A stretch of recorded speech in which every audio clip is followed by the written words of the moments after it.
Hello, hello. I'm back. Sorry, I've been forever. I'm back, and Mister's back, and it's almost Halloween. I mean, All Saints Wake. So I have, I just came up with an idea. Carson and Rowan too. Thank you guys so much. You guys are the best. Hello, hello. Oh my god, a hype train is close. I just started streaming. Thank you guys. Kosen, how are you doing?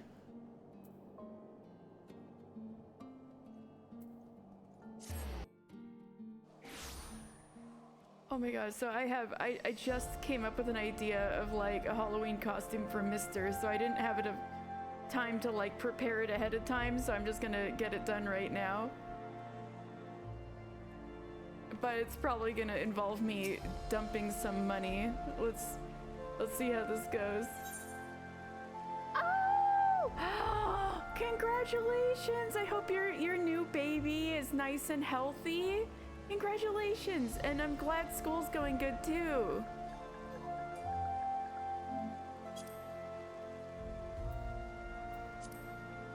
Oh, why? Why is it so expensive? Why is it so expensive? Fuck it, I'm getting soot black dye, even if it's not accurate. Fuck it, it's not worth it. See, this is much better. Oh, existing Gamic, thank you so much for following. 3 months old and wouldn't say good, but not bad. Oh, well, I hope she feels better.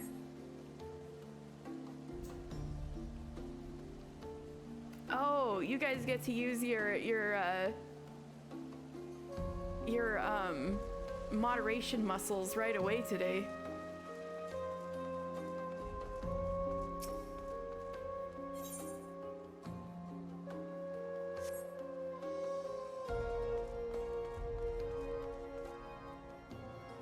Okay, so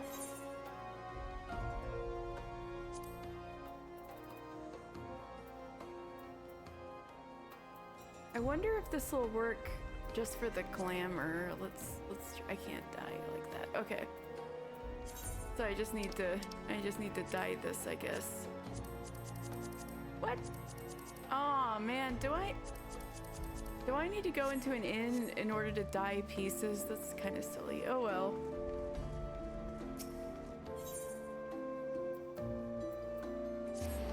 Well, we're gonna need well, I don't need to fight for this next part. I could just I don't know. I'll just take the dye off later.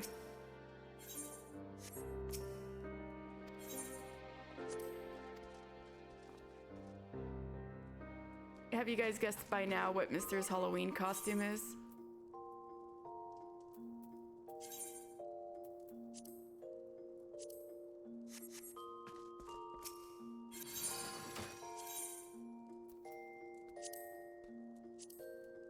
I want to dye it. I want to dye it.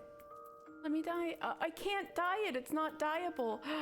How do you get dyeable ARR pieces? What do you do? I didn't realize it wasn't dyeable. I'm so silly. What's dyeable ARR artifact gear?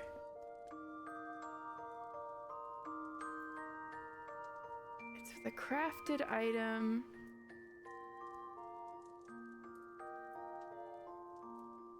What?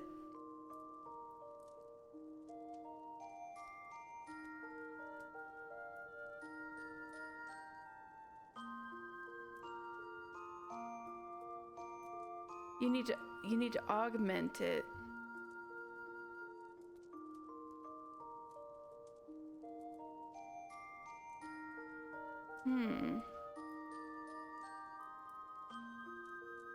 Wait, so Rowan, you know about the items you need to augment the pieces? Well, in that case, I'll take them out of the armoire just in case. Oh yeah, no problem. So you do know about this. Well, that's sweet of you. Thank you. Let's take these. Come. I want to take things out of the armoire. Remove an item. There we go.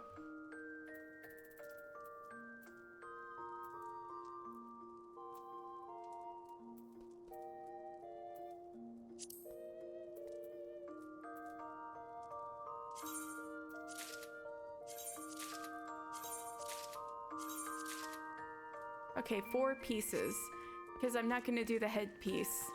So whatever is necessary, I'd need 4. But I can go get the axe. I'm pretty sure. So I'm going to do that real fast.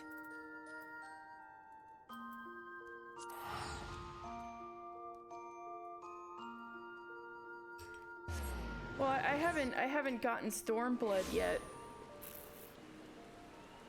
I mean, of course I have Stormblood, but I'm not in Stormblood yet.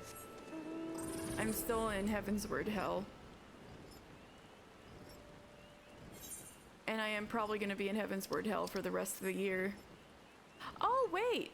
Since we're going to see Geralt anyway, I can finish the kettle quest. Where you can get these... You augment the ultimate kettle once you're done with the relic weapon.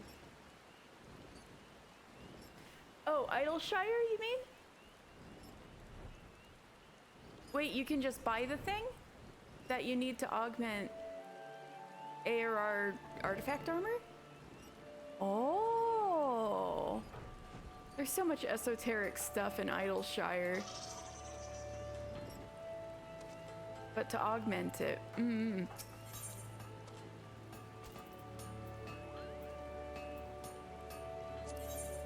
No, I don't want the Zeta, I want the other ones.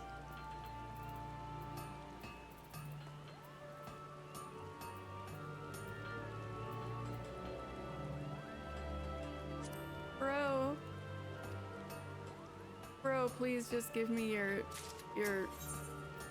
my replica weapons, not just Zeta.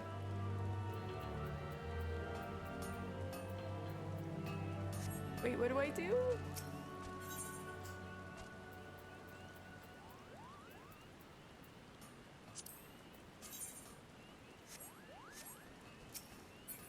I'm confused. How do I get the different Zodiac weapon replicas? Google lied to me.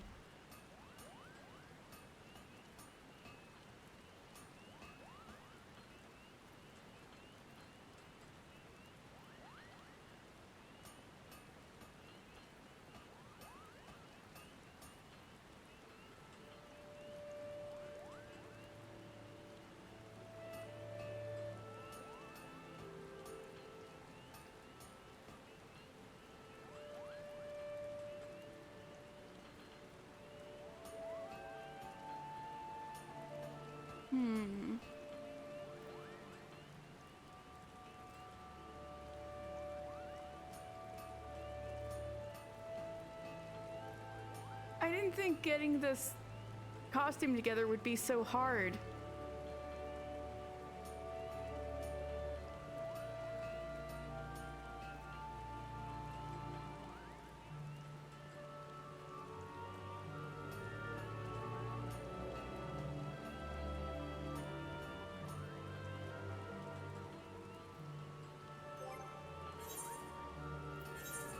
Should I have it equipped or something?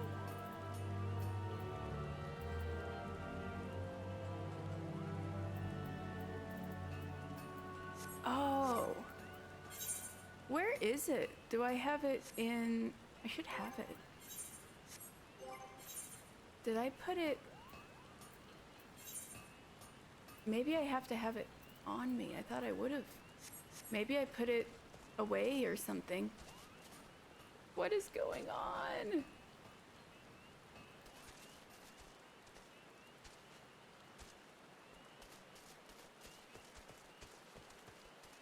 Oh, well, thank you guys for your help. I can't even figure out how to get the weapon I need. I'm like real effed.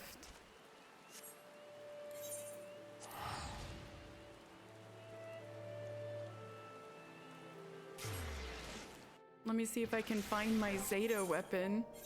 Where did it go? Where did I put it?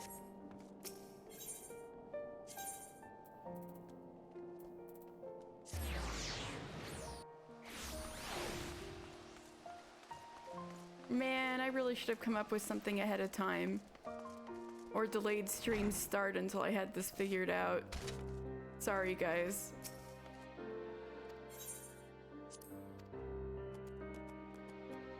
I just thought it'd be a cute idea to have a funny Halloween costume. And this is where it gets me.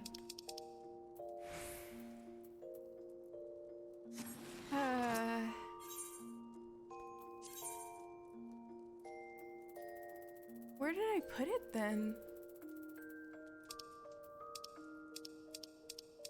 Did I store it with somebody? Where's my... Wait! I gave up the Zeta weapon for Anima. I remember. It's gone. Because I gave it up for Anima. But then... I mean, I had it. So... Wait, does that mean I can't get any replicas anymore? Nobody told me that. What? What's going on?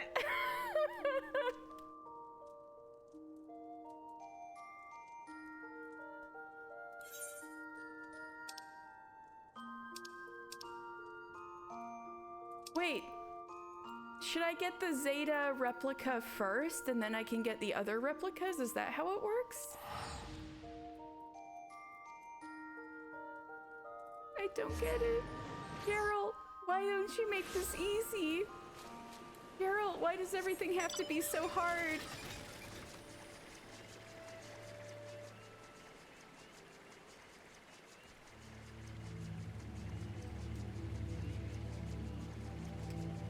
Geralt, I just wanted a funny Halloween costume. I didn't realize everything that has to do with ARR is needlessly complicated.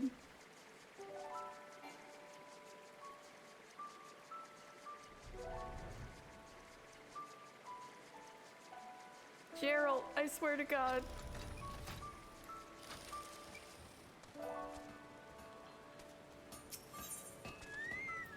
Give me a Zeta weapon. Oh, here it all is. Here it all is. Oh, thank God. Oh, yes. Okay.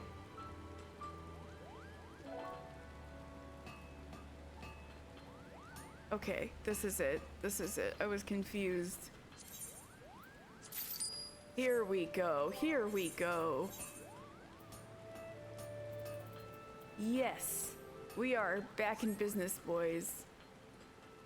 All right, now I'm going to talk to Geralt because we can improve his kettle further. Good to see you back, lad. And with all your limbs at that. Did you get what we need?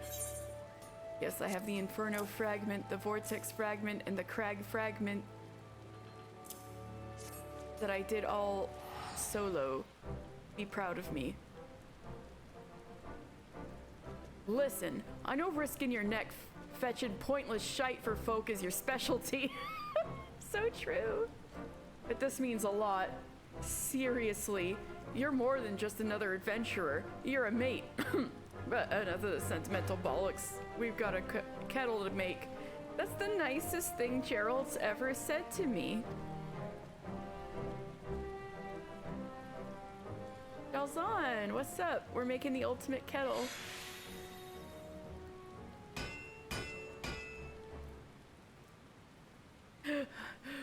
We did it. There's no topping that. Not this time. Hold her up and see for yourself. You better not be lying. This better be the last thing I have to do.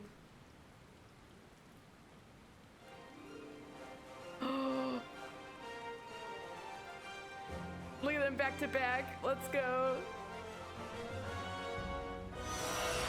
Yeah! Now there's a true kettle of legend.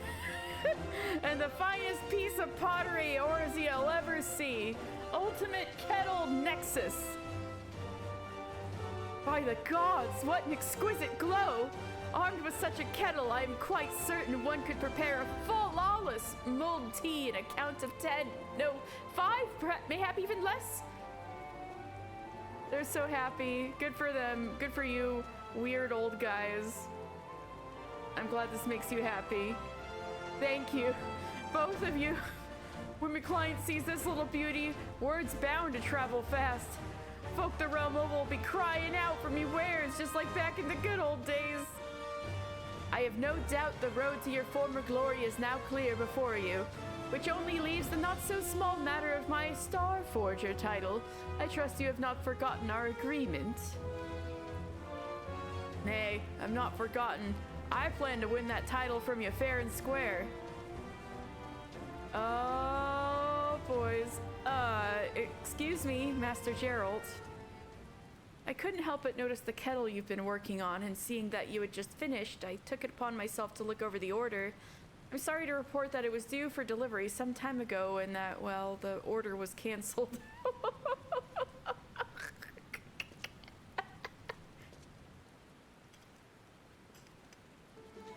Huh? You took too long!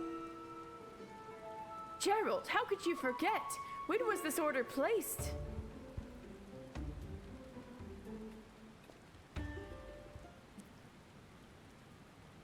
Two years ago.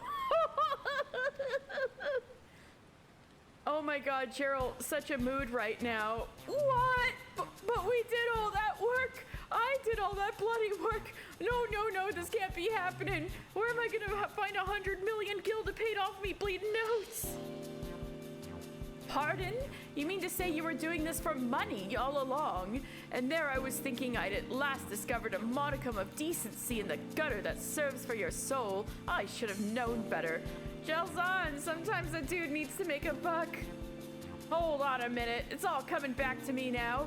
This order came in round the time you barged in here. Raving about your godforsaken Zodiac weapon distracted me from my work. Was that 2 years? Was it?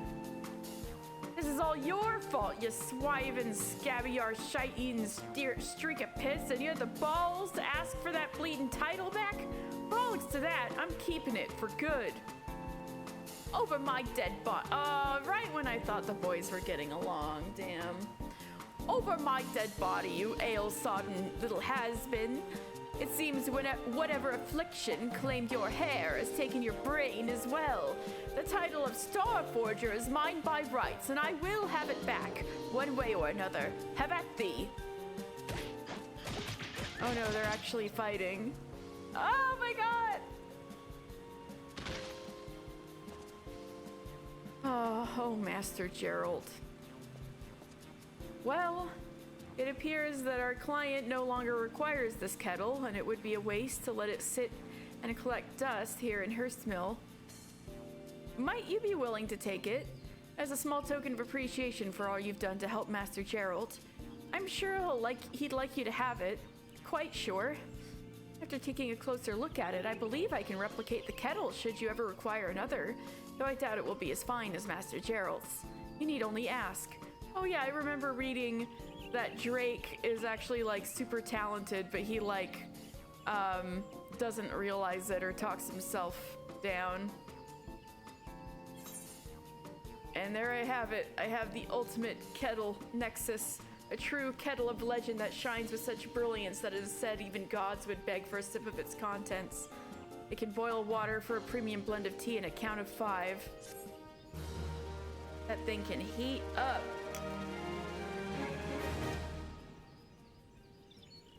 You have access to a special selection of kettles from Drake. Yay. We did it. We got the kettle. Oh my god. That's your Makima costume, right? Oh my god, I'm so glad Meow Meow's back to normal. Holy shit. Makima Chainsaw Man. Chainsaw Man's another one I still need to read / watch. Thank you! Are you sure I don't need to... to owe you anything. Oh, hello, Pukie Pie. How are you? Thank you. Thank you. Thank you. Oh, wait. What should I do? What should I do?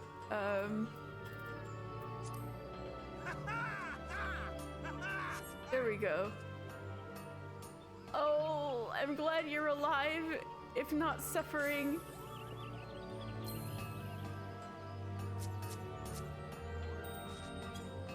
All right. Thank you so much. So now I guess I need to go to, I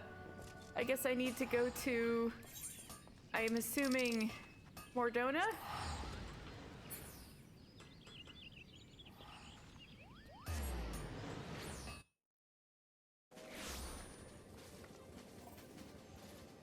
Okay, then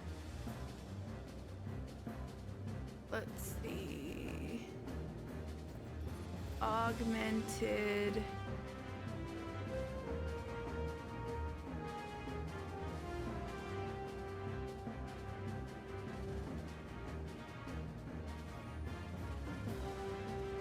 Let's see.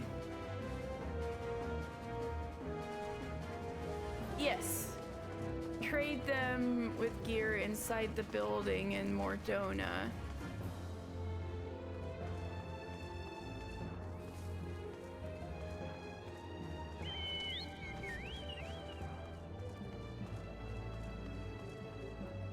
In the building and to the right where you get your spiffy clothes. So the Diamond Forge, right?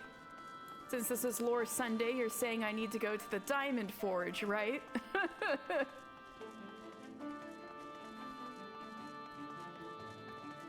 Look at my bloody axe. It looks like Mister just murdered someone.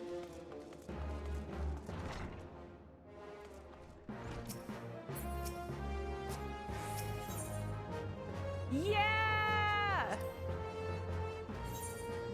I can finally use these people for something.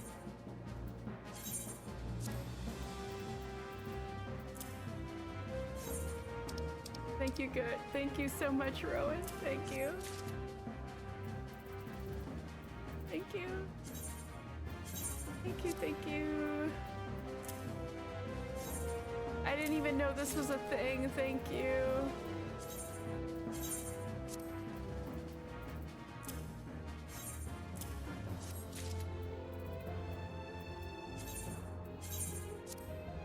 Thank you. And I even have one extra. You sure you don't want it back to sell or anything?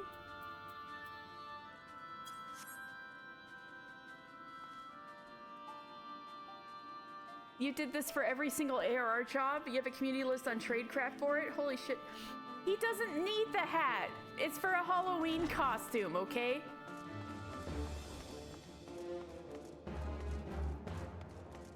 Although I guess I could bring back the hat if I want the full set. Okay, Rowan. I'll do the hat later. I promise. But this is an emergency measure for Halloween.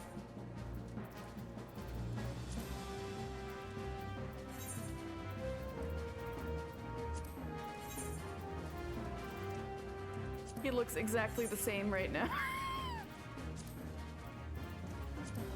Also, this dye is technically inaccurate because it's supposed to be jet black.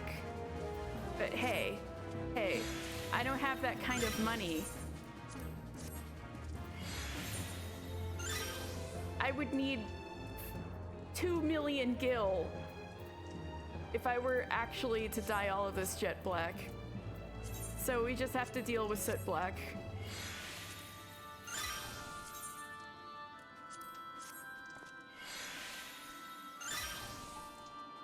You need 441 cokes, and you can steal from the FC chest. Oh, you're 27 mil. Oh, it's okay. Doesn't he look close enough? There he is. It's the Warrior of Darkness. That's my Halloween costume. Arbert Final Fantasy. I don't know who you're talking about. Don't you mean Arbert Final Fantasy?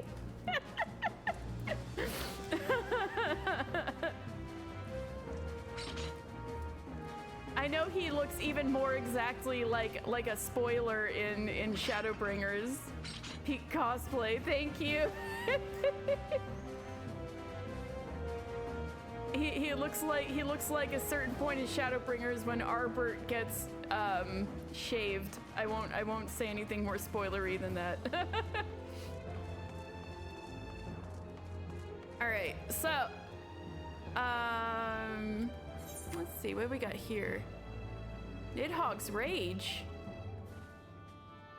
Oh, this is all extremes. Waxes his legs when he gets short like a sheep. Oh my god. I feel like we should be spooky at night for All Saints Wake, but we could just go anyway, maybe. No, let's do some side quests. I need to get some side quests done. Let's go to... Oh, you know what? In case I want to change my... No, let's just stick with this for now. I'll be okay.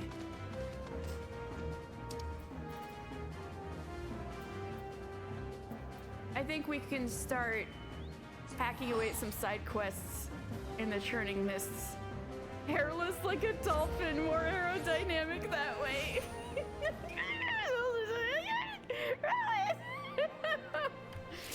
Oh my god.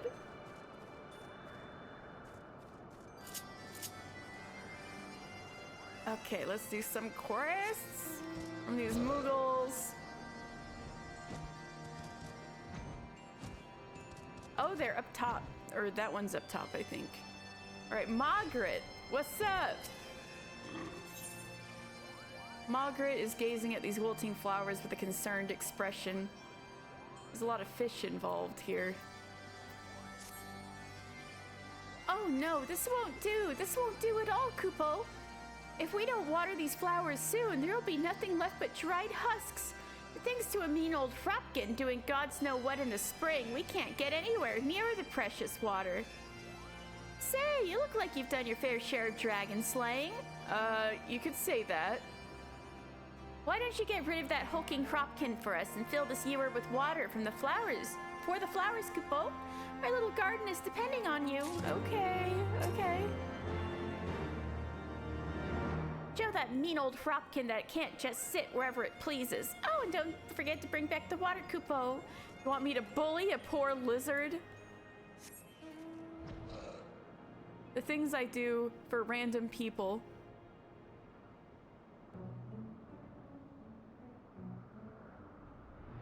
Mogmill, hello. Mogmill looks like he's daydreaming, or not, it's hard to tell. A secret from everyone.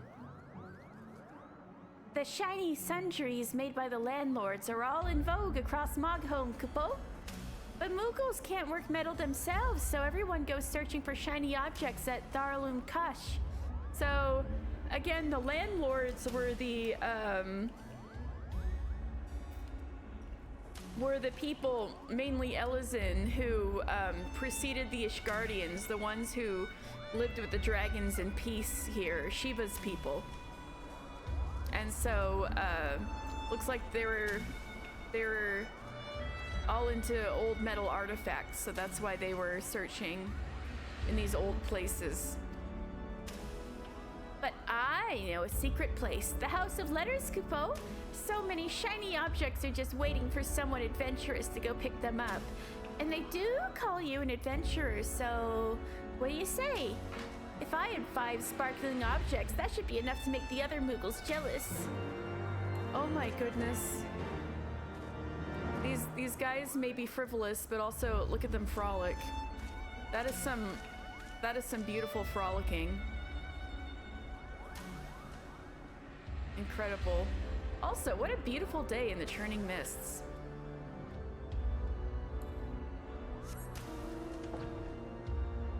There he is in chair.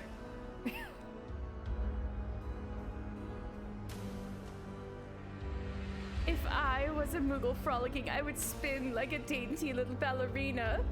Me too, Pukie Pie. I would too. Absolutely.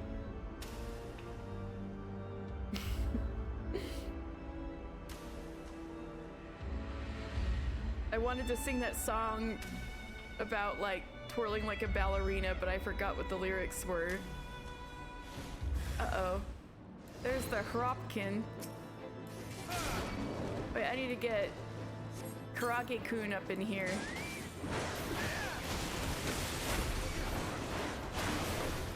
He needs to help make up for my shitty gear that I'm doing for Halloween.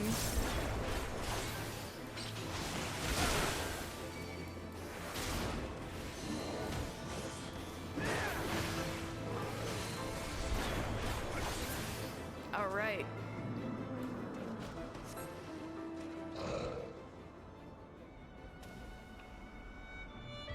Oh wait, I needed the water. Thinking about Bibble from Barbie. Wait. And then you would commit tax fraud. Yes. Oh, I need to see Barbie again so bad. I only saw it the once this summer for my birthday. It was so good.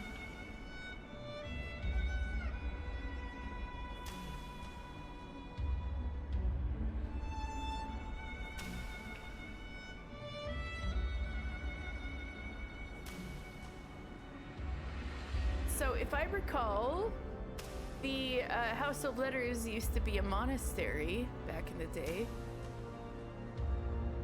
Sparkly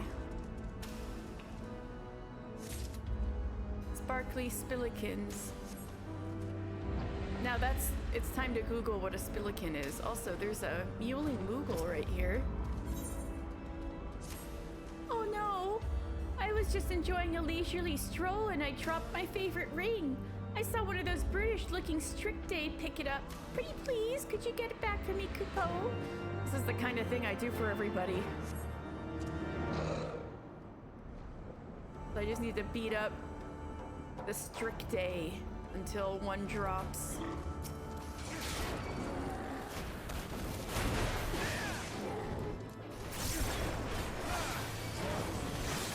Oh god, my gear is so bad.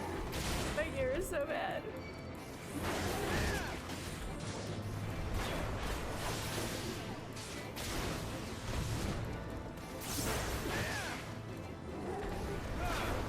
There we go.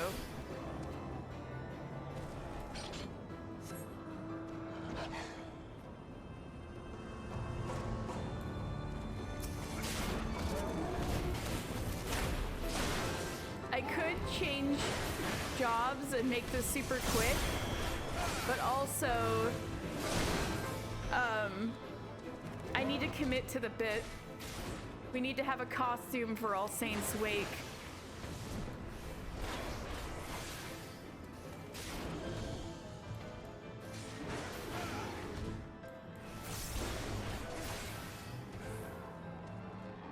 His bloody axe.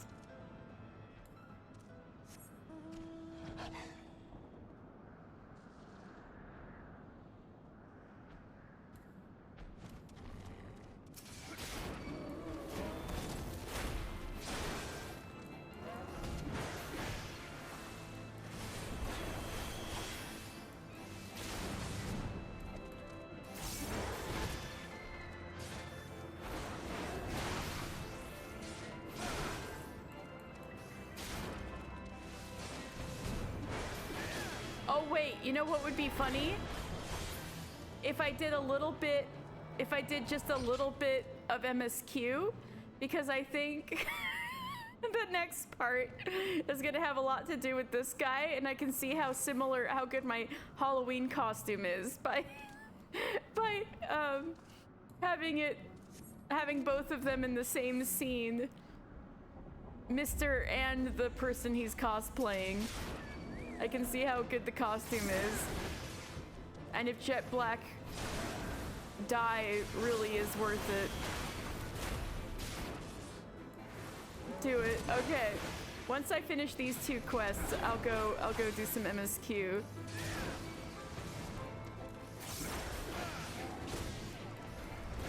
Or turn in the, I guess it's 3 quests that I just took here. Did I get the freaking thing yet? No? Oh my god. Please just hand it over. This is why I often do these kinds of combat quests off stream, so you guys don't have to be too bored with me killing random things.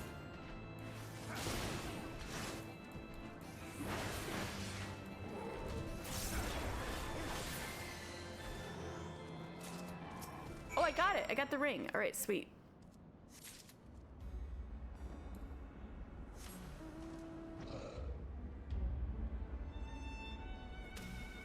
Here's your ring. I can't believe those Strictay have the nerve to just take whatever they find off the ground. We're able to recover my ring, Kupo? Sparkly ring. Metallic ring that, while obviously very old, has somehow maintained its luster.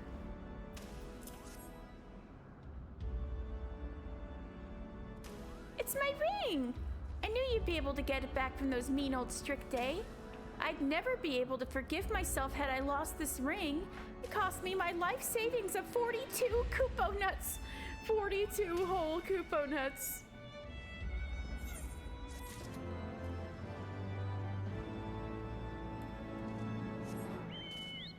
Right, some last few sparklies, and then I can go turn all these in.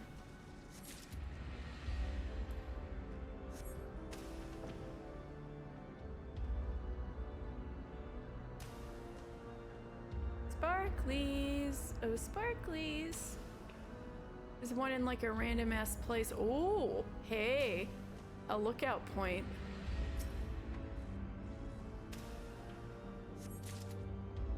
Maybe I can do a little. Can I just fly up there? Yay. All right. Good lookout point.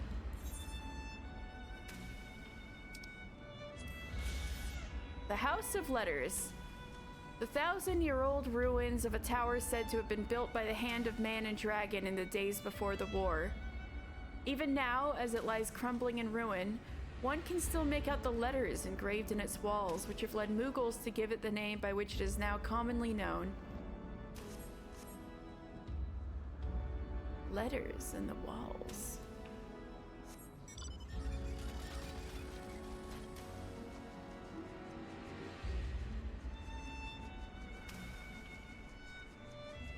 I think there's a sparkly I have missed. Let me do a good bird's eye view look about the place. It's always the last one that's the hardest to find.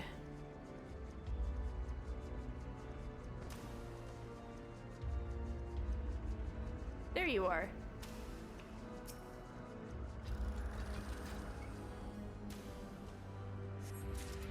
All right, I'll just go hop back over to Moghome.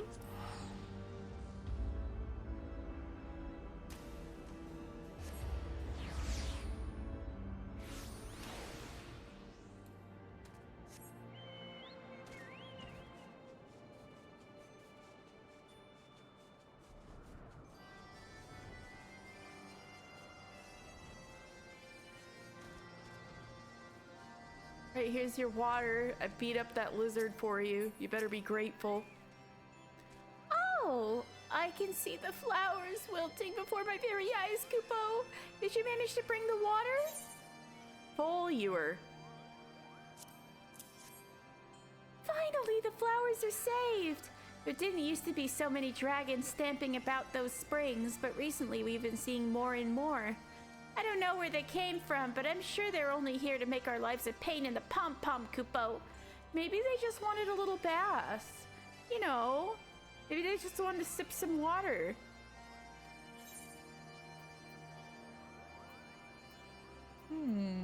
I'll get myself some mugwort carp.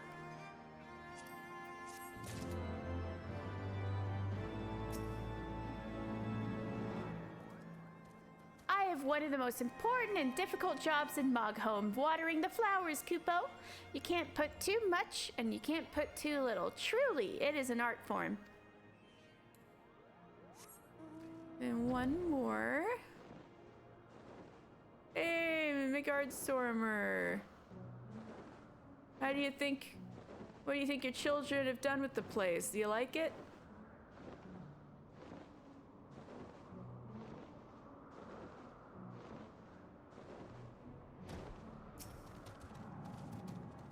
I can't believe no one has thought to go look there yet. Adventurer, were you able to find the landlord's shiny objects? Wonderful, amazing, spectacular, Kupapo! I've never seen such lustrous objects before. I'll be the talk of Moghome before long. Remember, adventurer, the House of Letters is our little secret. Mogmill is that meme of Lady Gaga right now. Ooh, looks like I can play Triple Triad with Mogmill now, but maybe later. We got some MSQ to do.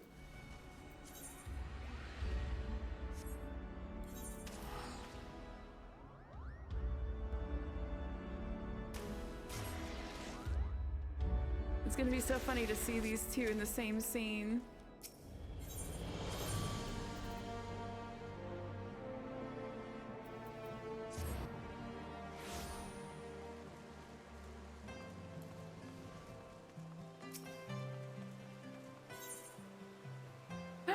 Oh my god, it's the scene! It's the scene! It's the... Wait. Do I have the...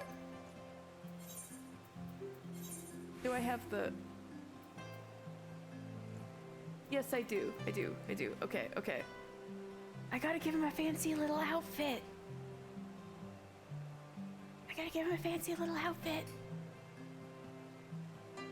Alright, I'll... It's fun. We're okay. We'll just... I might have to make another costume. I might have to change my job. Let's just separate this for the moment. Okay, this is warrior. Okay. A new day dawns in Ishgard, and the House Fortemps Knight has tidings for you.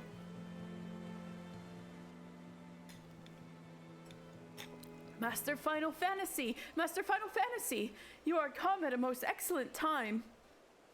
An invitation from a truly preeminent personage was delivered to the manor but a short while ago. Would that you had been present to receive it, but in any event...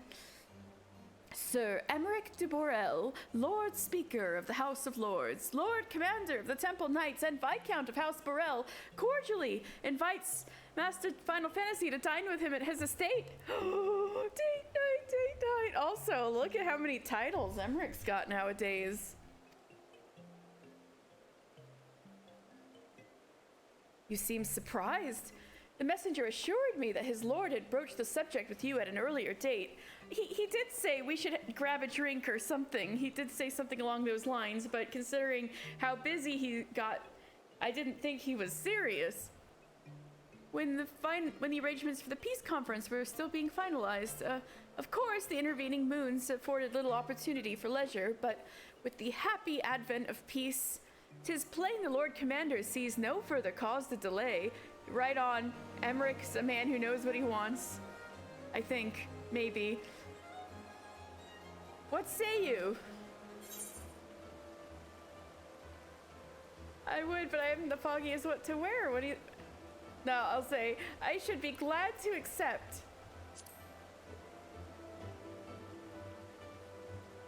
Indeed, who would not?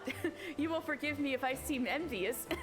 Aw, House Fortemps Knight wants to go on a date with Emeric. I shall send word of your acceptance to Borel Manor at once. You and me both, brother. When you are ready, pray report the Astrologicum. Oh god. Like, Janekinar isn't going to accompany me there, is he? That's the most embarrassing thing I could possibly imagine happening.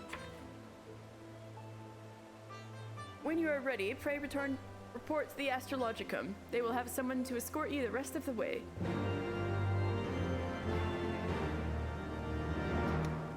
Let's fucking go! Sean's pressed against the window, blatantly snooping. Mind your own business, Sean.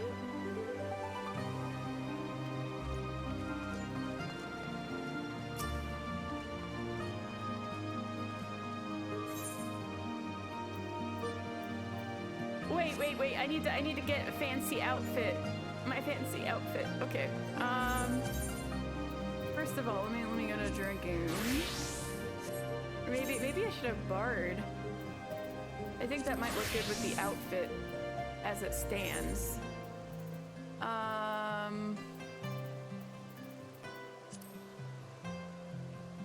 Could be better. Maybe if I unequip the arms. Yeah, that's better.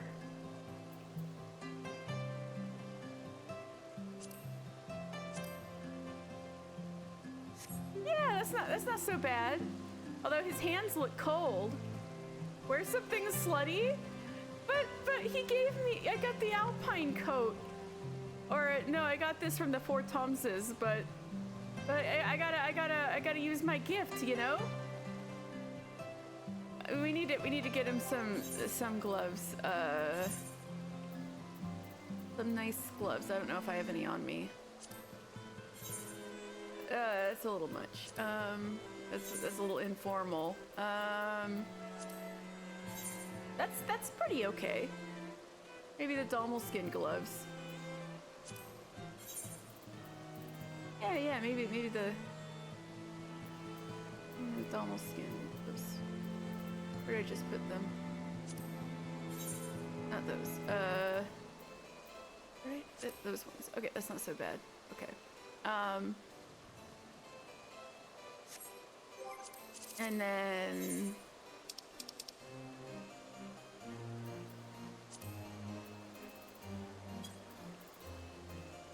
okay. There we go. Mister is now nice and fresh and fancy for dinner. You wanted something slutty? He's got a knife at his ankle. Is that good enough? I think that's at least a little slutty. All right.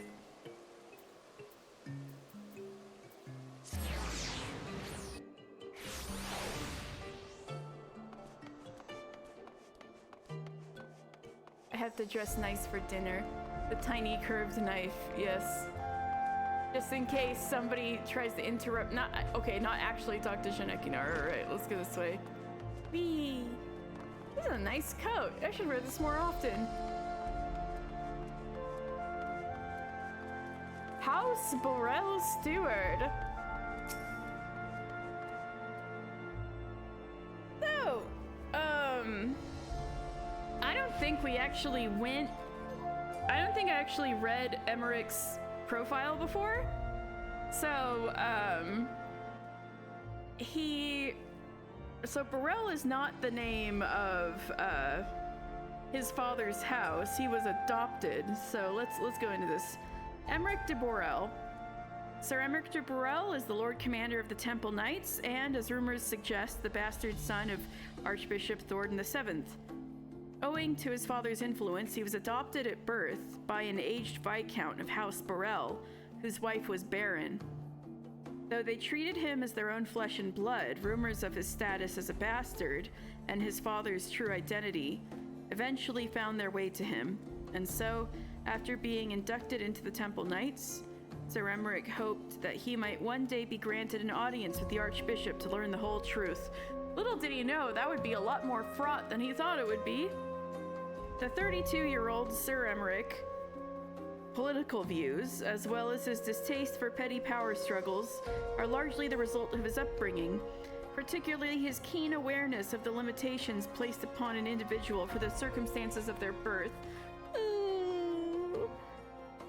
Though a man of modest tastes, he allows himself a simple single indulgence, a few drops of birch syrup mixed into his morning tea. Aww. His single indulgence, he likes his tea a little sweet. Isn't he cute? House Borel Steward. Greetings and well met, Master Final Fantasy. I have the honor and privilege to serve as the head steward of House Borel. Though, admittedly, our staff is somewhat smaller than those of other noble families, being countable on one hand. You know what? It's okay. It's okay. Ahem. My lord will be overjoyed to hear that you have accepted his invitation. As you will soon see, we have spared no expense. Damn, he really, really wanted to have a nice dinner with me. I dare say a man of action such as yourself enjoys nary a moment's respite. Aye, the battlefield beckons even now, I'm sure, but for this day, we bid you lay down your burdens and raise a glass to peace and prosperity. There is honestly nothing I would like to do more. You have no idea. Ah, dinner time! Ah! His house is blue, just like him. Look at those nice plates you got. Oh my god!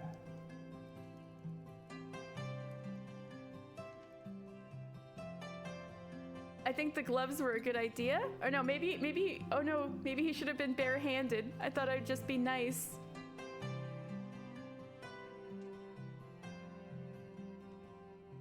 The tiny hills. To think the Moogles would prove such harsh taskmasters. Forgive me. I did not know you had suffered so in your quest for the horn. Yeah, Estinian was hilarious.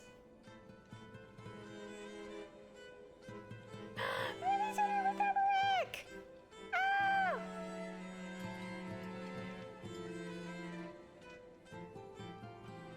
You look so beautiful tonight, Emmerich. I must say, your spirited accounts always come as a welcome change from the arid reports which fill my days. Oh.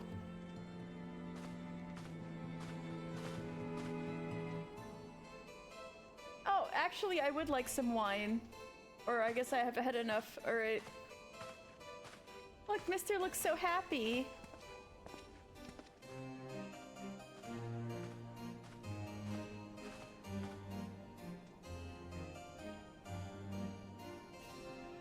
This is so nice. And so much less awkward than when you're a Lalafell. I should have left the gloves off, damn. Ooh, fancy. Oh no, I'm not gonna get poisoned this time, am I, Emmerich? He's trustworthy, isn't he? Is that the birch syrup? You're putting the birch syrup in the tea? Though I have lived in these lands my entire life, to hear you speak of them, there is much and more I have yet to see. Truly, yours was a marvelous journey. You should come with me!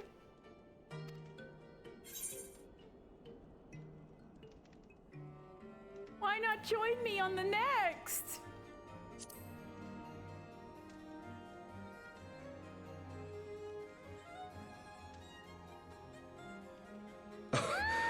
Well, truth be told, when I think back on the sweeping vistas of the smile! churning mists, I do feel some slight pangs of wanderlust. His big smile, oh my god. Alas, much as I would like to accept your invitation, I fear my present duties with the House of Lords demand my undivided attention. Someday, perhaps. Ah! You need to come with us to do something fun.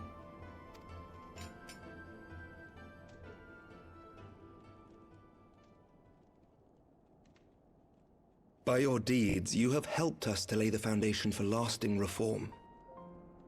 The formation of the Republic is but the beginning, for it is not only our system of governance which must needs change. We, the people, must learn to let go of our hatreds and rise above our bloody past. I only pray that I live long enough to see us achieve some measure of success, that I might know the lost did not die in vain. You're so right, Rowan. It's so sad. We need to do something fun with him.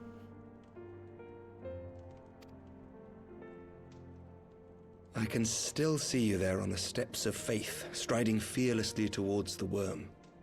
If you could do that, who are we to balk at the challenges ahead? Oh, Emmerich.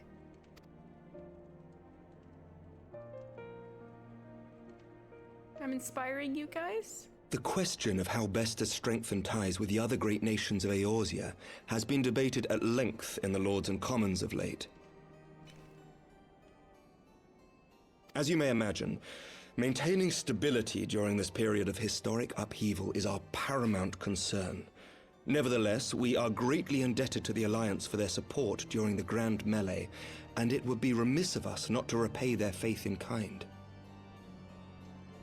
Yes? Of course, we owe you the greatest debt of all.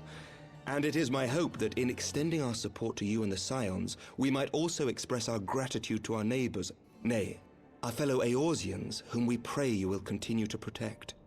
Of course. And yeah, of course. We're just glad to have you back. You know, Ishgard was out of the Eorzean alliance for a good number of years. The Lords and Commons agree on very little, but not a soul in either house begrudges your order this offer of patronage. For all you have done and will do, we thank you. Oh, you're welcome.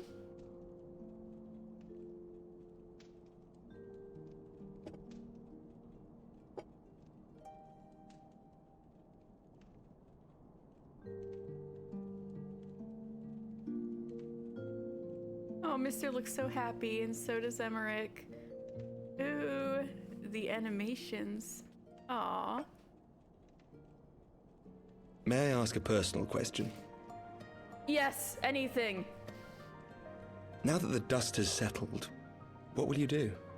Not as a scion, I mean, Oh, but thanks, Dad. what do you want for yourself? Dad's coming by with the trail mix. Thank you. Oh no, I dropped some. Stella, that's not food for you.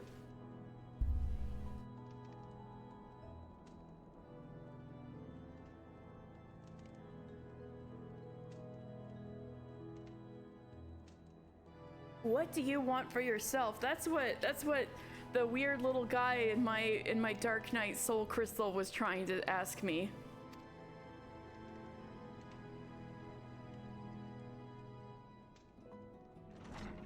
Lord Commander, pray forgive the interruption.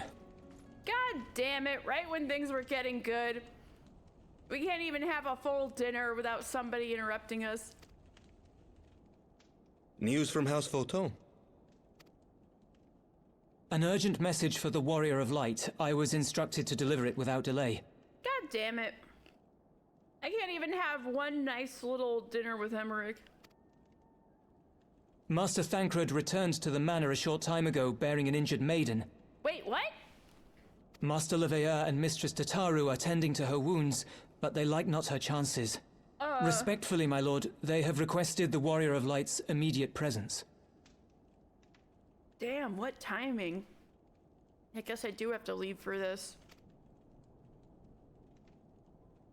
You must go to them, my friend, and I shall go with you. Okay. You forgot about edgy Heavensward Thancred? Yep. He's going through it. For every ending marks a new beginning.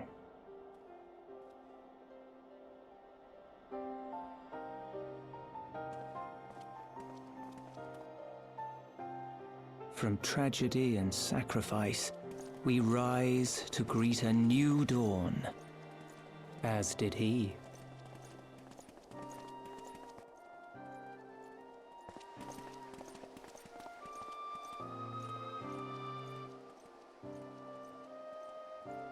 Only to be drawn unto another battlefield, another cause, as if by fate.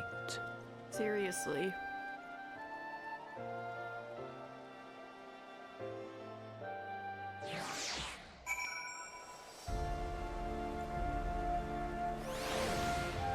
Yeah. My work's never done. Also, if you hear any banging noises, Stella's got the mega zoomies, so I apologize.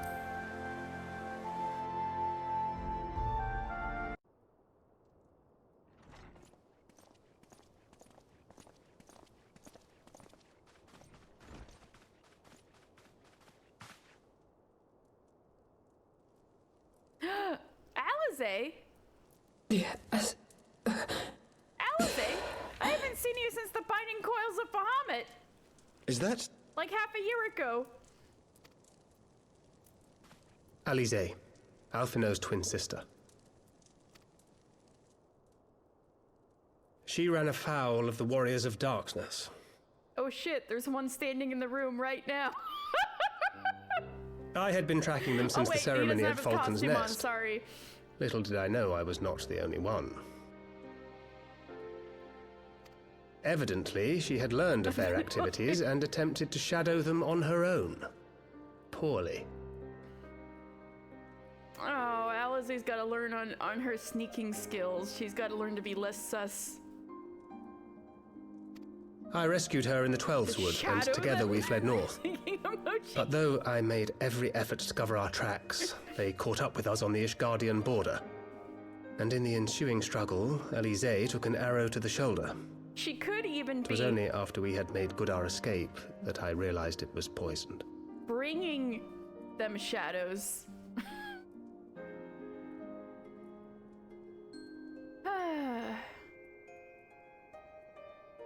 Oh no. Why did that bard who has my bard costume? Oh, yeah, Thancred brought her here. They shadowed them.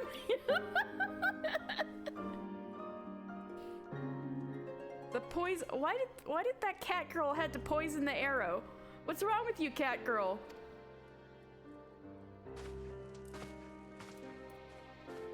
Don't poison my little girl. Thank you for coming so quickly. And you, Sir Emmerich. Think nothing of it. How is she? We have done all we can for now. Although the immediate danger has passed, the poison yet lingers in her blood. Oh.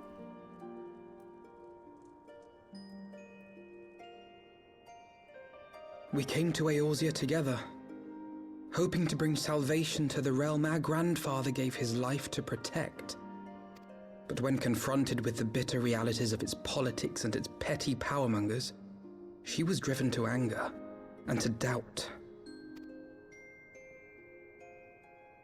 Heavensward claims another victim. No! She refused to become embroiled in what she termed Eorzea's squabbles and distance herself from the Scions. We're not gonna let Alize die. What is this like? Poison. Oh, poisoning specifically. Holy shit, you're right. What is this, like 4 poisonings? At least 3. Probably 4. Are we counting poison of the mind for Estinian? Then it would be 4.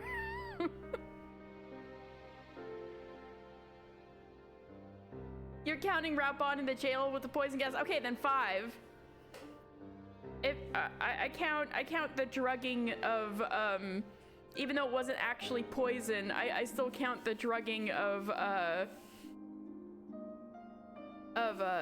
oh, so I guess Nanamo doesn't count because that's the end of ARR, technically not Heavensward yet, right? So yeah, then I guess it would be 4.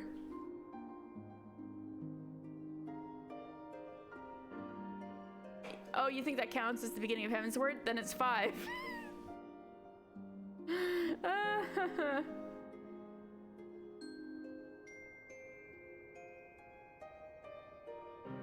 Poison ass expect. I know, everybody is just so trying to kill each other. Though she remained hopeful of a brighter future, she would walk her own path. Would that it had not been so perilous. Yeah, remember when we went thousands of feet, Fulms, I guess, underground to look at a giant dragon with a whole bunch of like rocks and crystals everywhere, and none of it was OSHA safe? Like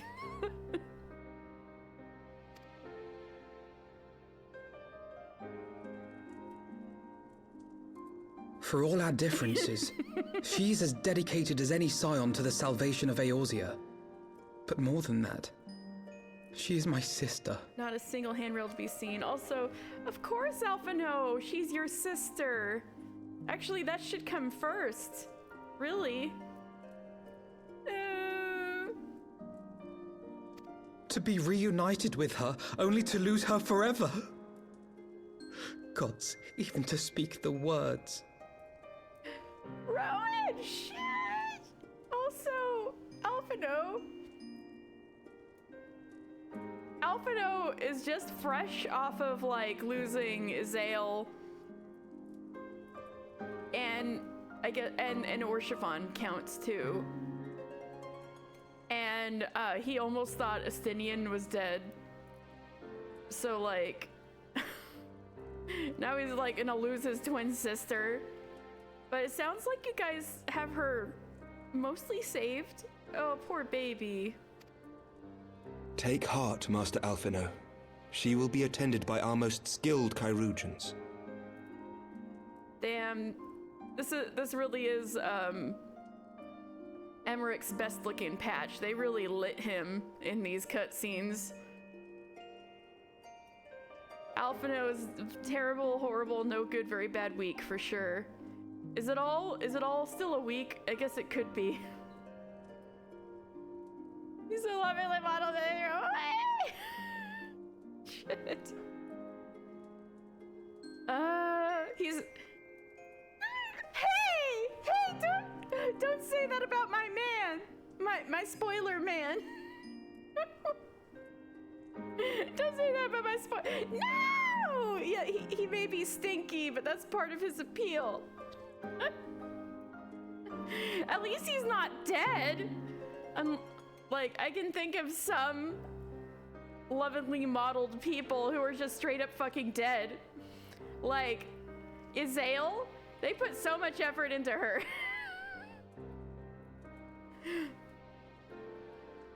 At least Emmerich's alive.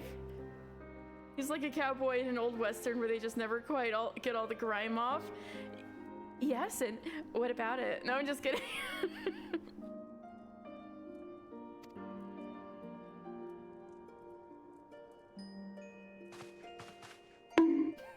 Bear Mistress Leveilleur to the infirmary at once. Apprise Captain Whitecape of the situation, and inform him that she is to be treated as my personal charge.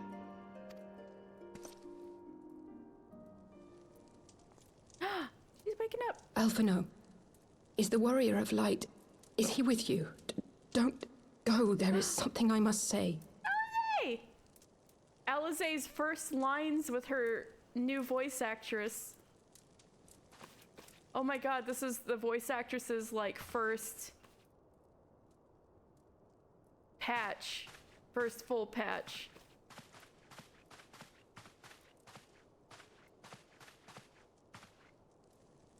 The Warriors of Darkness are in league with the Ascians. Slaughtering the Primals is but the first step in their plan. They make for Zelvatol to bring about Garuda's summoning and to kill her.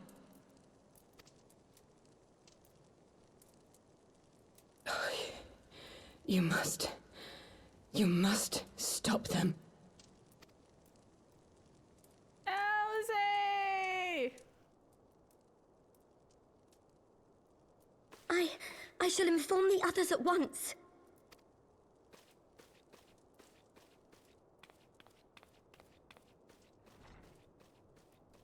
Master Thancred, I would ask that you accompany Mistress Leveilleur to the infirmary. Your knowledge of her injuries may well prove useful in determining her treatment. She's still in her little baby matching twin outfit. She is! Somebody needs to get her some new clothes stat. Even if they're her ugly Heavensward clothes, don't pretend I didn't say that. It's true, but... Of course. It shouldn't be held against me.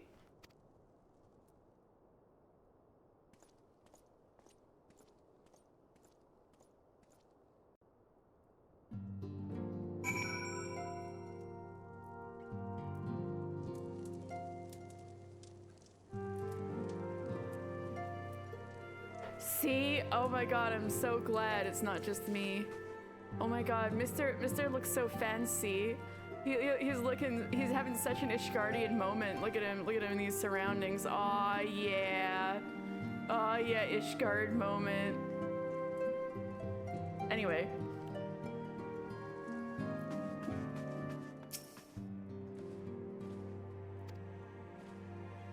Oh yeah, I already got that line from Slit.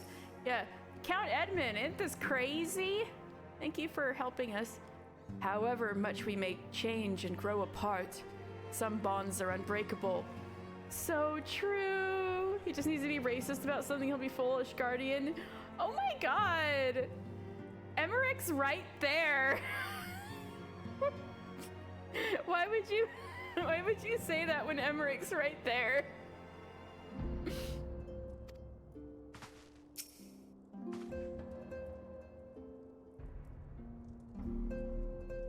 Yeah, but he's also full Ishgardian. Even though he's a bastard. Though the fates afforded us the time to share our long-delayed drink, 'twould seem the rest of my wine cellar will have to wait. Ooh, he wanted to wine and dine me till the end of time. As I am constantly reminded, there is no rest for the righteous. Oh, please, please invite me again. Please, please, please.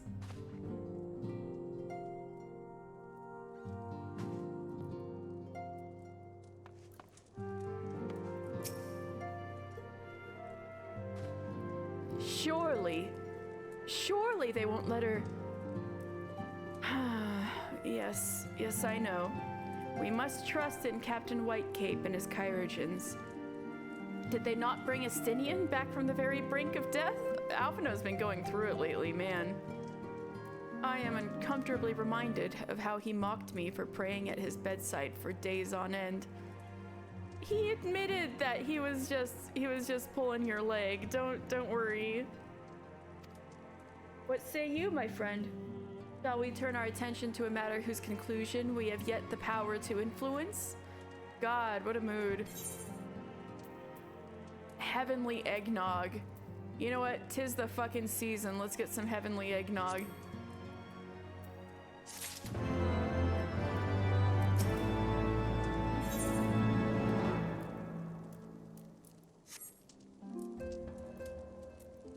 Alright, I'll just, until when we leave, I'll go change back into my Halloween costume. Ooh, what's this? Grounded orchestrion roll. Shadows of the First. Eye emoji. So the warriors of darkness and the Ascians are conspiring to bring about Garuda's summoning, that they might put her to the sword.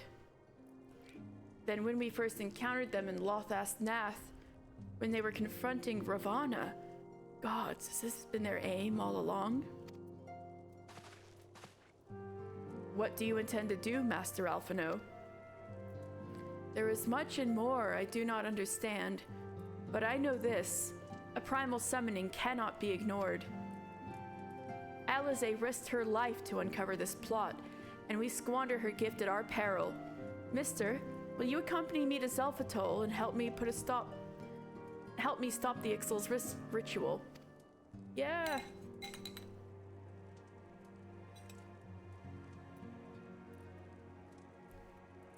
Given that Ishgard shares a border with the Ixali homeland, we have a vested interest in the outcome of this ritual.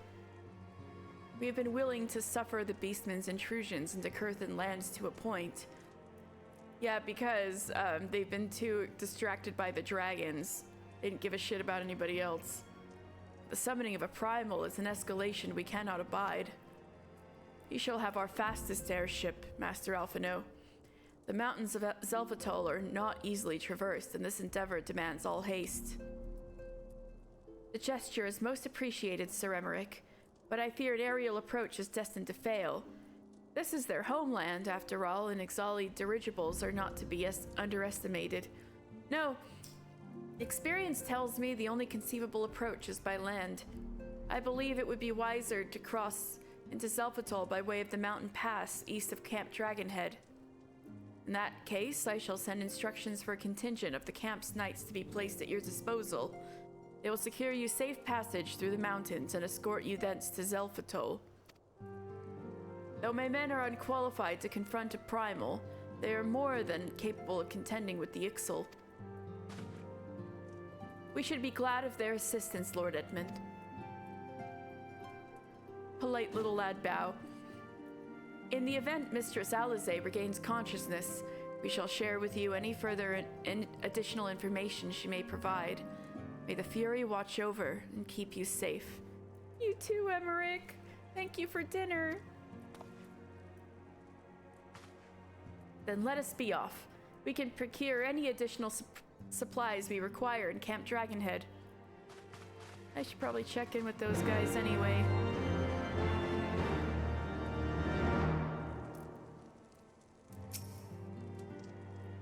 I shall send word to the acting commander of Camp Dragonhead of your imminent arrival. Who knows? This may even spur me to nominate a permanent replacement. I have put off the task for far too long. No!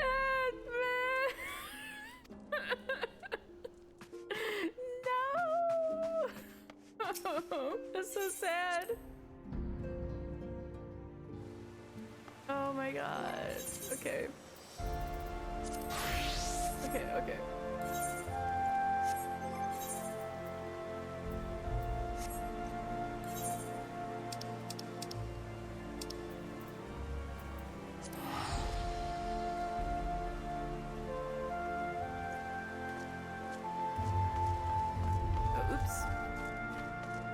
Controller down and accidentally had, oh my god, look at that nuggie.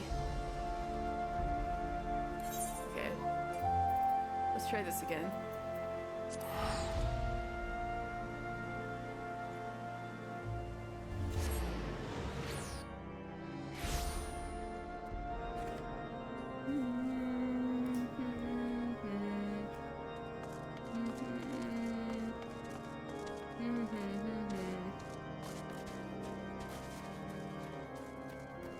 Alright, I should check in.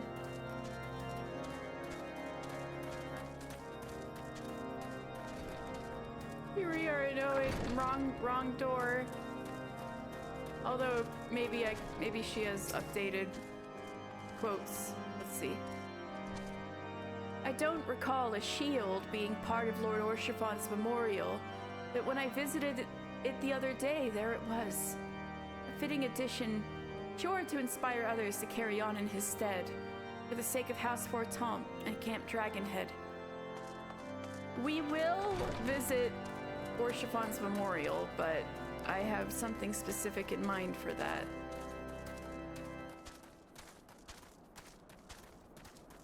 Wait, where's the...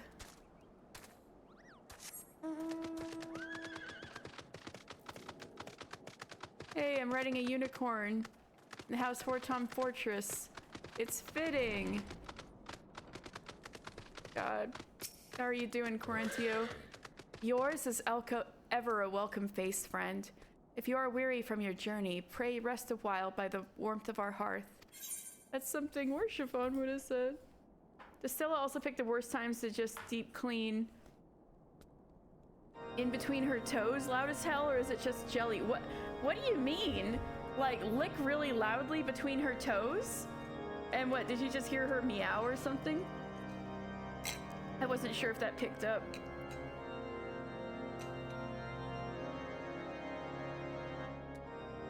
Like when they spread their toes out and lick super hard. Oh.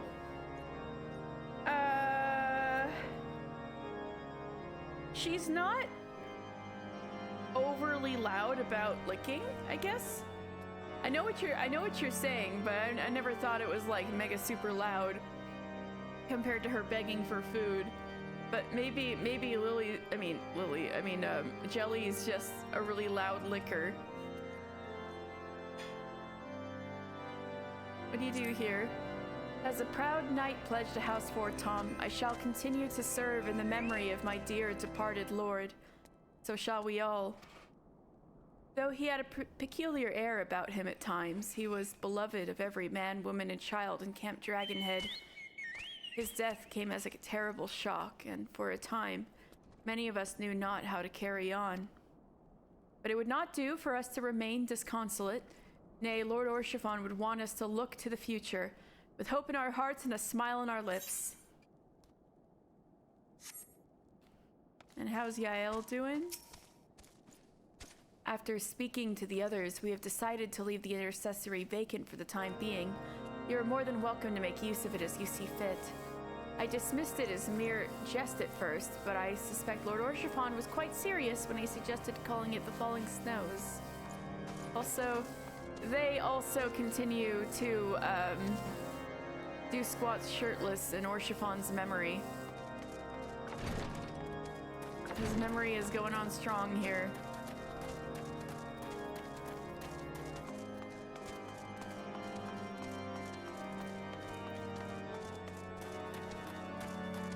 More like his memory, am I right? Yeah.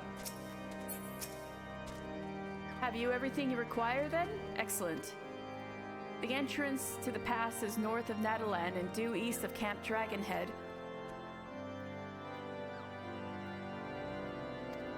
Though it is normally guarded by a score of Ixali warriors, I have been informed that House Vortom Knights have already dispatched them. The enemy's gate lies open. We need but walk through. Damn, okay. Alright, well, I forgot that Zelfatol was this early. I wasn't expecting to do this today, but I should get my little pages out for the encyclopedia. Where's the Ixal? There we go.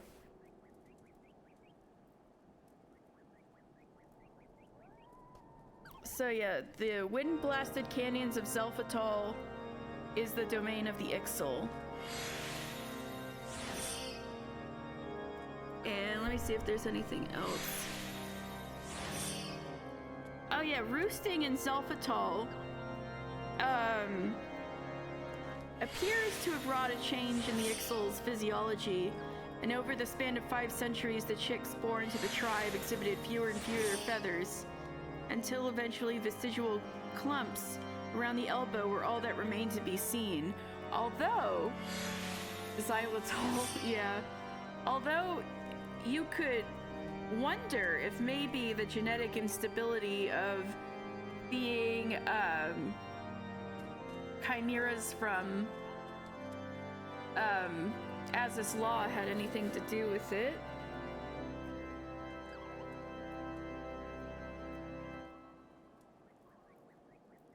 Let me see, is there anything else?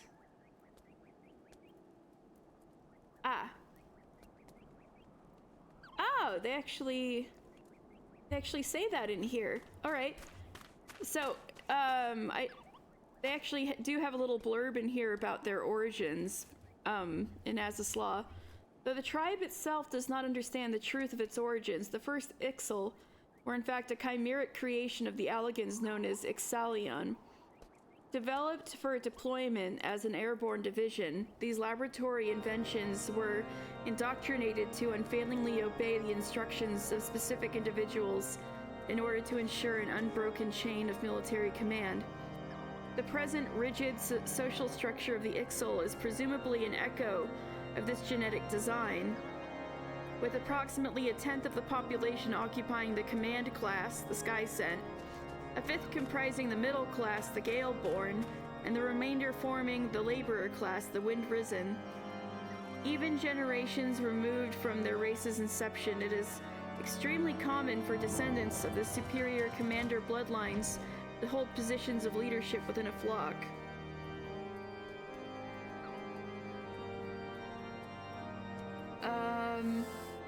So about Ixali farming, the Ixal have sought the tilled barren land of the canyons since their migration to Zelfatol, but attempts to raise crops that were once planted in lush forest soil have met with limited success. Poor yields are supplemented with extensive hunting and foraging. So it seems like the biggest reason why the Ixal have incursions into the Black Shroud is because they can't farm enough to sustain themselves in Zelfatol. I assume because it's so wind blasted. And then forestry. Ixali dwellings are constructed with lumber, and many of the tribe's tools are carved from wood. With a scarcity of suitable trees in Zelfatol, however, the tribe often resorts to sending war balloons into the Black Shroud, where logging crews descend to harvest the thick boles of the forest giants. And that's the Ixali logging grounds in the North Shroud. So there you go. Their food and logs are what the Ixal have incursions into the Black Shroud for. And the elementals, of course, do not dig having Ixal like chop their trees and poach wildlife without their permission. So that's why things are so fierce because the Gridanians have a covenant with the elementals to you know, get rid of like everything the elementals don't like. So that's probably where the animosity started. The Ixal were poaching to make up for the lack of resources in Zelphatol, and then the elementals were throwing a fit, and so to, you know, bring balance back to the 12s would, there's like, well, we have to go get rid of them, like to the Gridanians, and then a whole cycle of like hatred and violence starts. Anyway, Ernest House for Tomp Knight. We have everything in hand here. We have everything in hand here, sir. No need to worry. And may I say, what an honor it is to work with you, sir. Oh, thank you. Dowdy House for Tomp Knight. Beyond lies Ixali territory. We lower our guard at our peril. Beyond this gate lies the trail which will lead us to Zelphatol. According to my map, it looks to be a relatively straightforward route, albeit one through exceedingly dangerous territory. Master Final Fantasy, Master Alphino. As you can see, the gate is ours. Be advised that our scouts are reporting increased activity around the first mountain. Simply put, they are up to something and don't want anyone interfering. We stand ready to escort you to Zelphatol as you see fit. Let me find my... Oh, wrong encyclopedia. I need to get my encyclopedia out that has the dungeons in it. The enemy will be thick on the ground. Upon arriving, let us advance with care as we search the site of the summoning ritual. B, thank you. I'm gonna go sip.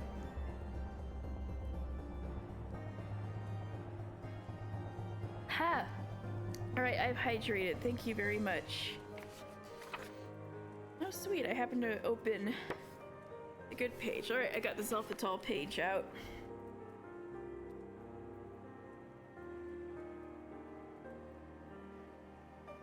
Hello, Bee!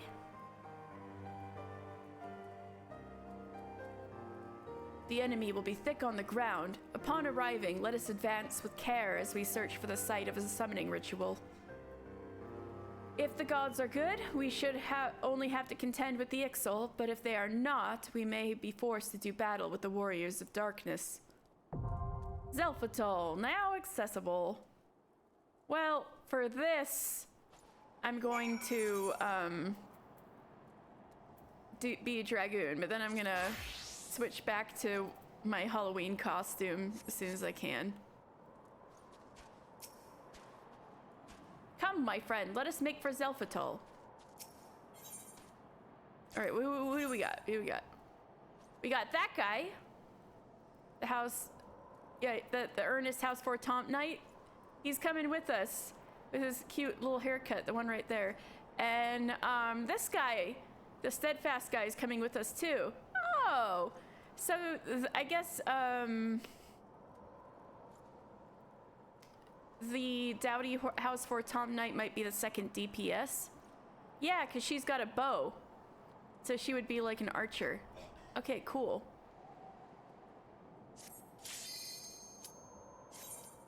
Nice little detail there. They were able to put in NPCs that you actually see instead of like random temple guys. Zelphatol. Oh yeah, the music here.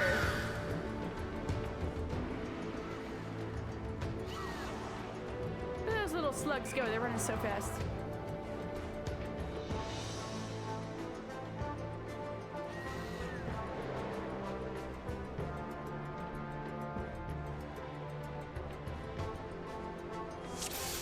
All right. Zelphatol, home of the Ixal. Forced to flee the Black Shroud for fear of the elementals and their boundless wrath, the Ixal settled the windswept mountains. So they were originally... Oh! So they fled the Shroud because of the elementals. And then they had to come back to the Shroud for resources. Gotcha.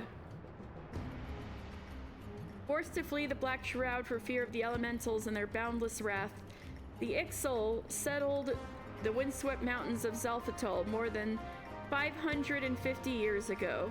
So actually kind of recent in the grand scheme of things. In stark contrast to their lush and bounteous former home, these lands situated on the eastern reaches of Abalathia's spine were harsh and unforgiving. While water was abundant, the unyielding rock that dominated the landscape suffered no crops to take root and sustained precious little game, and it was all the Ixal could do to eke out an existence. Yet by the same token, they were spared the attentions of outside rivals, and slowly but surely they expanded their dominion over the entire region, making their homes within caves and canyons and fortifying their faith in the Lady of the Vortex, Garuda. Yet, the Ixal never forgot that which was once denied to them, and they sought divine intervention once more, so that's another reason why they would want to summon Garuda. Also to get their old home back.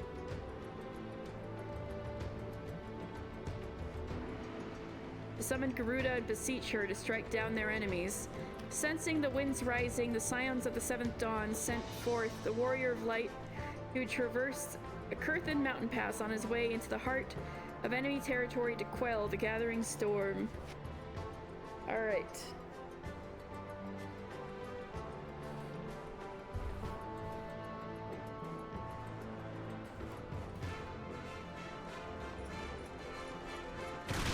Whoa, big rock.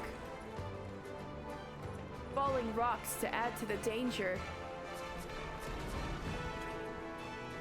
A little obsidian carbuncle.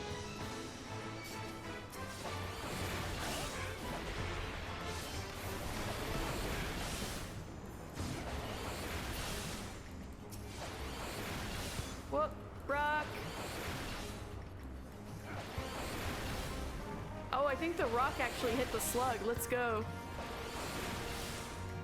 Up and out! Don't get crushed! Obsidian Carbuncle! Carbuncle! Come here! Oh no! Carbuncle got crushed! Uh-oh.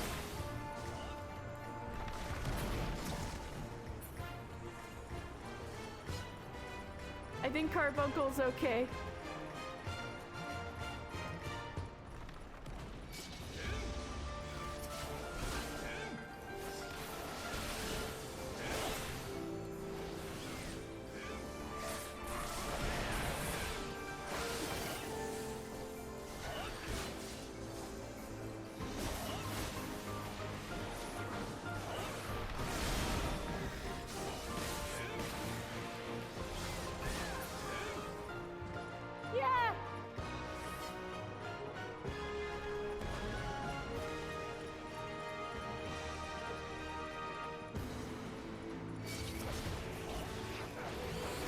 Forward.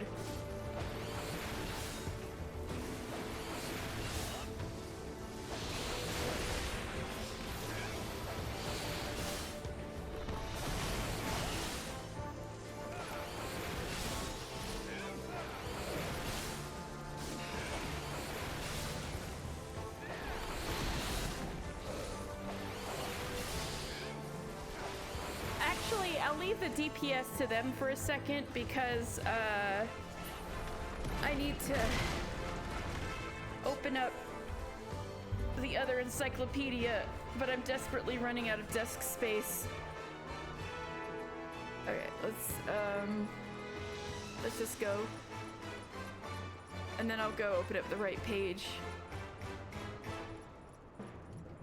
Once we've got the next one going.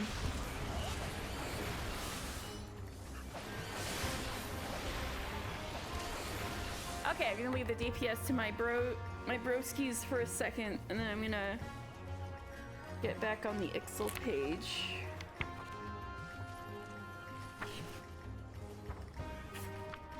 All right.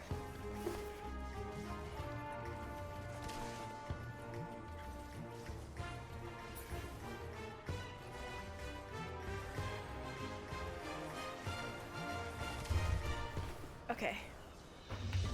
All right, we're good. We're good.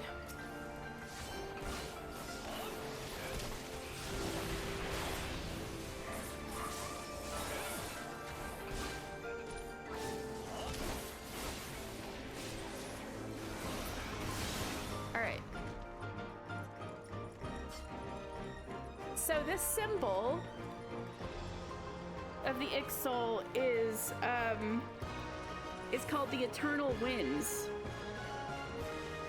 A crest said to signify the gale which blows unceasing through the forests and mountains of the world. Okay. I feel like we should be getting to a boss soon. I'm gonna pull these guys up here.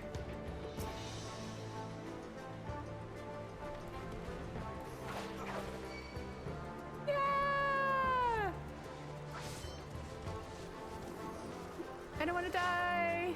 All right, there we go.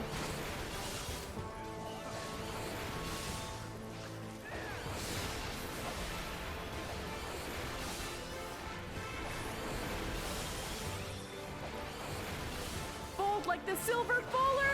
No, they're talking about Orshifon. Oh, these were Orshifon soldiers. And so I think the knight guy is like bold like the silver fuller. He's like trying to be like Orshifon. Oh no! The fruits of my training. Yeah, all of those squats really paid off, huh? Yeah, these are Orshifon's knights.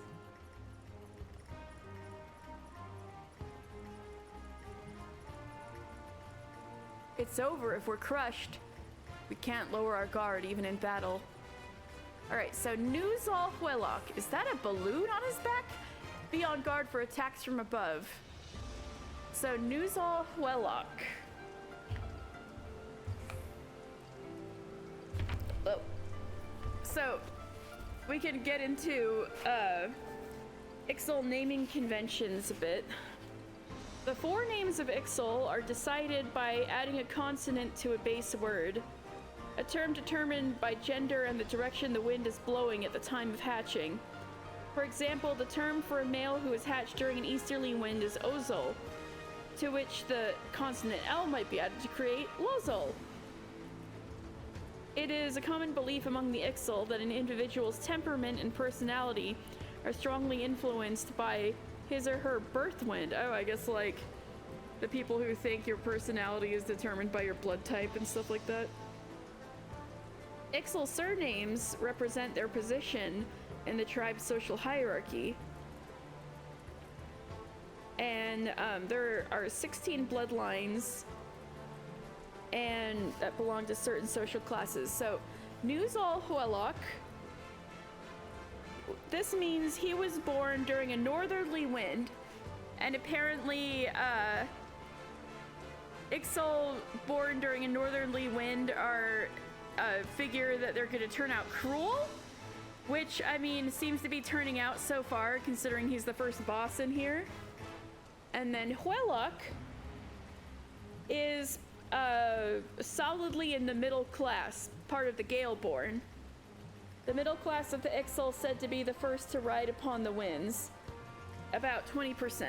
So we're fighting a cruel middle class Ixal. So what the dungeon part, what the encyclopedia says about Nuzal Huelok specifically is after settling in Zelphatol, the Ixal were rendered flightless by a cruel trick of nature.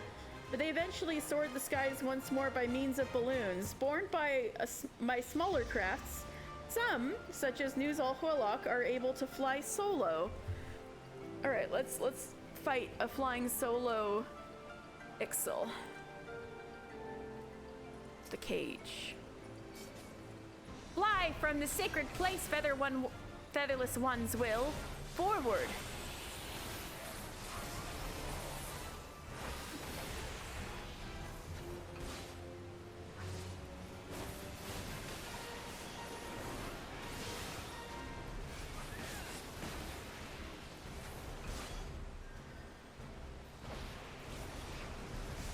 Lift. Uh-oh. From on high, we rain down death. Uh-oh. Reach us, featherless ones cannot. Oh, don't we need this?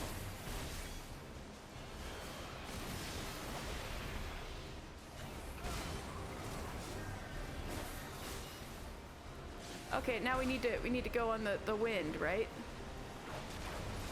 Whee! And we got him.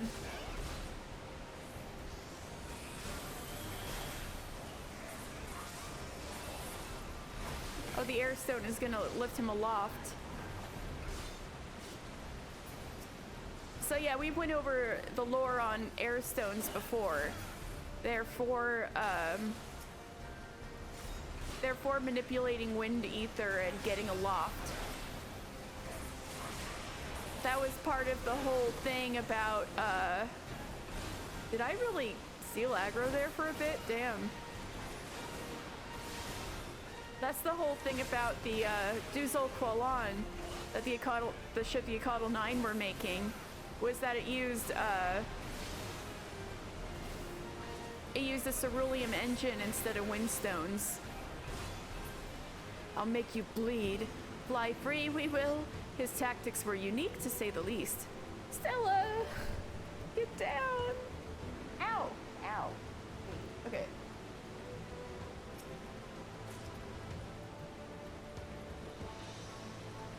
Oh, that's cute. The treasure coffer kind of looks like the ones that come out after Garuda. Tapaxoli. So yeah, now we can get a good look at Zelphatol. All of the Ixal homes kind of suspended and built into caves and stuff. It's actually quite cool.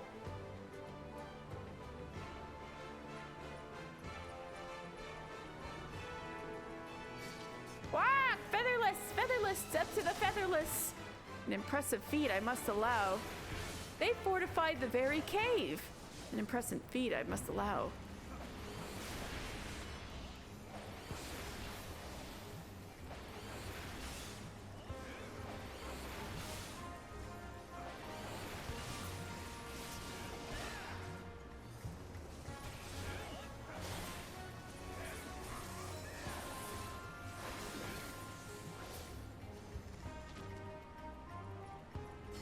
A Gubu? Siege Gubu! Oh my god, they have Siege Gubus! I love it! It's so good. Here too, featherless ones?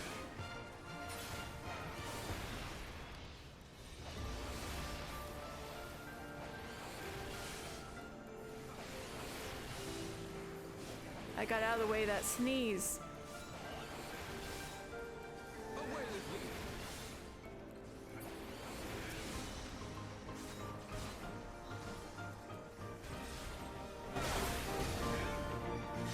Oops. Fruits of my training. I'll make you bleed.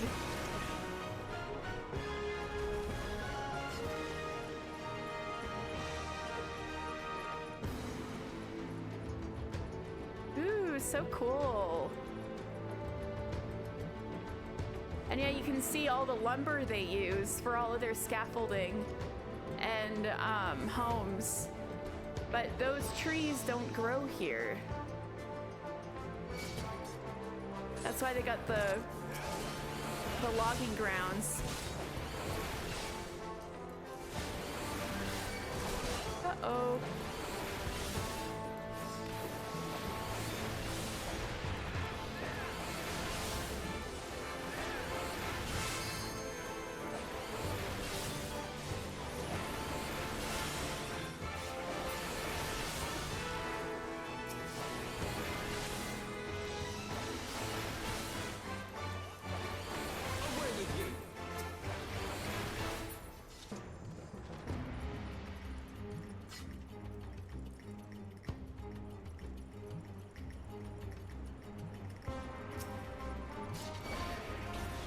to the featherless.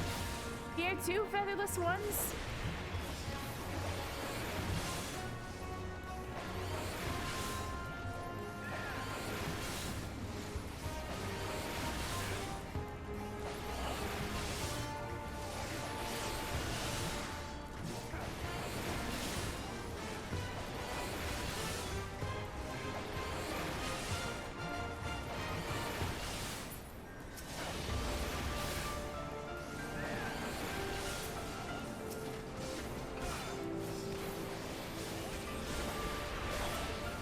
I almost got this guy. Drops a bone key.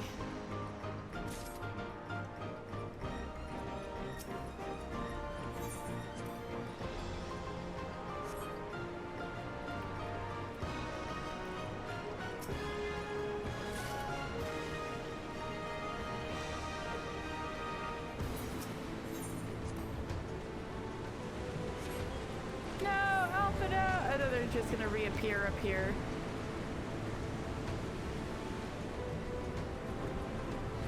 See?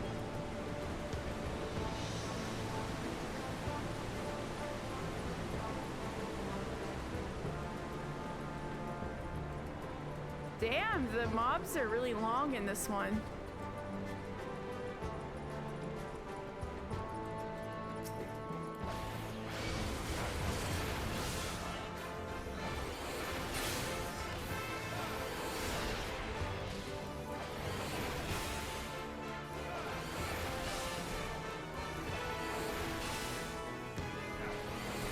Ooh, there's spikes. We gotta be careful.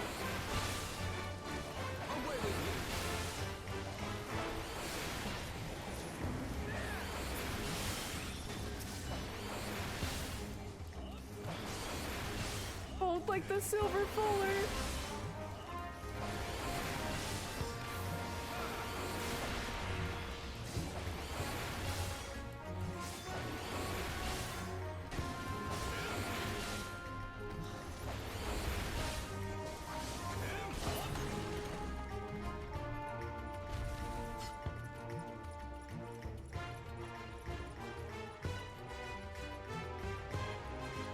Oh, I just want to have a look-see.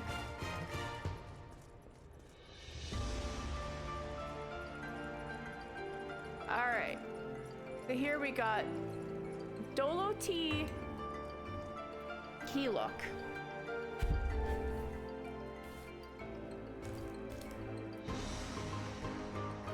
So this is a female Ixal.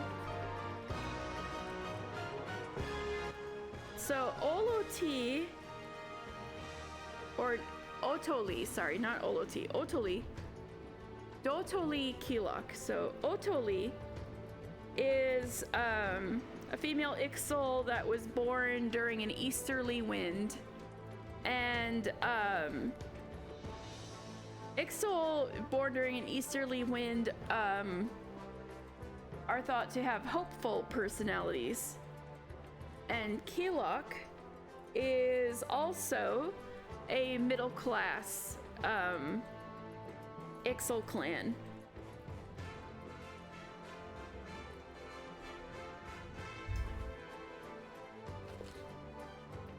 And so Dotoli Keylok, wielding a fan infused with Garuda's blessing. That is a very Garuda looking fan, isn't it? This Ixali Thaumaturge, oh, so she does magic, unleashes violent winds that send foes scattering. Outside of battle, she has been known to explore methods of harnessing the fan's power to increase the cruising speed of her tribe's war balloons.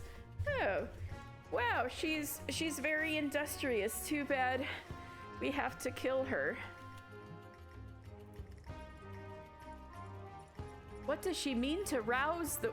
Does she mean to rouse the wind with that fan? The knights of our camp have just the defense.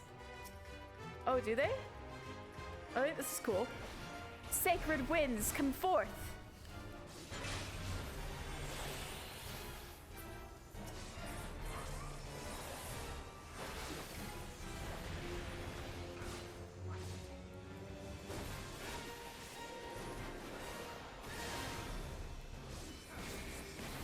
fury of the vortex, behold. Ooh. Oh, so it's kind of like, Ravana.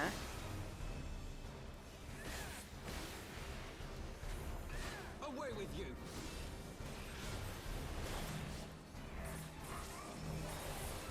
Oh, the winds.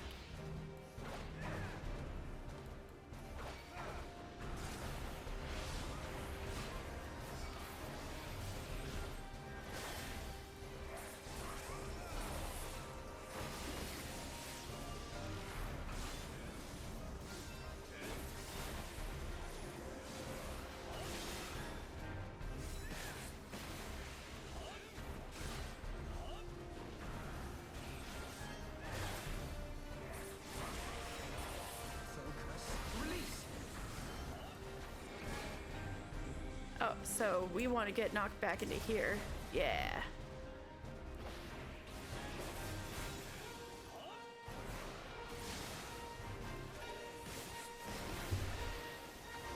On low. On high and on low.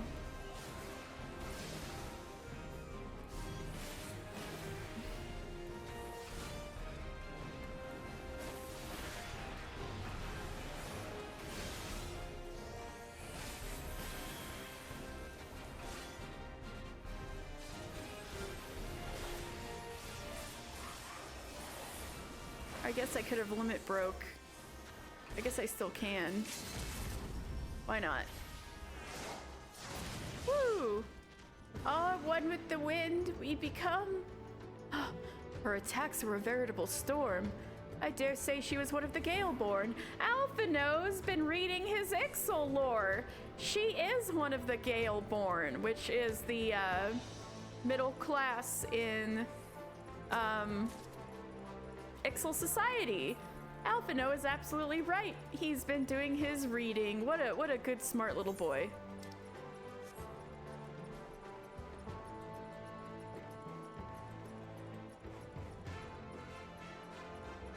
Ooh, looks cool out here. There's some lightning crystals, I think. Lightning aspected ether going on over there. Oh, Lady Garuda, grant me strength. To stop the ceremony they come, no further you will go.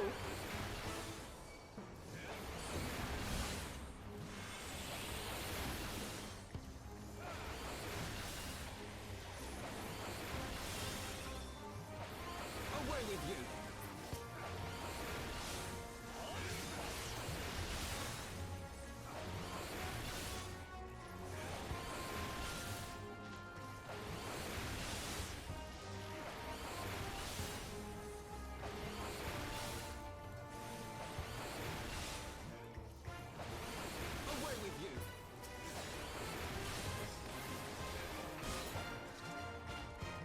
Alright, Airstone. This is what trips up people getting this in roulette who don't pay attention. Oh, that's fucking sick. Look at this. Yeah.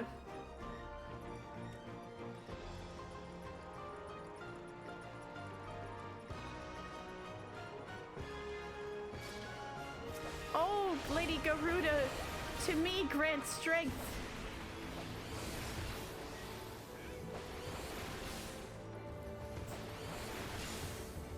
No further you will go. Look at that fog collar.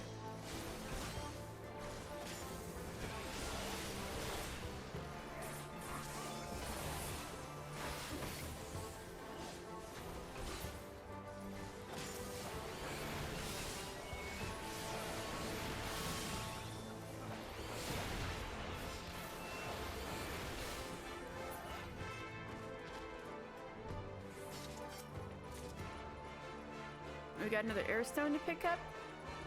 Oh, here they go.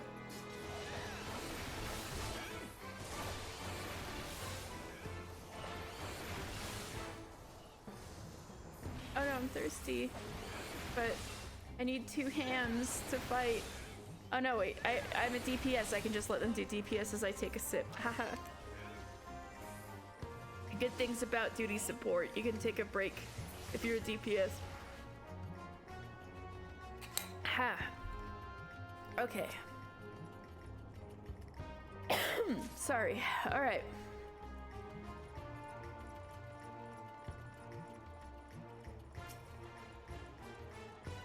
We're gonna do some zip lining again. Whee!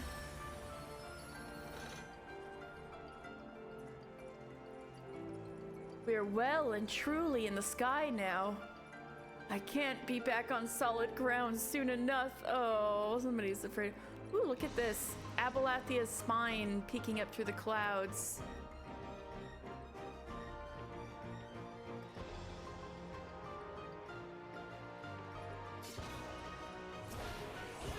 Your grave, this spot marks.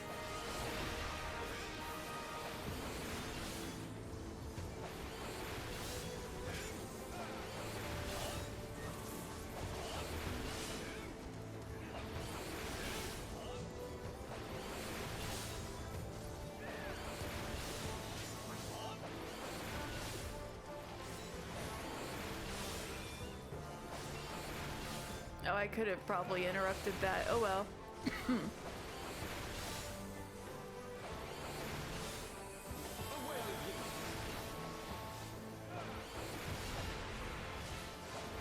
Alright, what do I got to...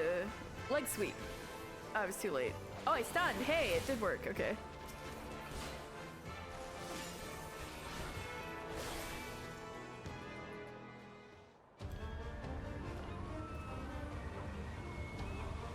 Oh? That is a buff fucking Ixal. Look at that. That is the buffest Ixal I've ever seen in my life. It's fucking ripped. Shredded.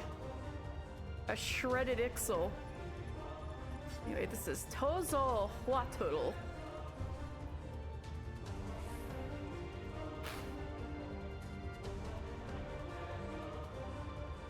So Ozol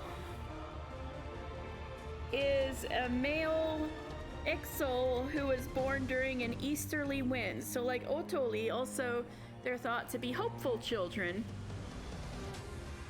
And as you might expect from a final boss, Huatotl is one of the high-class, top rung of society Ixal, one of the Sky Sent.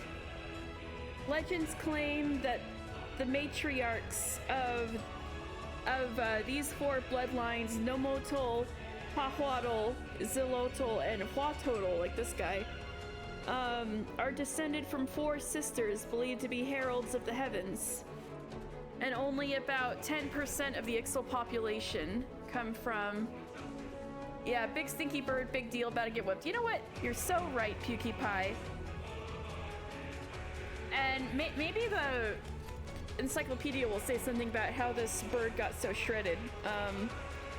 Tozol is of the Huatotl bloodline, one of the 4 great Ixali families said to be descended from the Sky Sent, numbered among the few ritualists capable of performing the rites of primal summoning. Tozol attempted to call forth the capricious Garuda in the stronghold of Xelphatol, so he's the one who's actually mistook these hands for a millet. He was hungry. He didn't know what he was about to catch was these hands. Oh my god. Alright. Tozol Huatotl. We can't allow the summoning. Intrude upon sacred ground. Who dares? Pay with lives, featherless ones will. Stella blocking the screen a little bit. Whoops.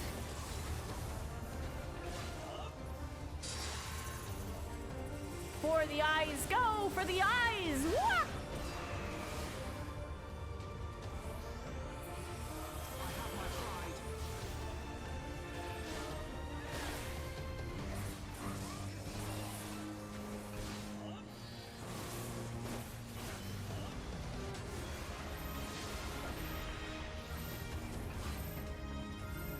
Couldn't you have stepped a little closer? Alright. I guess I could have kind of eked it out, but I don't want to be out of the stack and get smacked, you know?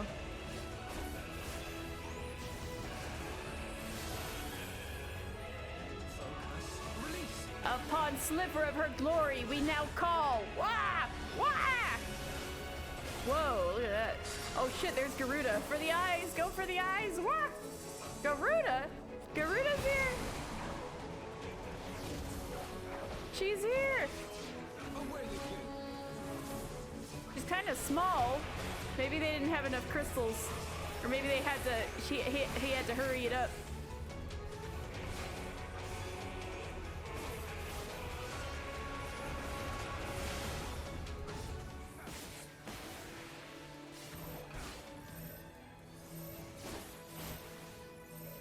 Yeah, I can kind of reach like this.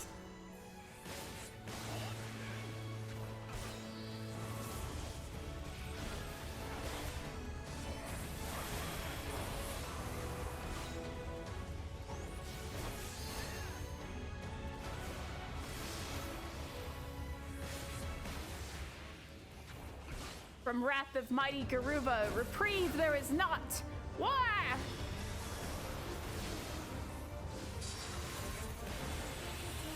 Oh, fuck. My uptime. The reckoning comes. Oh, just like Garuda battle. Is there something to hide behind? Oh, we're okay. To the goddess, all glory, all creation, her domain is. I hate to say it, but you guys literally came from test tubes, not a goddess.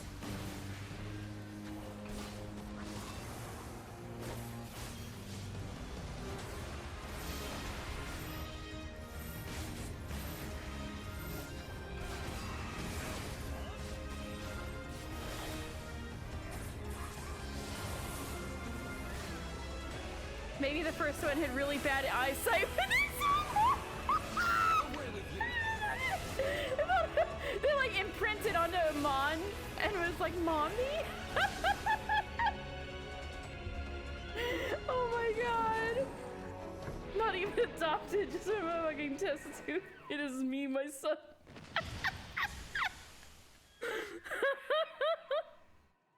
Oh my god. They told the other ones like, yeah, it was a beautiful They had really, really bad eyesight. All those huge ruffles on his shirt. It just all blended together. His mask, it was like, oh, is this beautiful bird face?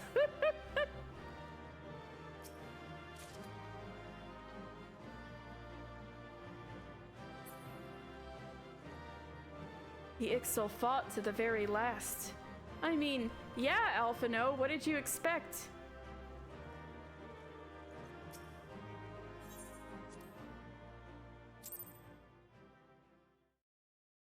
I hope I don't miss my chance to have a scene with the Warrior of Darkness. So they were unable to see the ritual to its completion. In my Halloween Garuda is costume. no longer a threat, and whatever the Ascians and the Warriors of Darkness were planning has come to naught. But we should not tarry. The Knights have secured our path to safety. Well, well. What do we have here? You'd better not have killed the Primal without us. Hello?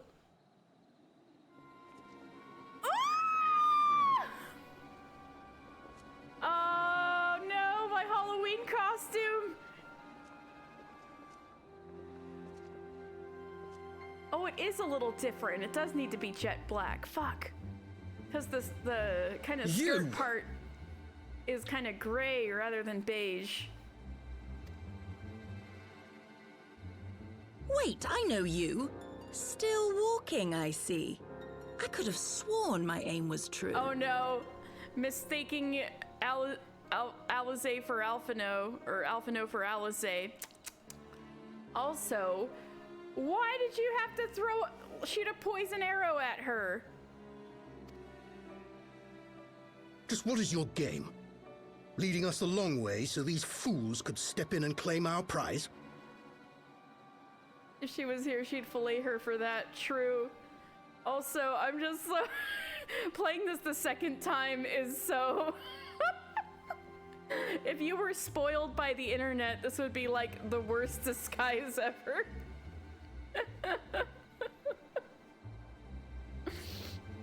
Yeah, who's that guy with the slutty veil? He's very, very handsome.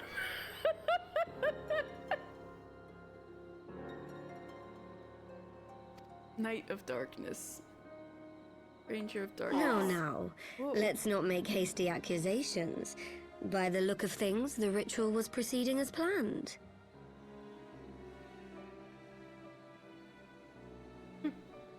Devout of Darkness. We arrived at the appointed hour. 'Twas they who erred. Damn, girl. I love her voice actress. Also, I should probably save their,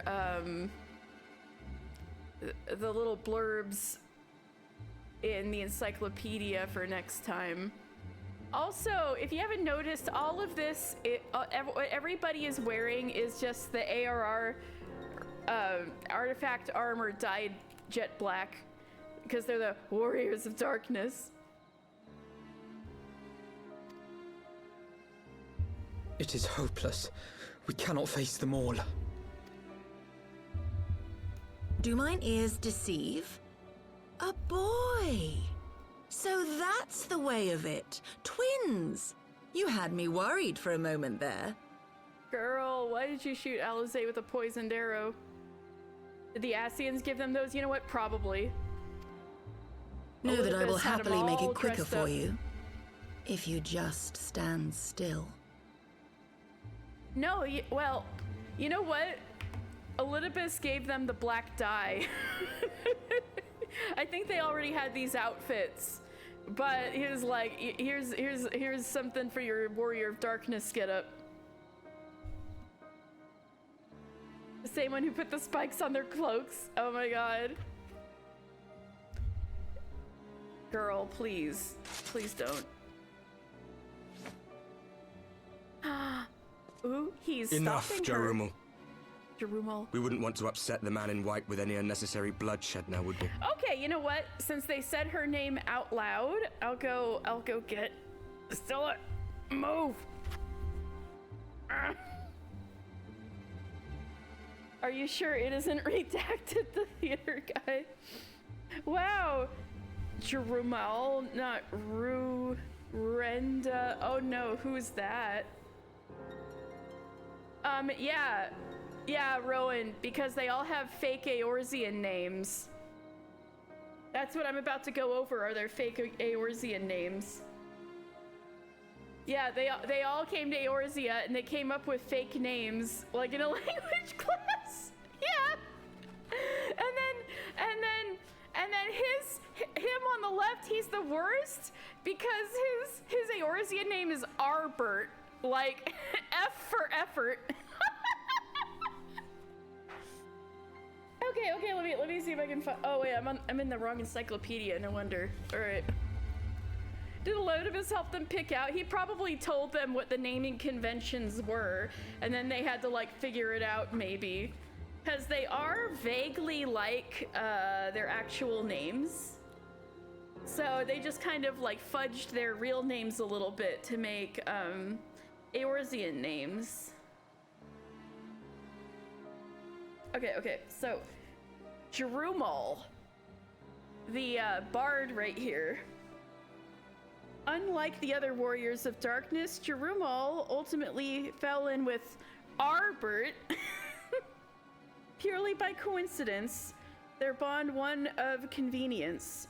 Her senses are sharp and her skill with the bow, polished over 27 seasons of the hunt. Reliable, so she's 27.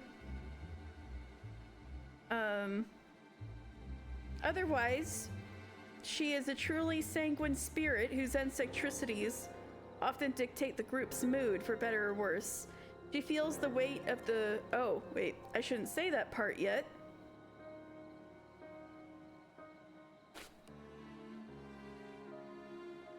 I shouldn't say that part yet. Maybe I should save this for later.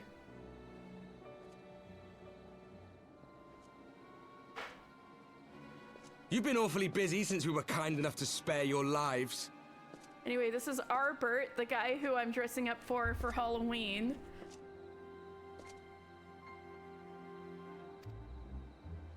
While you were idly consorting with the Ascians, you mean? 7 hells! What could you possibly hope to achieve? Should I explain it to you? Very well. Consider it a reward of sorts for beating us here. You know the tale of Hydaelyn and Zodiark, I take it? Of the Great Sundering and the reflections it created? Arbert. Yeah, I'm actually not going to say these descriptions out loud until we get maybe towards the end of when we're gonna see them. But just know this guy's Arbert. The bard is true male.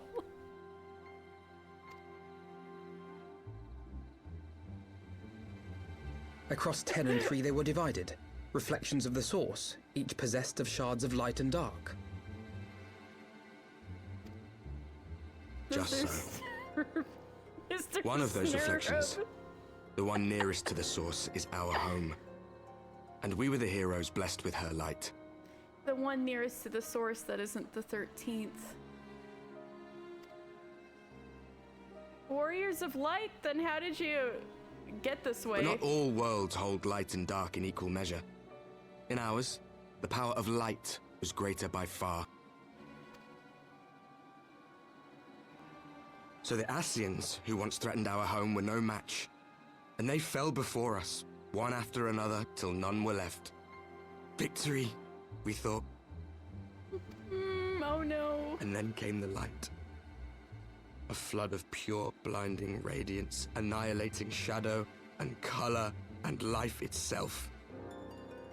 Ere long, it will consume our world, leaving naught in its wake but blank perfection. One shakes darkness, one shakes the light. No, I'm just kidding.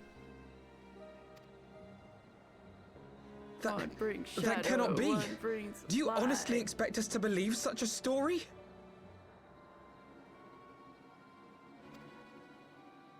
Believe what you like. But it has happened before, on a world far removed from ours. The 13th, which was swallowed by the dark and transformed into what you call the Void. Arbert. It's spelled like this. It's so silly. I'm gonna spell it for you.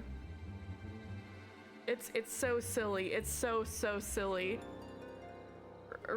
Robert. Imagine being Black Mage guy. His name is Naibert. Naillebert.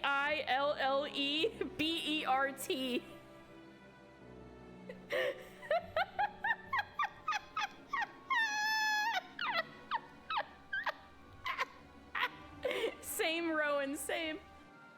Naibert. Frenchify his name.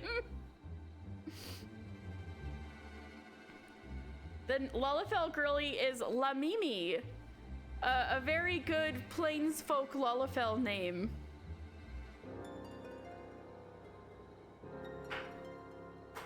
You accept this, all right. Hers is like the least hilarious. Hers kind of works. Everybody else is like a train wreck. And so that means the one left is the Paladin, and Blanhairs is the Eorzean name. And so I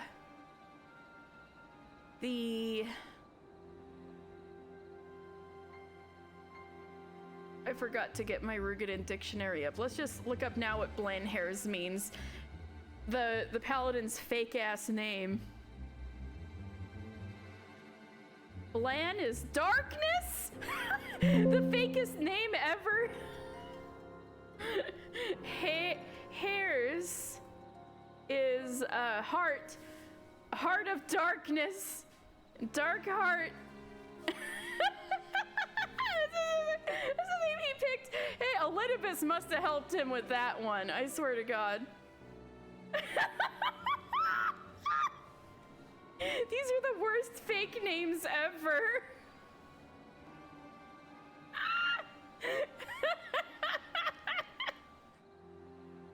Anyway, Arbert is making some great points. There was a flood of darkness. My name is Stacy, fake name, motherfuckers, yes. Anyway, Arbert is making some excellent points. If there was a flood of darkness in the void, why couldn't there be a flood of light in the first? Unchallenged light would condemn us to a similar fate. And so we joined hands with our former enemies, and with their aid came here, to the source. Ooh. Sounds a little bit like, yeah, this sounds like what happened to, Unokalhai. Except that, it sounds like this world can still possibly be saved. They were talking like time is running out. For there is but one way to restore the balance and save our home. The Ardor. Calamitous destruction with the power to break down the barriers between planes and see our worlds rejoined. Bro, they're lying to you! Bro, they're lying to you! You would doom our world to save your own? What would even become of us? Of you? Enough. I tire of talking. Bro, they're lying to you! No! You know our cause. You know what is at stake. We are prepared to do whatever it takes. Are you? These poor bastards. No, I'm already getting emotional.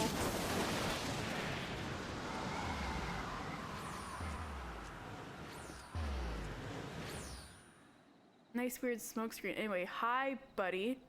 Hi, buddy. If there is aught you would say it. Otherwise, begone. You have no friends here. Cute little trick.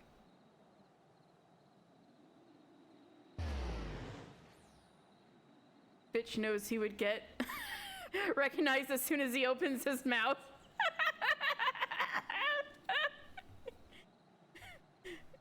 You have no friends here, maybe scream so loud the second. I know. I'm also extremely sad right now, but it is a little funny. He probably cried a little about that one. You know what? He definitely did. Underneath it all. Underneath it all.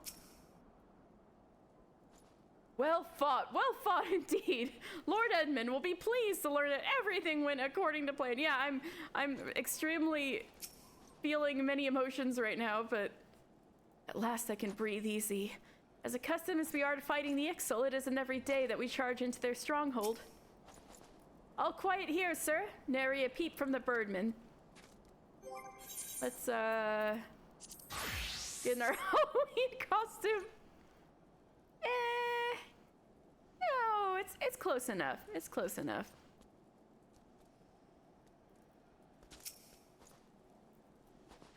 You know, being soot black instead of jet black just makes it just shitty enough to be a Halloween costume rather than a cosplay. You know what I mean? You know what I mean? An All Saints Wake costume has to be just slightly off. All things considered, we should be grateful to have survived that encounter. Do you think it could be true that to save their world, they must bring ruin to ours? No. No, it matters not. Such wanton destruction is beyond justification. Whatever their reasons, they must be stopped. The sacrifice, the loss, it ends here. My inventory, no! Not my inventory. All this freaking food. I didn't turn in. Oh, because I fucked these up, that's why.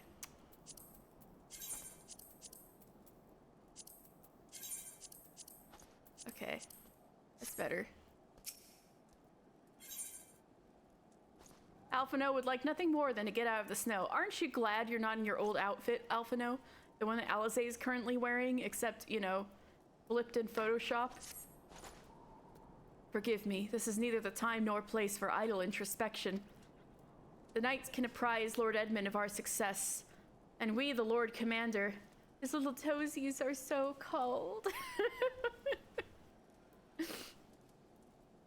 And we, the Lord Commander, more importantly, I should like to see if my sister's condition has improved. You may take a moment for yourself if you wish. I will be at the congregation. You know what? I don't know how fast we can get a cutscene with my double, but so I'm just gonna do it this ASAP so we can finally go on to actually doing All Saints Wake. We just need one cutscene where they're both wearing the Halloween costume.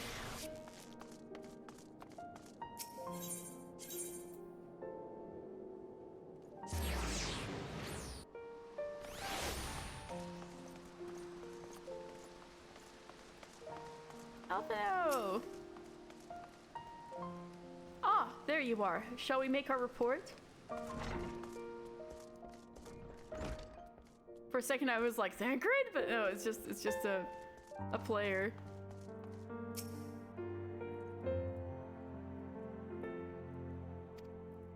Lucia, anything new?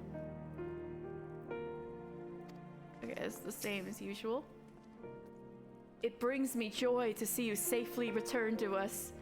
Good to see you too, Emmerich. It brings me joy to see you safely return to us, mister. What news from Xelphatol? Then we were not too late. On behalf of Ishgard, I offer you my deepest thanks. As for we who remained behind, Mistress Y'shtola has been tending to Mistress Alisaie in your absence. Oh, so Y'shtola came over, good. And I am pleased to report that she has regained consciousness. Yay! I imagine you have many questions, especially given your recent encounter with the Warriors of Darkness. I know I do. Come, let me show you to her room. Do not worry, her condition is much improved. She is a resilient one, much like her brother.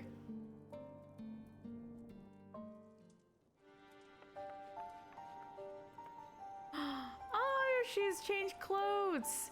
You're actually wearing something warm now. Alisaie, how are you feeling? Well enough, brother. Thanks to the kindness of our hosts. When they told me you had departed for Xelphatol, I found that I could rest. The outcome seemed a mere formality, as did your safe return. Thank you, my friend. Of course. I take it your mission was a success.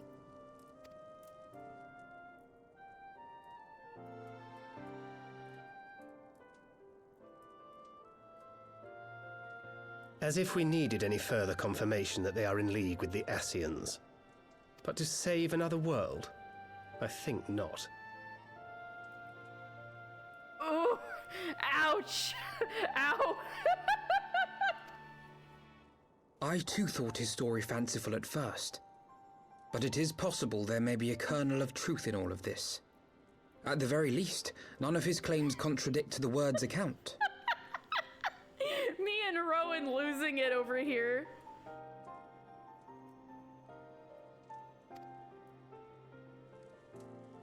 You were following these people, Alisaie. Why? Circus music playing. Clown honking noises. Yes.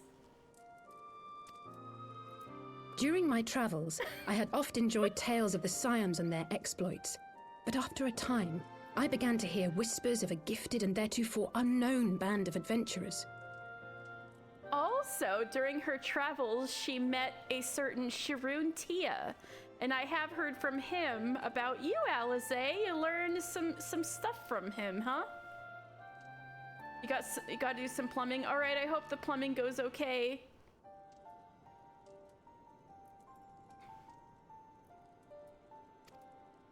adventurers who had supposedly sworn to travel the realm slaying primals in the Scion's stead. Oh, you're going, Pewkie Pie. All right, good night, Pewkie Pie. Have a happy All Saints wake. I'll get to that eventually if you're curious about that. Go play it yourself or come back for the VOD. Anyway, either way, I hope you have a good night. The Warriors of Darkness. And in the course of investigating these rumors, you stumbled upon the Ascians' involvement. Oh my god, Emmerich's so tall.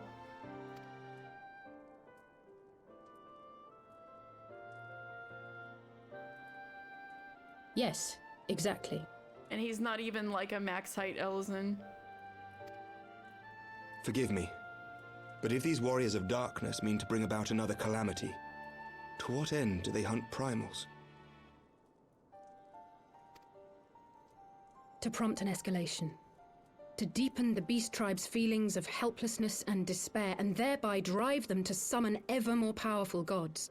And lest we forget, these events do not occur in isolation. With their patron deities being slain left and right, the news of man's victory over Nidhogg must surely have sown panic in the minds of the Beastmen. 'Tis no wonder they wish to defend themselves. Alisaie putting herself in their shoes already. Power answered with greater power. Death with more death. A vicious cycle fueled by fear and hatred. I know it's like all too well. Aw, Emmerich.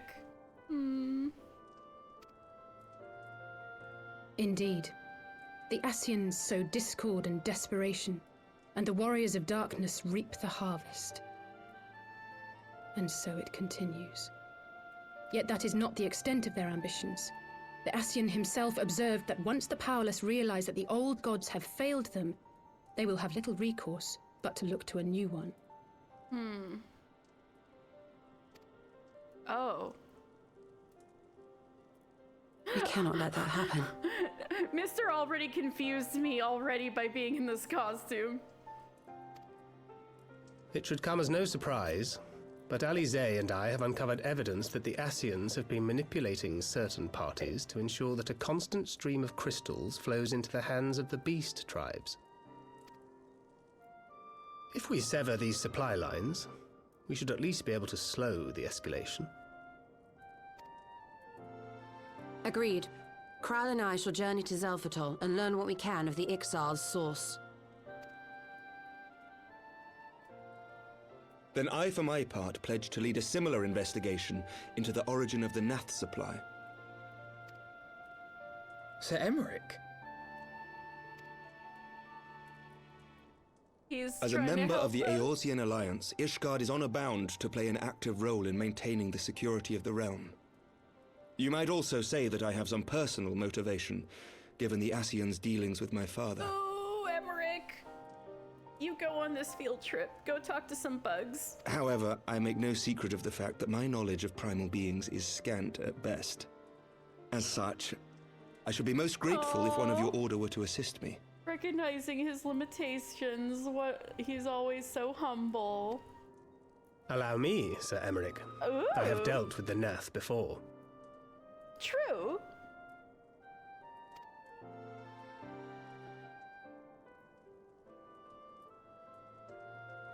I want to go on that Let us Thancred and consult with Emmerich's field Orianja trip. then.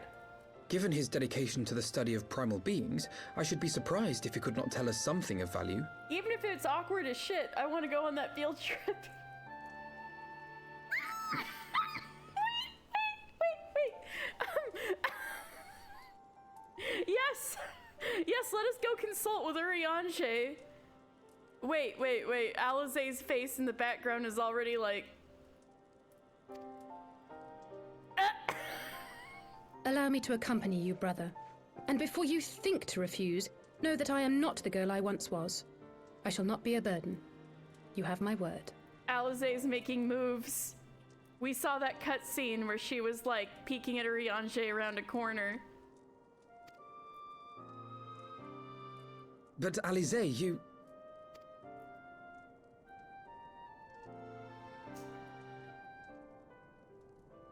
He knows You are his more than sister. welcome. After all, it was you who set us upon this path. No, then he had to go make it sweet.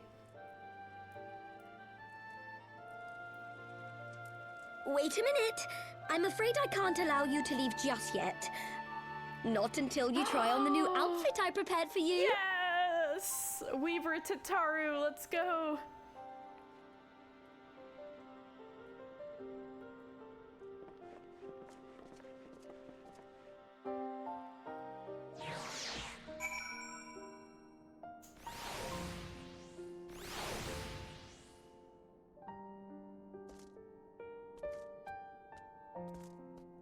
You need to go see the new outfit, Alphado.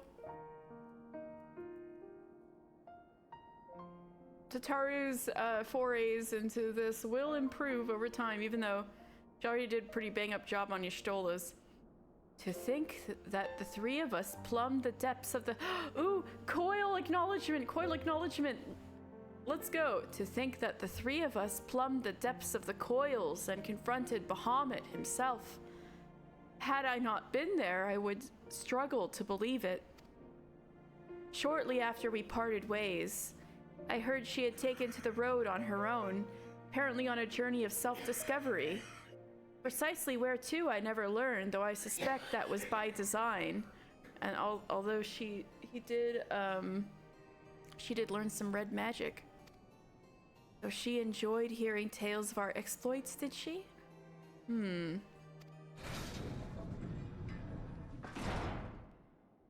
My apologies for keeping you waiting.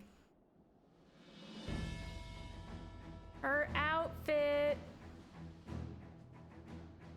Yeah, it does kind of look like Y'shtola's. This is Tataru's first little foray, like sewing all this leather together.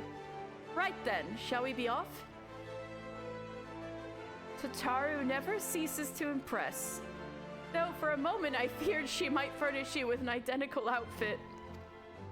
Praise the 12, she did not. Mother and father were rather too fond of making us wear matching clothes. Now we know exactly who mother and father are if you've played Endwalker. Always putting them in matching little outfits. Do you remember the time at the studio when that girl of yours crept up behind me in the hall and whispered, "Sister, please, she was not my..." Can we not have this conversation in front of the Warrior of Light? Alphino, I need to know the story right now. Like, right now. Like, instantly. Like, please tell me. So be it. Another time, perhaps. Tell me now. To be honest, mister, I wasn't planning on seeking you out just yet. When I set forth on my journey, I did so with grand ambitions. As you may recall, I promised I would not disappoint you. I pray you will forgive me if I do. What? Alisaie, you won't disappoint me. Shush. I've been meaning to ask about the carriage. A pleasure to have you with us. Oh, this is probably a Coils thing. I've been meaning to ask about the carriage. Ah, yes. The carriage that so fortuitously arrived to spirit us away from the old Daw after the banquet. Oh, that carriage! Ooh! The driver informed me that I had my sister to thank for his presence in Old Daw. Oh my god, I forgot about that. That was months ago. As far as Lore Sunday goes. How did you know to send help? Oh, drunken brass blades are even less discreet than sober ones. Unfortunately, by the time I learned of the plot, it was too late to do anything more. Frankly, I'm still amazed Brennan managed to find you. Brennan was the brother who rescued us. New garments aside, I must say that you seem different, more resolute than last we met. You have the look of a woman who is ready to fight for the future of Eorzea. If you remember, during Coils, Alphino was a lot more of his kind of prissy old self, but he did, his big concern over and over was, like, if Alisaie was ready, if she had her convictions and stuff like that.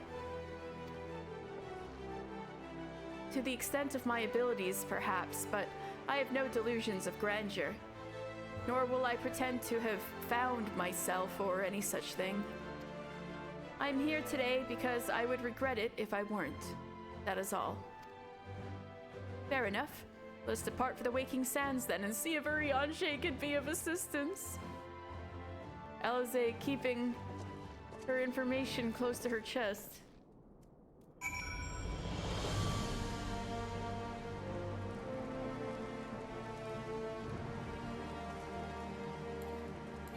Alright, let's go to...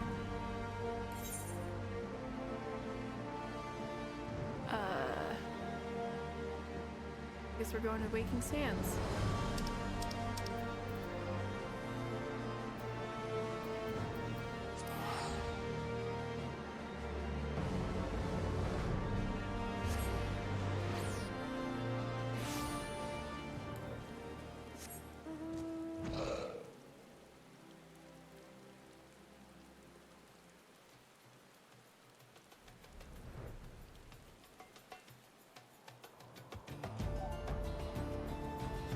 God, I wish we don't go through the whole patch before we get a scene with, I just want one scene where he's wearing the Halloween costume when Arbert is in the same scene.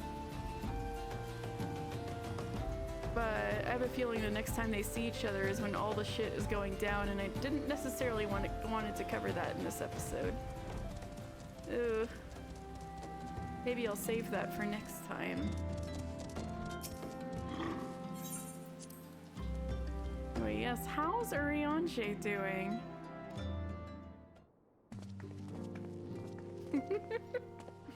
Urianger, apologies for calling upon you unannounced. Why, Master Alphino, would that the scholar had seen fit to grant me knowledge of thy coming.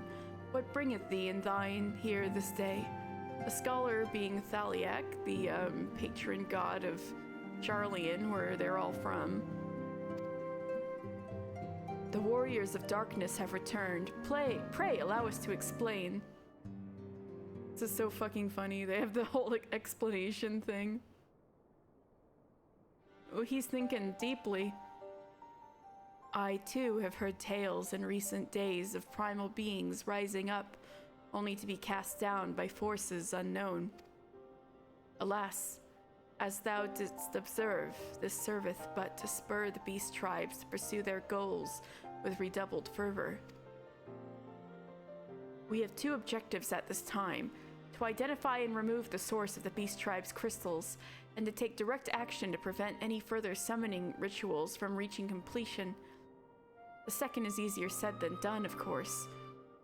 While we were fortunate enough to learn of the Ixal's plans before they came to fruition, I should be surprised if the Warriors of Darkness and the Ascians did not have similar designs elsewhere, of which we have no knowledge. Thou wert wise to come hither, for this very day did I receive tidings most troubling from across the Strait of Murlthor. What a coincidence! That's interesting. Ogomoro stirreth, and there are whispers that the Lord of Crags neareth his return. Mere rumors, mark thou, but in light of thine own discoveries... Oh, Titans coming back, huh? Thou canst still afford to turn a deaf ear to their claims. Aye, we must ascertain the truth of the matter for ourselves. Let us consult with the Maelstrom forces stationed at Camp Overlook, mister. Thank you for your counsel, Urianger. Pray inform us should you learn aught else. Wasn't Alisaie supposed to be with us? Where is she? I shall. Oh, she's right there. She's just been watching, silently glaring at him the whole time. Oh? If I may, brother. Urianger, is there anything else you would like to say? Oh no, the creepy music. Alisaie? If not, then never mind. I only ask because you are normally rather more verbose.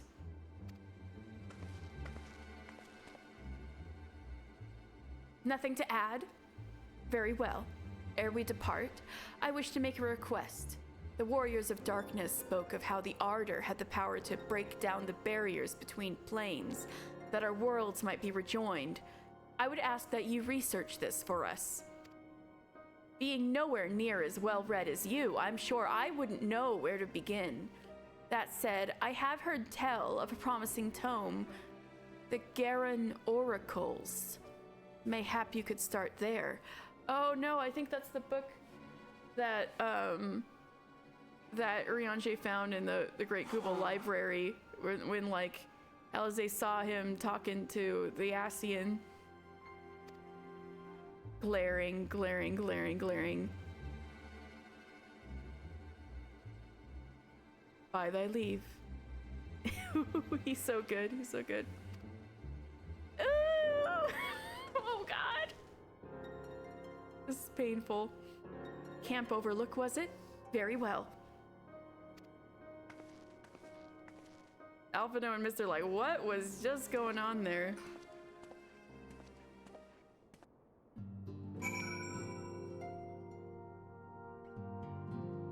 Oh my god. We shall speak anon, mister. I prithee attend Master Alphino and Mistress Alisaie. I pray thee. I shall attend Alphino and Alisaie. Okay, so let's go to Camp Overlook.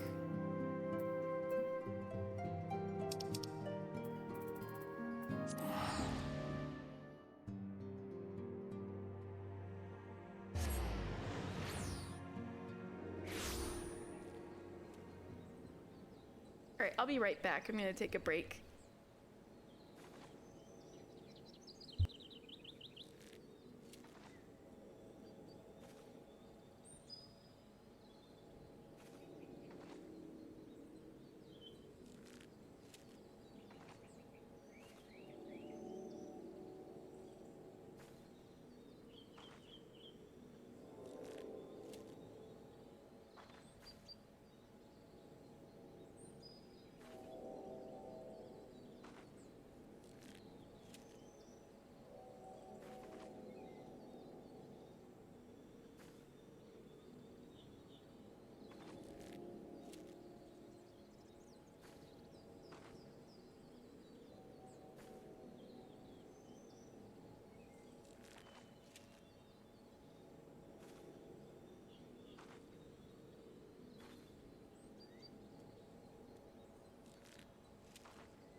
Alright, hello, I'm back.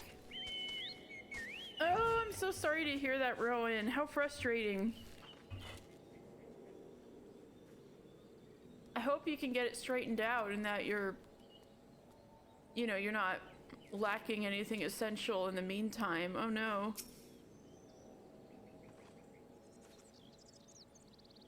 Gotta go back to Lowe's tomorrow. You're braver than me for trying to plumb by yourself.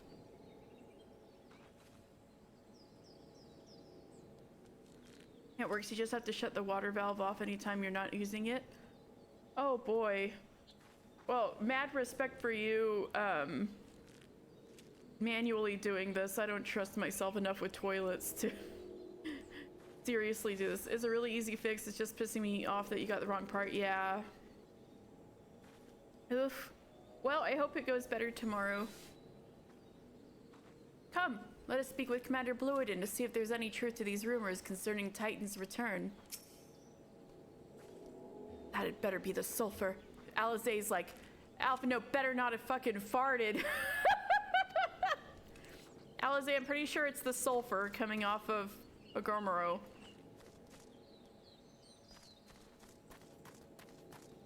If it was anything worse, you'd wait until your dad's visits. Oh, your dad can fix any toilet.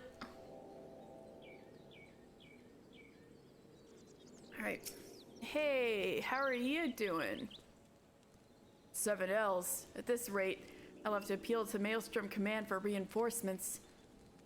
Whatever it is, we don't want any. You've met me before.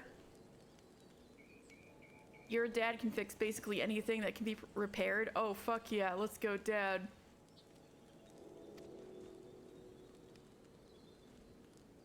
Well, fancy that. Just when my kobold problems look like coming to a head, the scions of the 7th Dawn turn up, itching to pitch in. Bloody brilliant timing is what it is. Right then, let's get to it. Yes, very, very bloody brilliant timing. Interesting that, Urianger happened to know about this at exactly the right time.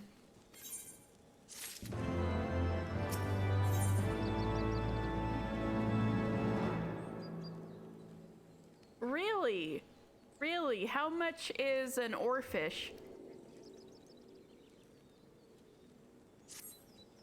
So, our friendly neighbors in Orgrimmar have got much more aggressive of late, just as you said. Matter of fact, our scouts spotted one sniffing about the stowers just now, likely looking to make off with an armful of crystals. 12,000 bells? Ooh. I trust you to check, to like, if you check it, that you're truthful.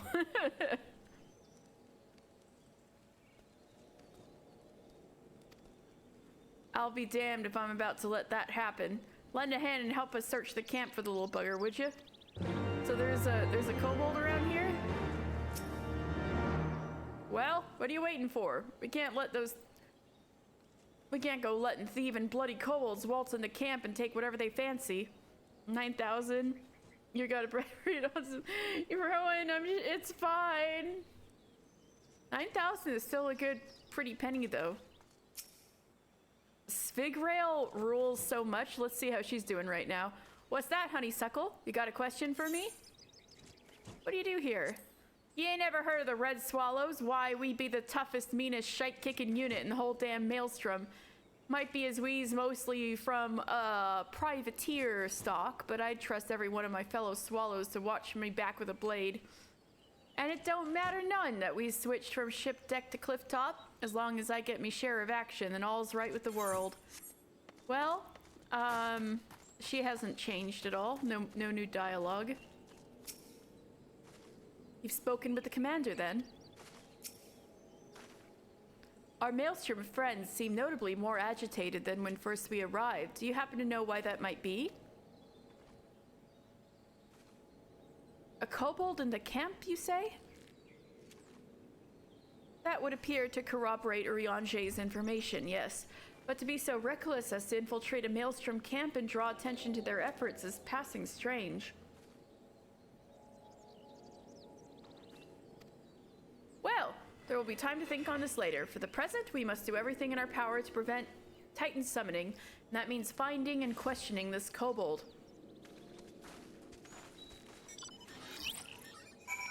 Wait, this isn't the kobold I think it is it? Isn't this a little early?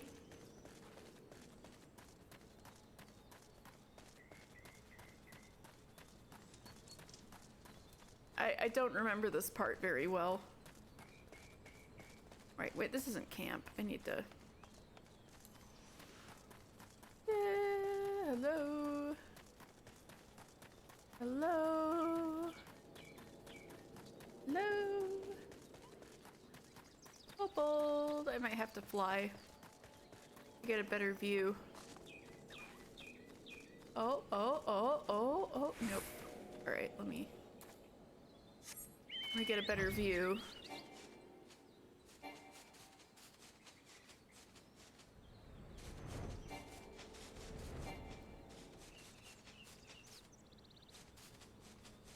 Aha! Koboldling!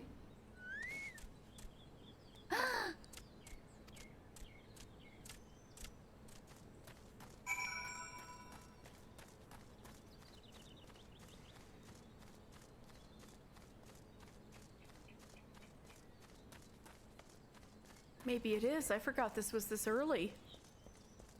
Where did you go?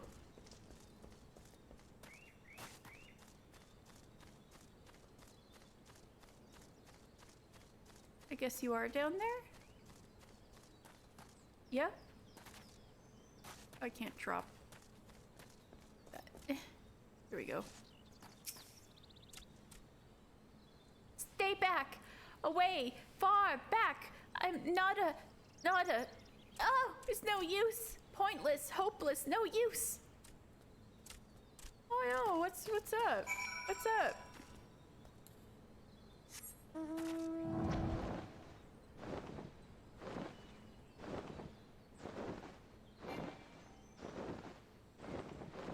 Hello?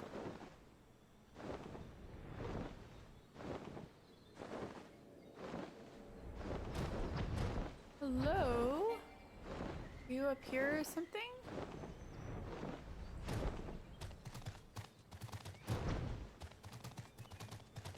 Oh, there you are.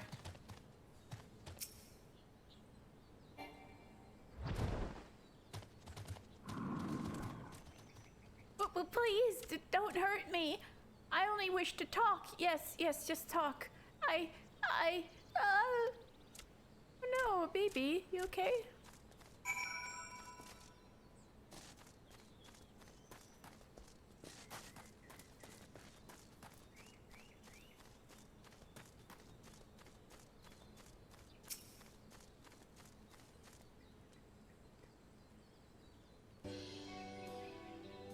This is the upsetting part. Oh, goddamn.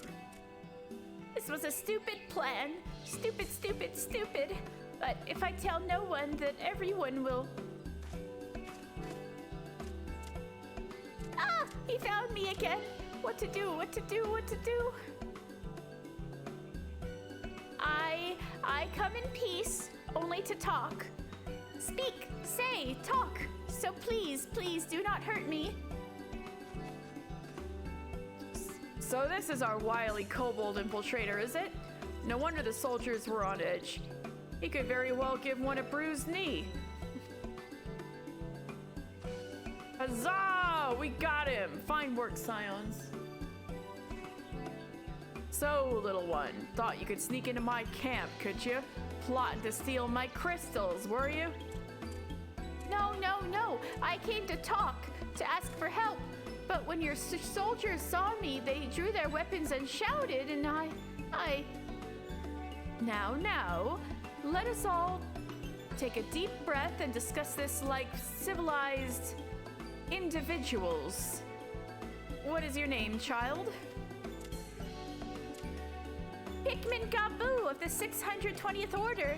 At least, I will be a Pikmin one day. First Gabu! I totally forgot about first Gabu appearance. Oh my god! Gabu! Gabu is so full of life and happiness. And he's not happy, but he's got pep. Oh!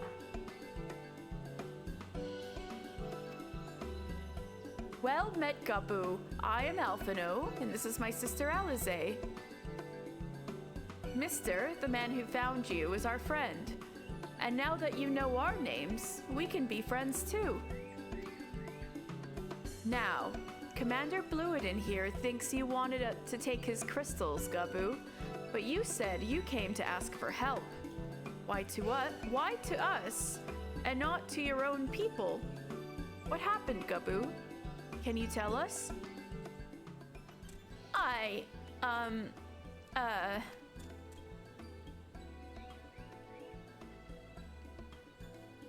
This is the first thing Alize ever says to him. No one is going to hurt you, all right? Not while we're here. I promise. Oh, Alize.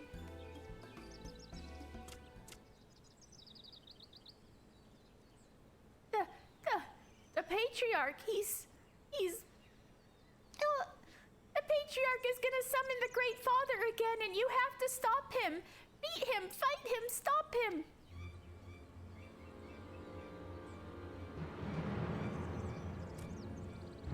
Gabu's parents said they didn't want it, along with many others.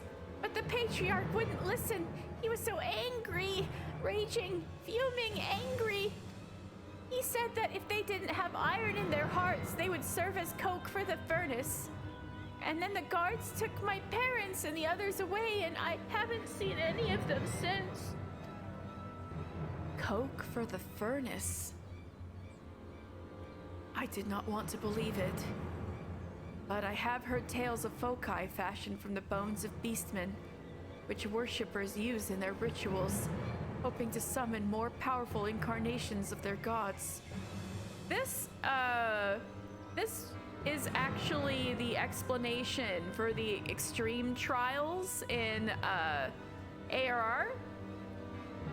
So that's an excuse for extreme trials that they borrowed the lore from and used it for this. So yeah, you actually, when you do, I didn't deem the extreme trial stuff like worth it enough to put in Lore Sunday, but you do indeed bring these artifacts, the foci, back to Urianger, and he remarks that they're made out of the bones of tempered beastmen and stuff like that. Very macabre. By the 12, that is sickening. No one listens to Gabu, no matter how much he cries, pleads, begs, cries. They do not listen, only talk about punishing the overdwellers and praising the Great Father. Gabu loves the Great Father, but he loves his parents too, so please, help Gabu stop the Patriarch and save his parents.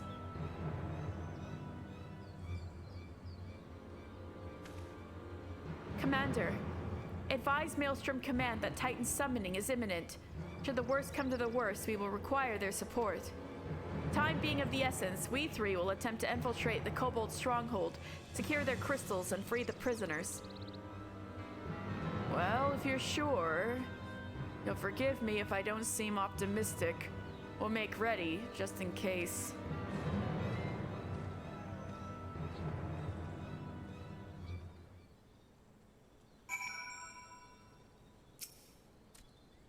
I tried talking to the others, but they wouldn't listen. So even though I was afraid, I came here. Do you know that there are collectors who will pay a fortune for Beastman ritual artifacts? It is perverse. I agree, Alize. It is pretty fucked up. I have faith that we may yet stop the ritual. We would surely have detected the associated etheric disturbance had Titan manifested already. But I cannot speak for the prisoners. 12 have mercy. That they would even contemplate sacrificing their own flesh and blood. Brothers and sisters. Mothers and fathers. Time is of the essence. We must see what else Gabu knows and formulate a plan without further delay.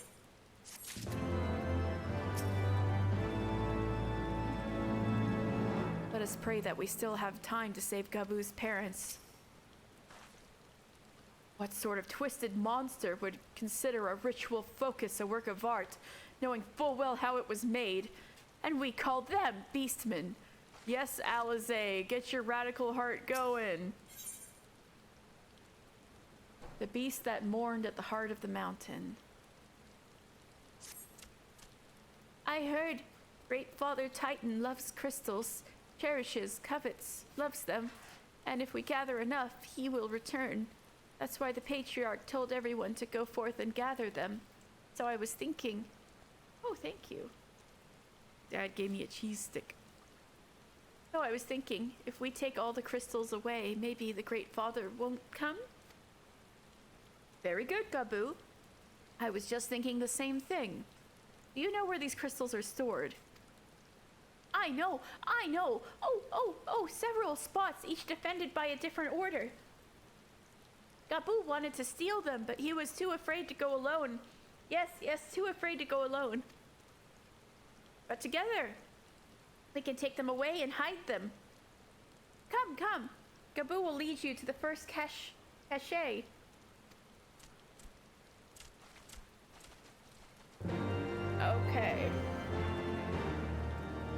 Oh, I dropped something. Okay.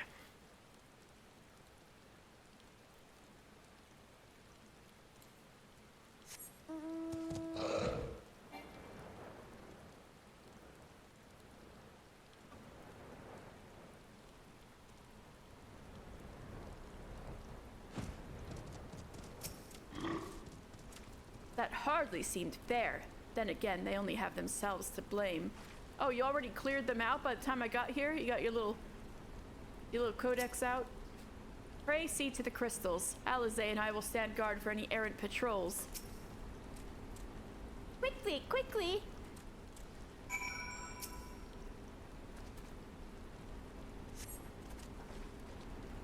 You have them all? Good. Lead on, Gabu. This way!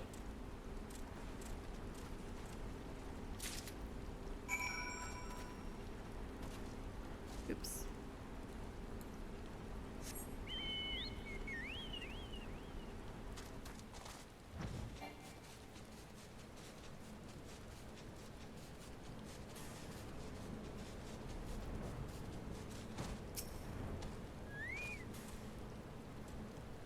If they find us, you'll protect me, won't you? Of course, especially Alizé.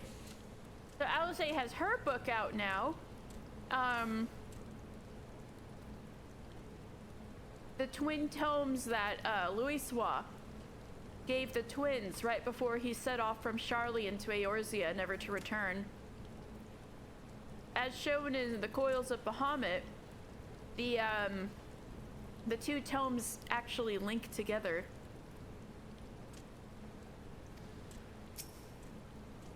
What are you waiting for? We stand lookout. You take the crystals. I know. If I did not know any better, I would say this crate was... What's wrong with this crate, Alphino?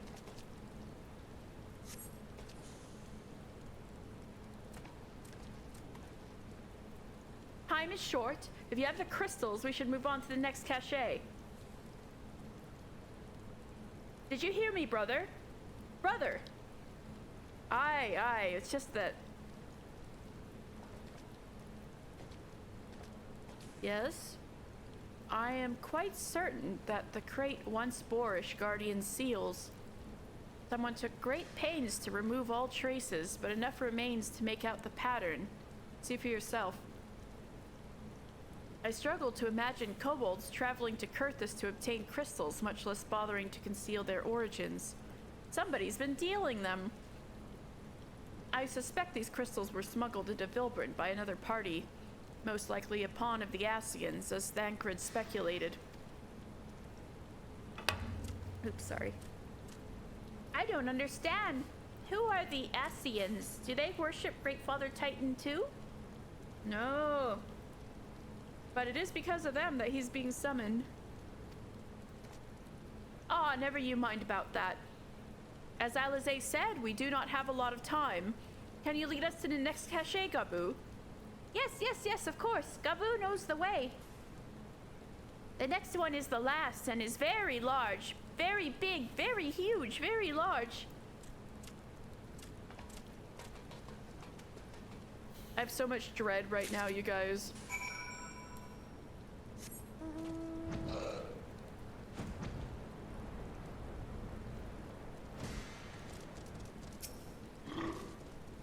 We should pack up the crystals and leave now. The kobolds could stumble upon our handiwork at any moment. But they were here! Heaps and heaps of crystals! Oh no, where'd they go? Gabu said the cache would be here, but it is remarkably well hidden. Uh-oh, and it's supposed to be big.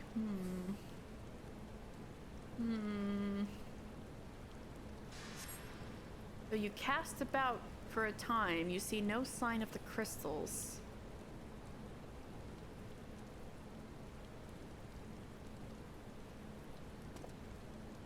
Confound it. What about you, mister? Any luck? Nothing! Nothing! This cannot be! Gabu saw them! Spotted, saw! Think, brother, think! They must have moved them, yes? The question is where to and why. Is the summoning happening? Within Ogomoro, where they summoned Titan once before and mean to do so again. It is the only explanation, or more like the most likely one. What about Mother and Father and the others? We have to help them. And we will, Gabu, we will. Stay calm. We still have time. How do you know that? You don't know that for sure, but they have yet to call for the— Oh, okay, that's the logic. All right. They have yet to call for the remaining crates, yes? If they had, then they would have found the other caches empty and sounded the alarm. Okay, you know what? Fair. That's some good logic. Nevertheless, I believe the time for stealth has passed. We must breach the navel and seize the remaining crystals. There's no other way to prevent Titan summoning. But first, give me your crystals, that I might deliver them into Commander Bluiden's custody. We dare not take them into the bowels of the mountain. Smart. Take my crystals, boy. Well then, guess it's you and me, Alisaie, and Gabu. Father, we're coming. Alphinaud is right. It would be folly to deliver the kobolds the very thing we sought to deny them. The crystals, mister, if you would be so kind.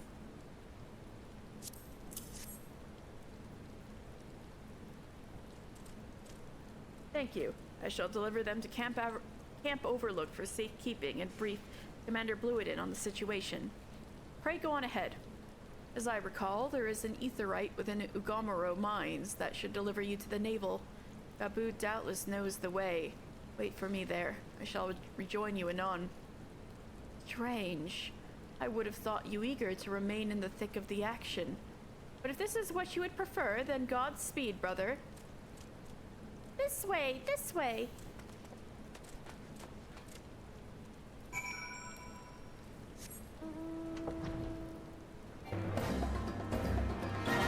Right. I did enough kobold quests to know my way around here. No! And then I fucking like embarrass myself instantly with one of those sealed tunnels. I had a feeling.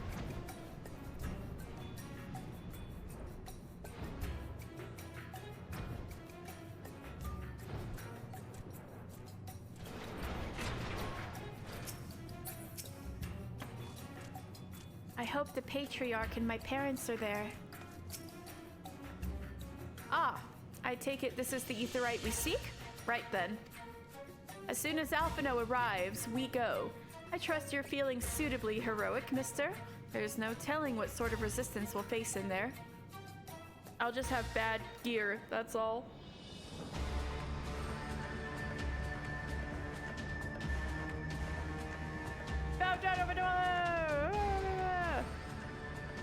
Quickly, you clods! Briskly, swiftly, quickly! I'll not suffer any further delays. Second Order Patriarch. Ooh. That means he's like the second most powerful kobold.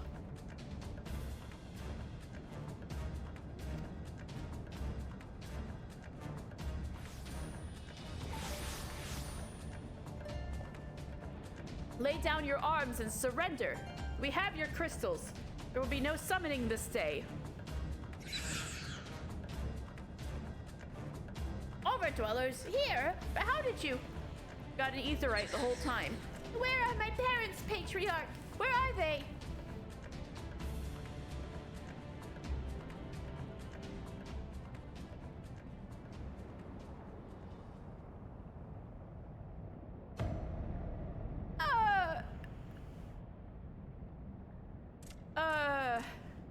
They don't look okay.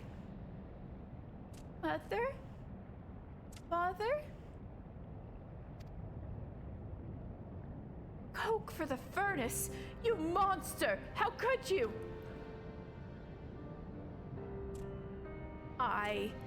We are but servants of the Lord of Crags. We are his, that he may drink of our blood and partake of our flesh, that he might draw upon the strength of his children and defend them from the tyranny of the Overdwellers. No, Alisaie, not yet.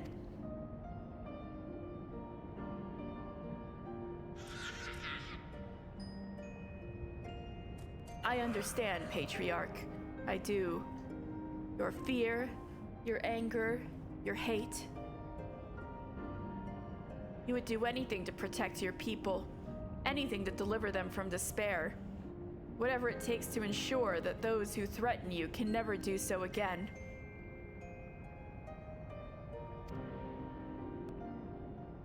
But in your single-minded pursuit of this objective, you have brought suffering on your own kith and kin.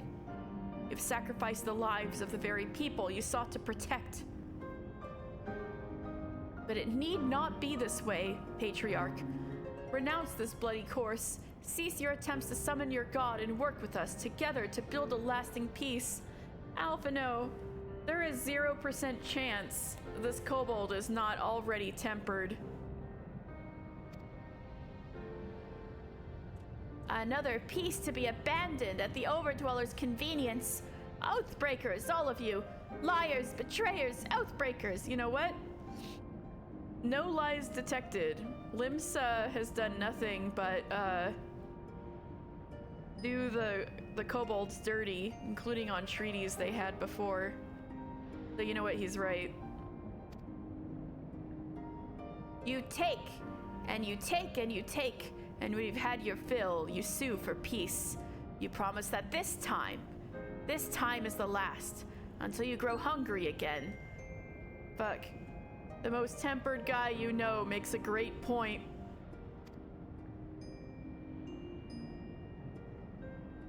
And when we dare to defend ourselves, you declare that this beast tribe cannot be suffered to live. That our god drains the land of ether and brings naught but suffering, death, destruction, suffering upon us all.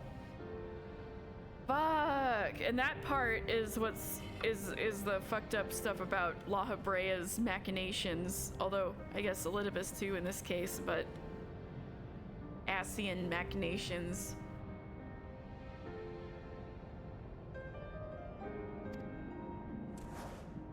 I will hear no more lies from you or yours, Overdweller. You've ruined your own lands. You'll not ruin ours.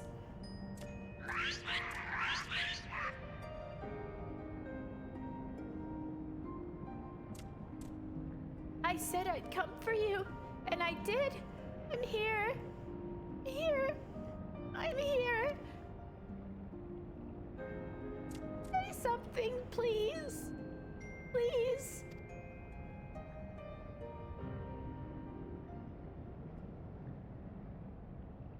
Please! Oh no, his prayer is gonna summon Titan. Gaboo! No!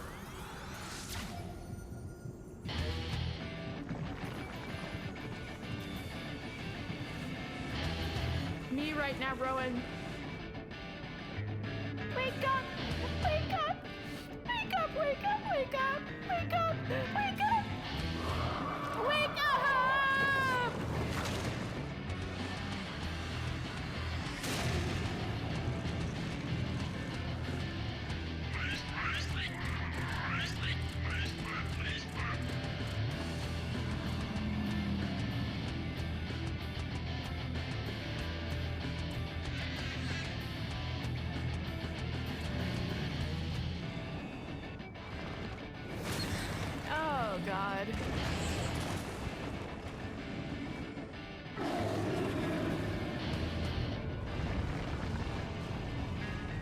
Seven hells.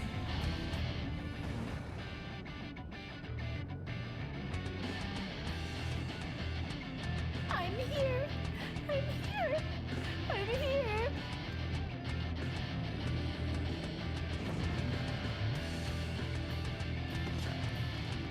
Alphino! Leave him to me.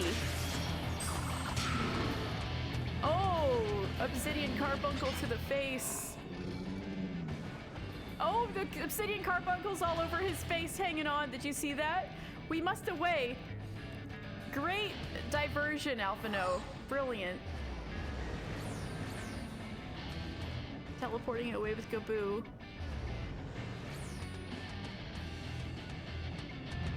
Alphino, you're gonna get tempered. You don't have the echo, bitch. Yeah, oh yeah, okay, he's gone, he's gone. Oh god, we had to rip Obsidian Carbuncle. You were a great one.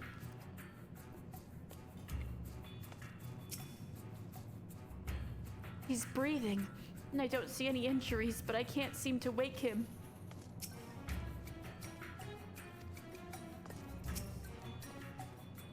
By the 12, how could I be so foolish? I should have known better than to let Gaboo accompany us, given what we were like to find. His anguish and despair have served to birth a primal, just as surely as would the supplications of the faithful. Worse, being born of such tumultuous emotion, this incarnation of Titan seems incapable of naught but violence. Yeah, it didn't even speak a word. If we have one cause for optimism, it is that, while many crystals were present, they represented but a fraction of the quantity intended for the summoning ritual. Meaning that Titan must be far weaker than planned. Be that as it may, he is yet a primal, and the longer we leave him to bleed the land of Ether, the stronger he will grow. And should Titan be permitted to leave Ogomoro, more lives will be lost.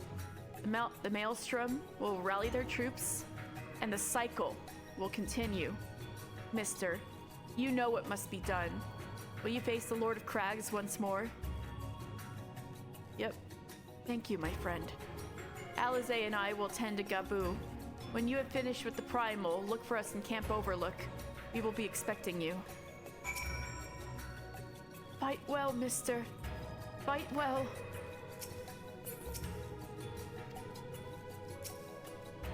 Poor Gaboo. I have faith that you will return to us as you always have.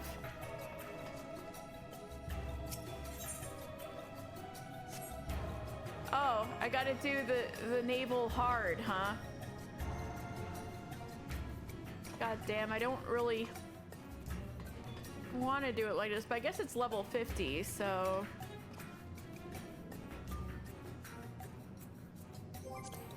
What, is the naval hard with 8?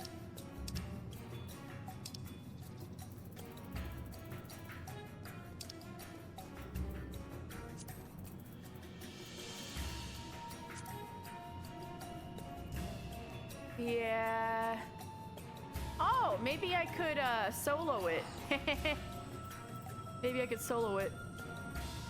Yeah, I'll solo it.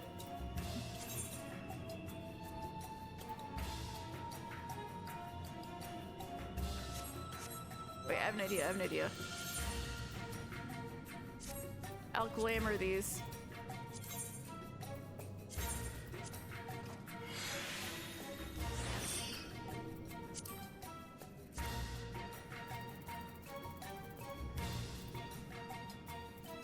Wait, where is it?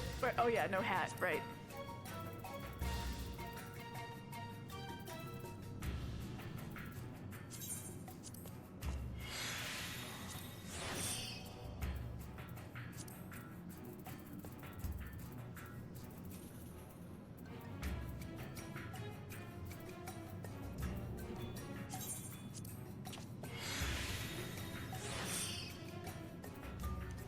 How's Mahjong been going, by the way?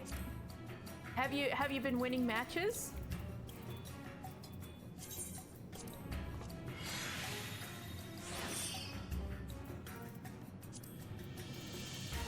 Okay, good. I mean, no, it's not good that you haven't won, but I mean, like, the way you were going, I was wondering if you had gotten super good at it and were like beyond where I could help you. Actually, you probably, now that you're doing apps and looking things up, you're probably in way deeper than I ever got.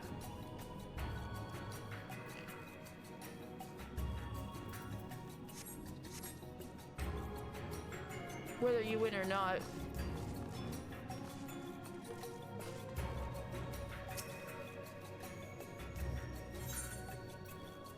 Okay. So I'll solo this. Because why not?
I said I'd come.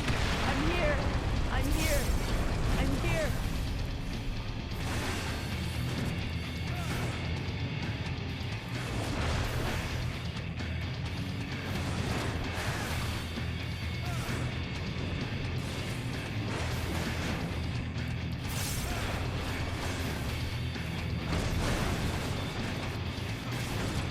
Oh, not the bomb boulders.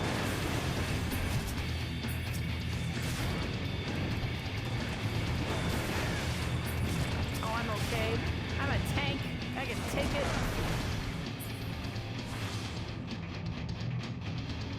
I said I'd come. I said I'd come. I'm here. I'm here. I'm here. Mother, father, I can't find you. This is so fucked up. Why would they do this? All right, let's see if I can tank this.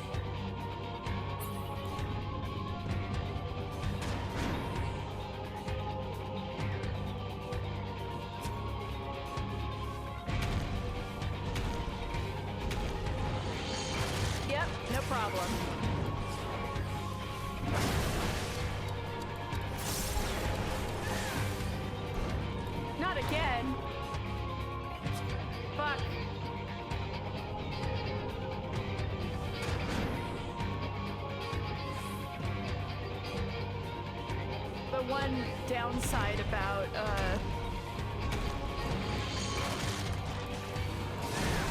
soloing it.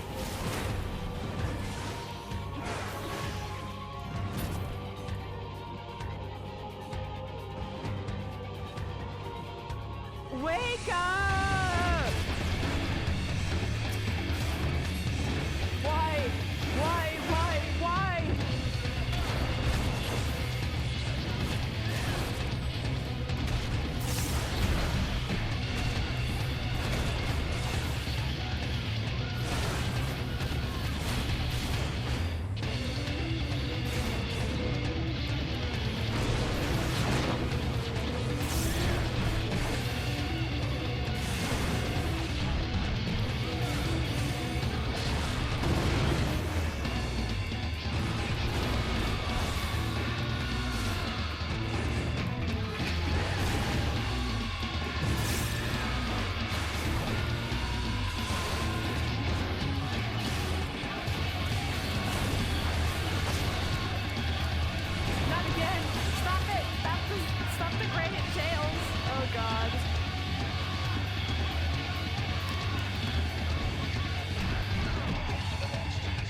downs too.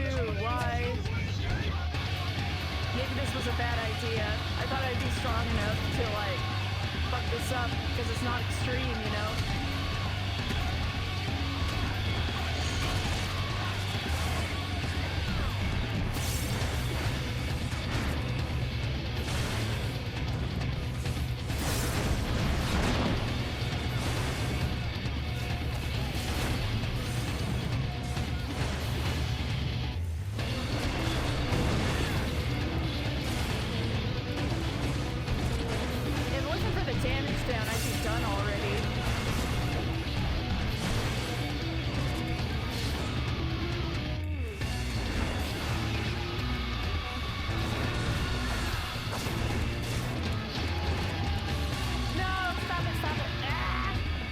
Damage down.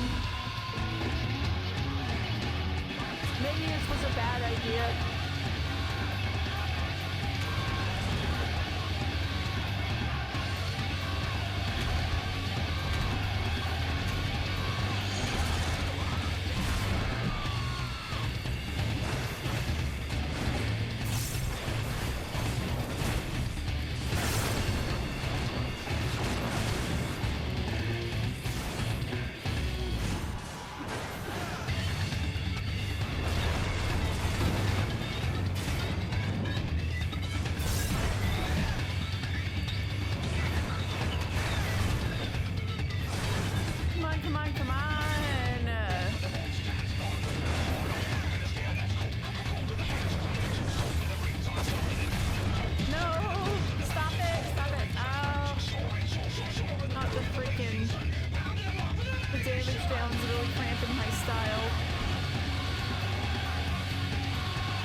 To hear the whole song. We don't often get to hear the whole song. Oh, this is getting to be a little egregious. Maybe I should just fall off the edge.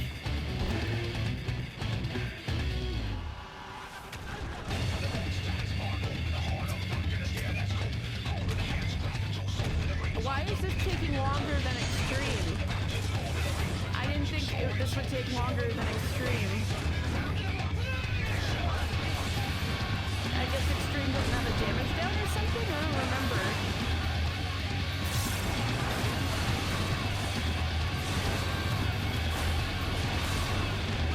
Oh, I'm getting close though.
so fucked up. Titan saying all of the despairing stuff Babu was saying when he was having a bad time.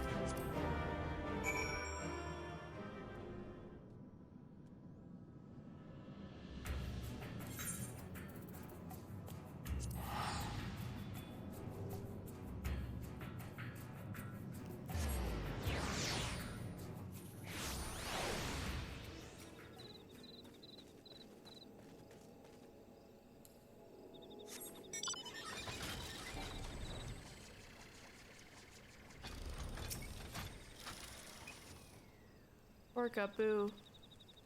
He's awake at least, but he's like catatonic. You're back! Gods, what a relief.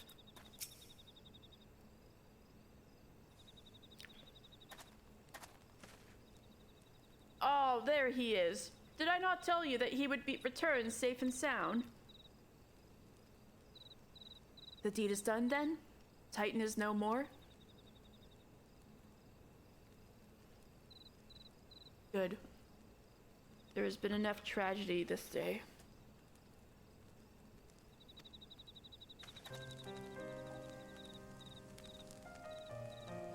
He has been like that since he regained consciousness. We believe he can hear us, but he has made no attempt to respond. Poor baby. He is almost certainly still in shock, but, well, we cannot discount the possibility that he has succumbed to the Primal's influence. Should that prove to be the case? Fuck! He must be put to the death like any other thrall. Such is the Alliance's policy, yes? You have the right of it. But we must not rush to conclusions. After all, we once feared that Azael's followers were beyond reason, and many have since laid down their arms and accepted Ishgard's peace.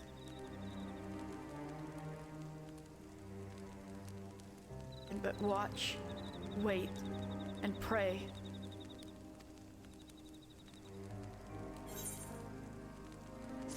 Oh, well. That was delightful, wasn't it? Oh, God. Yaboo! I know it happened. Gods help me, I was there. The thought that we might have to... 7 hells, he's just a child! That's... yeah, you tell him, Alisaie. Alphinaud would rather not worry about what may or may not come to pass. There's naught to be gained from dwelling on an eventuality over which we have no control. Much less one which may never even come to pass. Let us tend to more immediate matters, informing Commander Bluiden of Titan's demise, for example. You may be certain that he will be glad of the news. Would you be so kind as to break it to him?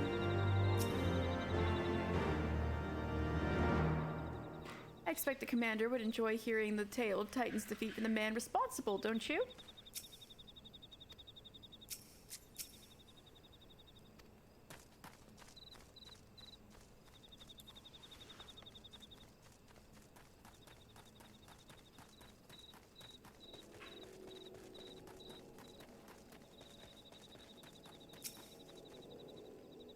Ah, you're a sight for sore eyes. When the others came back without you, I feared the worst, but they say you had matters well in hand. All settled then, is it? I'm glad to hear it. But not half as glad as my men'll be, believe you me. Regardless of whether or not he was summoned properly, a primal's a primal. And there ain't a soul in the Maelstrom that hasn't lost a friend to one. Don't get me wrong, we were all prepared to do our part, but we weren't so naive as to think we'd live to tell the tale. Thankfully, of course, it didn't come to that. Which, my friends, sounds to me like cause for a celebration. Now, I know you a lot of places to be, but why not stay the night? We'd be honored to raise a glass to the triumphant return of Titan's Bane. Yep, that's me, Titan's Bane.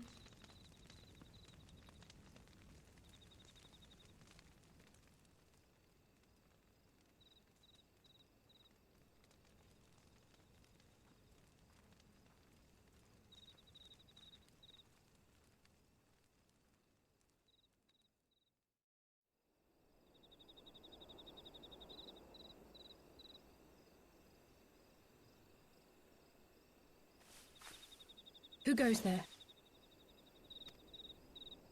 It's just me. It's just me, Alize. Oh, it's you. Forgive me for straying from the camp.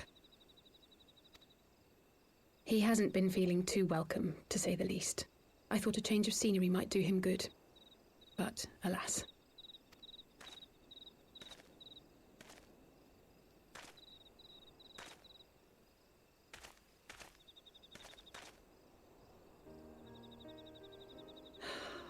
It's so quiet out here.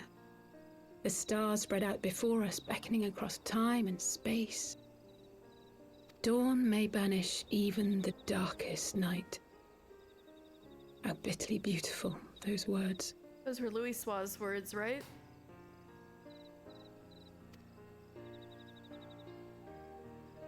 I should be stronger for all my experiences. Yet my heart aches more than ever. You know what, Alize, that's so okay. I never understood why Grandfather gave his life that day. I thought that if I came here, I would find the answers I needed.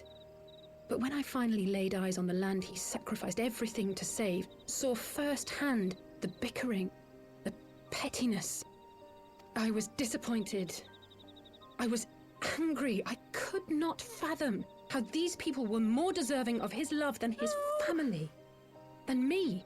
Alize, I'm so sorry. But when Grandfather revealed the whole truth of the calamity to us, I finally understood. And I resolved there and then to continue his legacy in my own way. Oh my god, Coil's specific voice dialogue. My travels have been enlightening, but I cannot say that I have enjoyed them.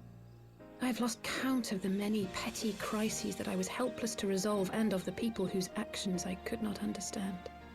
Hey, same girl. I mean, it wasn't all bad, right? You met Sharoon, right? There were others, of course. Good people. People with whom I felt a kinship, whose lives I could not save. Alize, I'm so sorry. I found myself asking what it was all for. Why try if I was doomed to fail in the end? But then I recalled Grandfather's words to my father, years ago, before he left Sharlayan behind forever. I believe we read this story on stream. To ignore the plight of those one might conceivably save is not wisdom, it is indolence. We must all protect that which we hold most dear in the manner of our own choosing. Oh shit, guys. Think about this. I'm not gonna say spoilers, but in Endwalker, I think Louisoire's son may have taken his father's words to heart in his own way.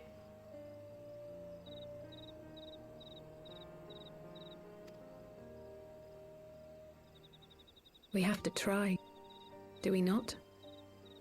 Of course, it's one thing to try and another to do. There were times while I was tracking the Warriors of Darkness when I faltered, when I was afraid. But then I thought of my brother, of Urianger, of you. Me?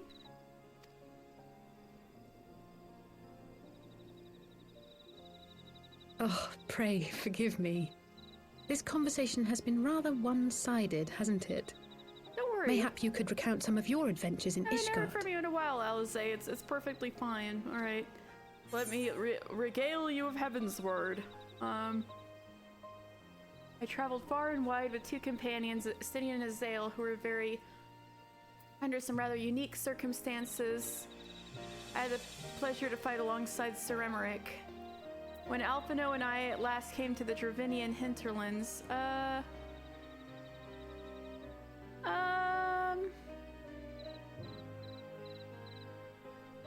want to tell her about Estinian and Azael.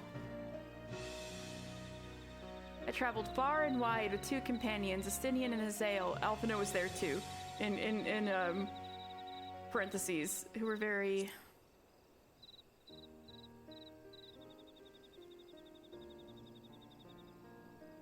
Gods! They must have been at each other's throats from dawn till dusk. Yes.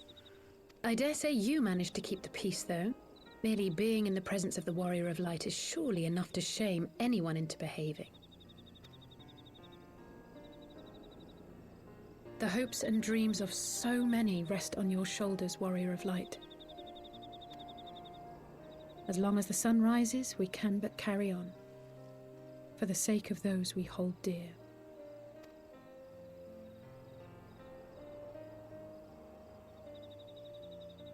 Are you eavesdropping, bitch?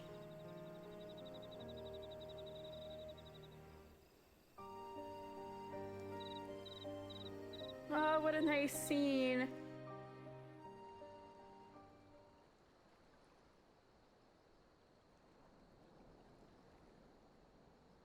It looked like it was the same scene. Let's go. It looked like it was the same scene.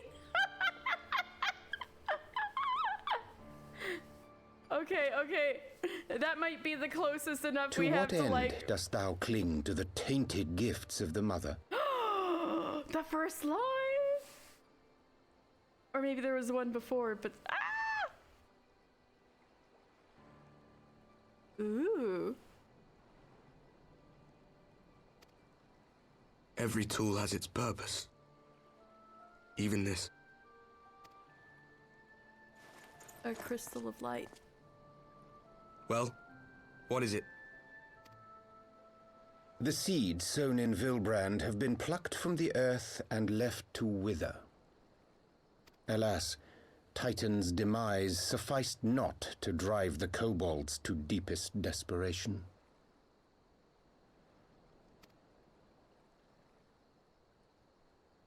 What did the man in white have to say?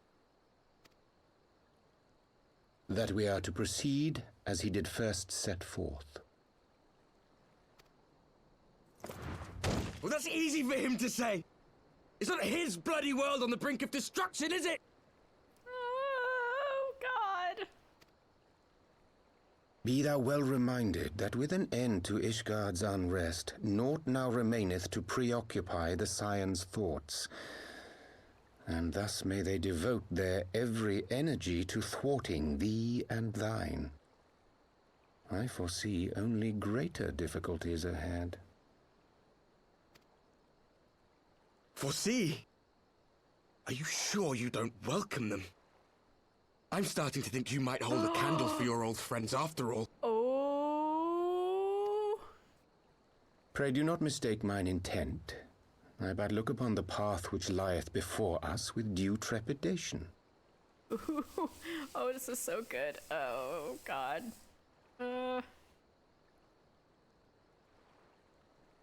Shouldst thou be of like mind, pray consider then another course. For the power to invoke the ardor belongeth not unto the Ascians alone. With thine own hand strike down thine enemy, the so-called hero who would see thy home lost to light. Do but this, and thou wouldst at a single stroke disrupt the all-too delicate balance of this realm, plunging her straightways into chaos. Oh my God, he's playing such a dangerous game.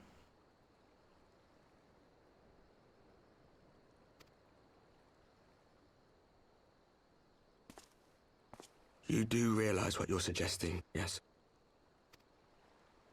To ignore the plight of those one might conceivably save is not wisdom, it is indolence.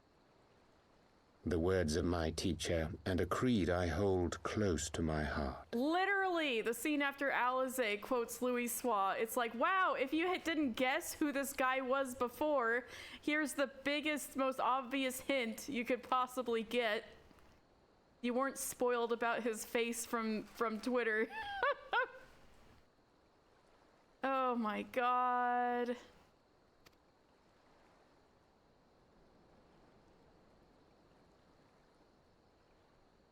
We could conceivably save those in the first. Very well. Draw him out. We'll make it quick. Ooh, they're gonna kill me. It shall be done. Ooh. Okay, you know what? I think I'm gonna leave it there at that. Oof. And save the rest of this for spicy meatball for next Sunday. What good a creed one cannot uphold? What hurts soothed? What lives saved? Oh, hapless fool, what hast thou wrought by thine own hands? I love you. Oh no.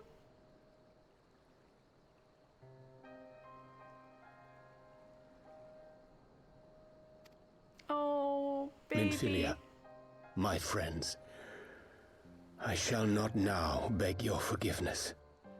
I love you. Oh god, he's so obvious in retrospect. I don't know how this shocked me. I was really not paying attention the first time through.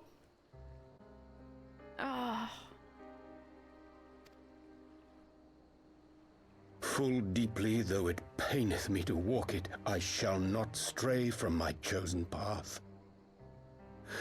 As Moonbreeder remains steadfast, so too shall I. Yep, in case you didn't guess who it was before, he just made it searingly obvious.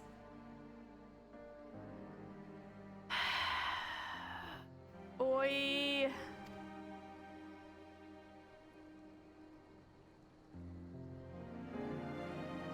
You should just tell them what's going on.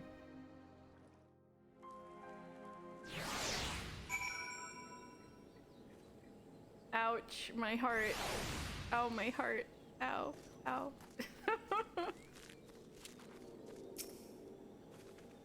What ho, mister? I trust you had a good night's rest? I was but this moment speaking with Thancred and Y'shtola via Link Pearl. They had some interesting news to share. Apparently, during the course of their respective investigations, both came across crates which had once borne Ishgardian seals. It would seem that someone in the capital has been very busy indeed. Accordingly, the Temple Knights have launched a full-scale investigation. Sir Emmerich believes it is only a matter of time before the culprits are found, but we shall have to wait and see. In the meantime, it seems only prudent to look into the recent activities of the other tribes, in case they too are flush with the Ishgardian crystals. And with that in mind, I suggest we pay Urianger another... Wait, where is Alisaie? He was here a moment ago. It's Gabu. Uh-oh.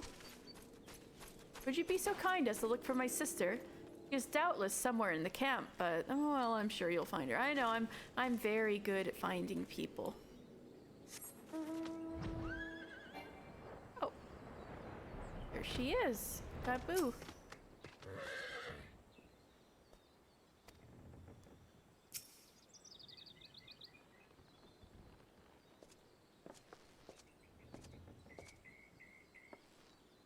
Ah, let me guess. It's time to leave, isn't it? My apologies for disappearing again. If it is any consolation, I have already packed my things. How is he?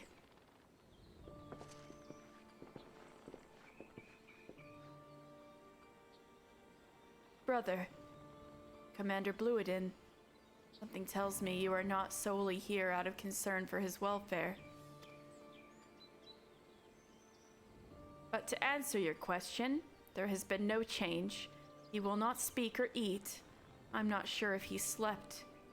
If he did, he seems none the better for it. He just shuffles about with that same expression on his face. Poor baby. You will look after him, won't you, Commander? And treat him with every kindness. You know what, Alisaie, you are so right to dig into him. He's still in there. I know it. Beneath the anguish and the despair, he's still fighting with all his heart. He deserves to be given that chance.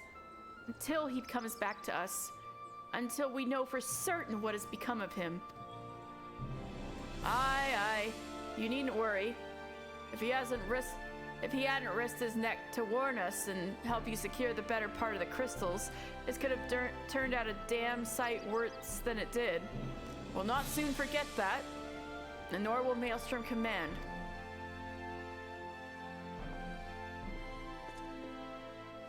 I'm so sorry, Gaboo. I truly am. You should never have been made to... And I know I cannot possibly understand. Mayhap there is nothing I can do or say. Pain, the anger, the helplessness. Hold fast the memories of better times. Remember them as they were.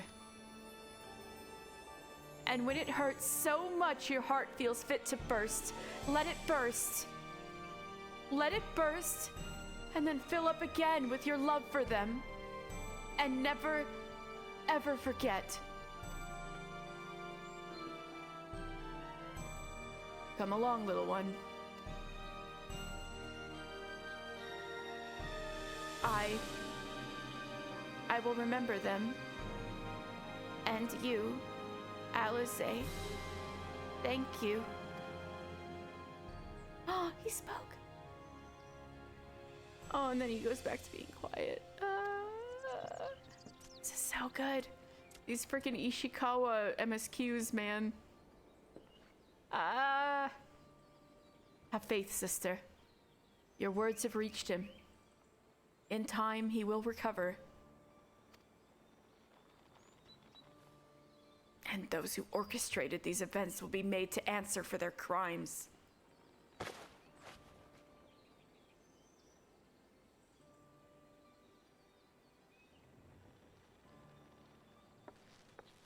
A 1,000 times over, there will be a reckoning.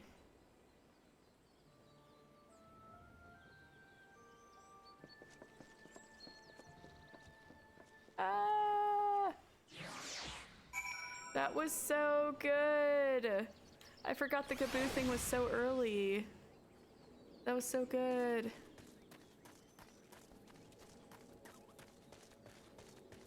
Oh, okay. So, I think we will continue MSQ later. The part where, like, the scene left, Mr. and Alisaie, and then the camera drifted out and it drifted back in to Albert looking the exact same way, and it looked like the same scene. The camera just went back to the same scene. That was funny. That was funny enough. I'm gonna count that as like funny Halloween costume cutscene moments. So, now that it's already really late, I'm gonna try to do All Saints Wake real fast. Even though it's morning, and I meant to do this like at night when it's spooky. Well, maybe I can do... Maybe we can continue this a little bit. I'll just go to the Waking Sands, fuck it.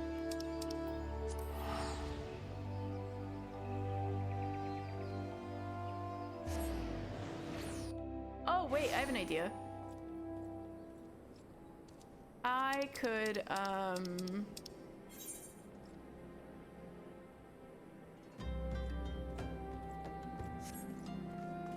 I can do the next bits of the, tribe quests. I'll just do that. I'll just, continue those then. Just get that going to kill some time. And make sure I have something to accomplish for, next time.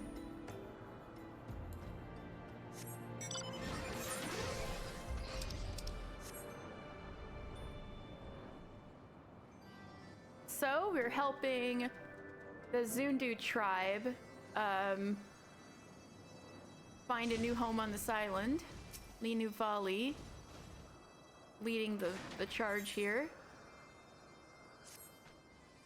As rising sun does each morning, Mister's arrival brings a smile to Linu's face.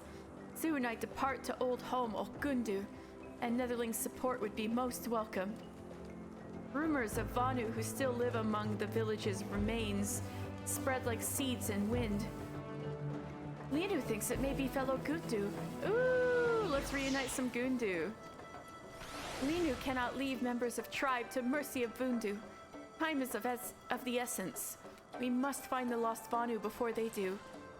Mister's skills for finding lost things is renowned. Yes, I am very good at finding lost things. They just seem to shine right before my eyes. And Linu Vali asks him to aid in search. Much time passes since Gundu flee from village, and Linu doubts the Vundu still search in large numbers. Linu Vali waits at entrance to Oak Gundu. May Zephyr winds bring Mister there safely. Okay. Where is this exactly? Oh. Actually might be shorter to get there from Camp Cloudtop.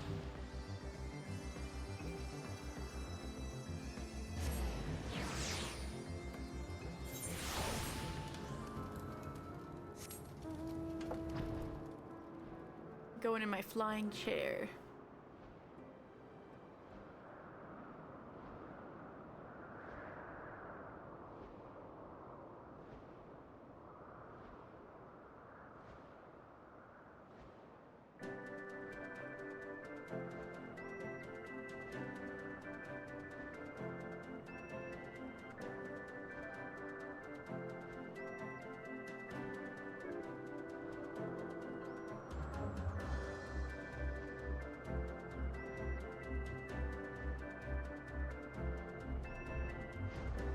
Is Ranu Vali?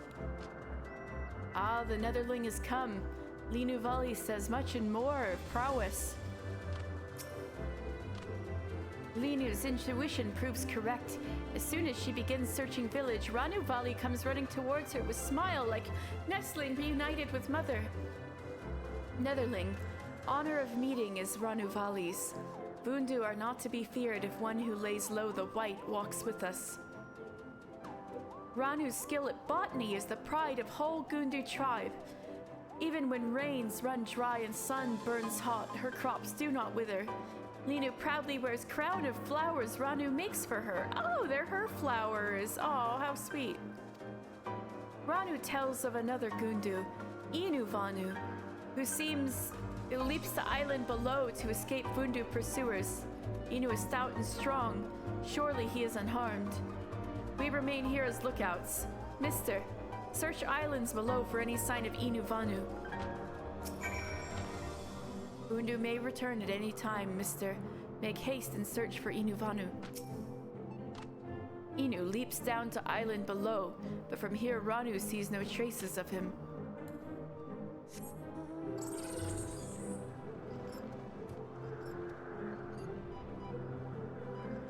Yeah, because he's under the rock. Netherling? Inu Vanu knows not what to make of this. Nice stick you got there. Is that a fishing pole? You're a sky fisher? What? Linu Vali sends Netherling. Look at my corpicure! It's just like a little lily pad that's like swaying. Like double rainbow, her coming brings joy. Come, let us go to greet her. It's like a little snorkel. Or like a little like whatever those scopes that come out of submarines are called.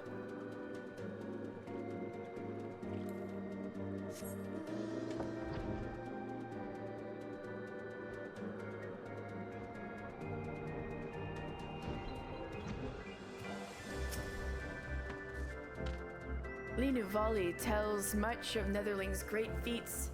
We have one who fells the white by our side. Next time Inu invites him for cloud fishing. Yes, you're cloud fishing. Inu Vanu's skill at hiding matches skill at cloud fishing.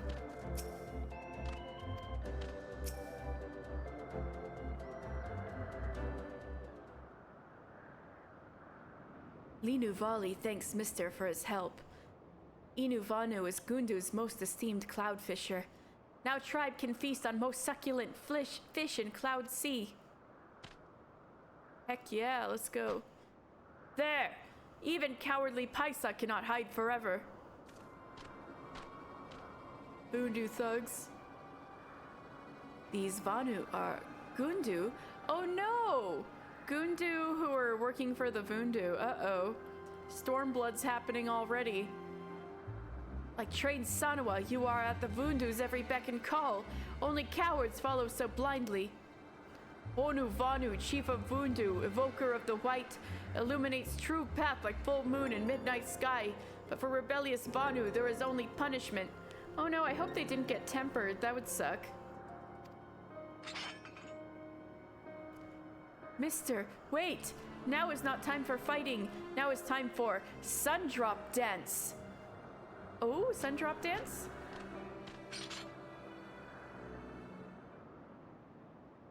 Let's fucking go! Cut a rug, Linu. Ha ha ha! Skies weep in embarrassment at pathetic dance. Even unpainted totem pole presents more fearsome display. Behold, a dance of true might. Okay, as long as they're dancing, they're not fighting us. That's good.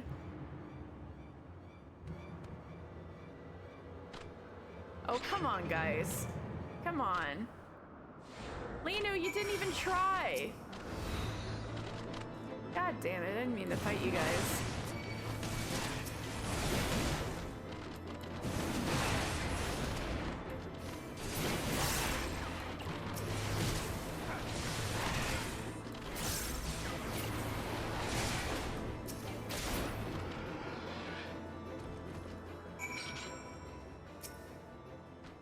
Although they are no better than Vundu puppets, to see friends turn against us troubles Inu greatly. Our former friends look at us as enemies. Too many accept Vundu rule without thought, without question. I wonder if they could be tempered.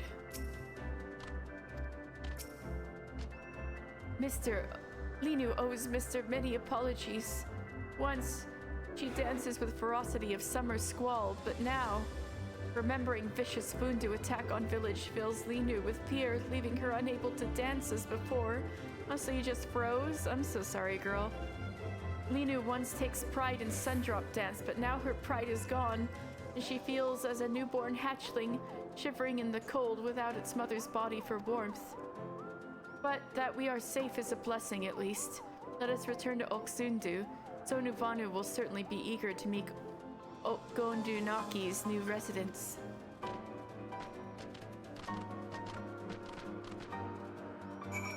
Oops, here we go.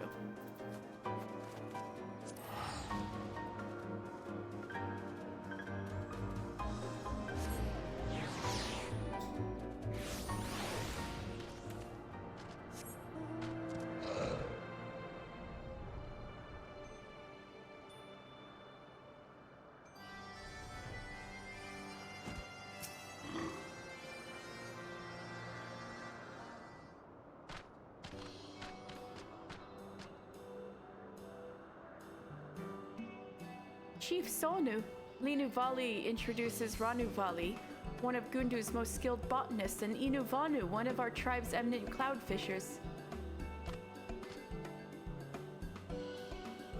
Gundu Naki grows, and along with growth comes change.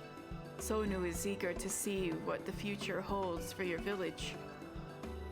Sanu hears rumors of the Gundu's difficulties feeding its members. How do you hope to survive with even more beaks to feed? They can feed themselves, bitch. Sanu, Gundu are no mere nestlings. Gundu Naki does more than survive, it thrives. All Zundu are welcome to visit and see for themselves. I mean, now we can grow things and fish, so like, there's your food. Self-sufficiency.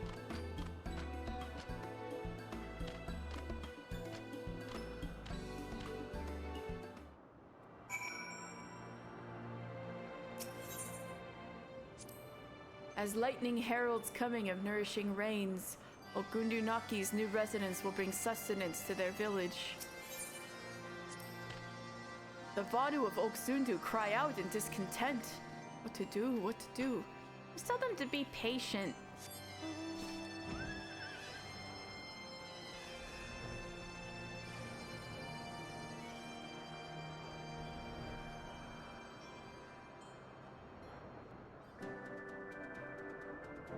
What were they gonna do with this little rock anyway? I know land around here is precious, but still.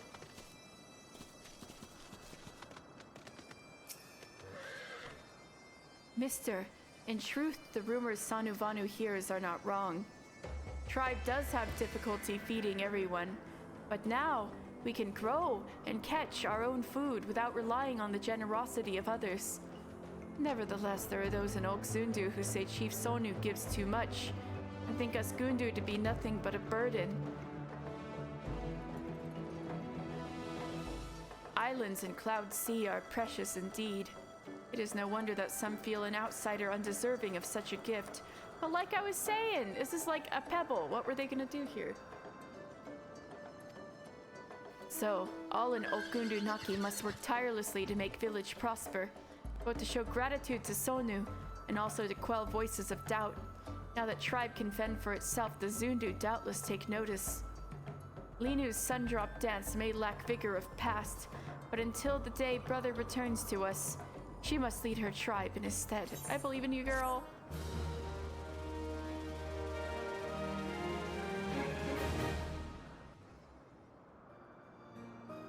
Yay! We got stuff growing! And we're fishing! Ranu Vali and Inu Vanu take up residence at Okundu Naki, increasing the village's food stores.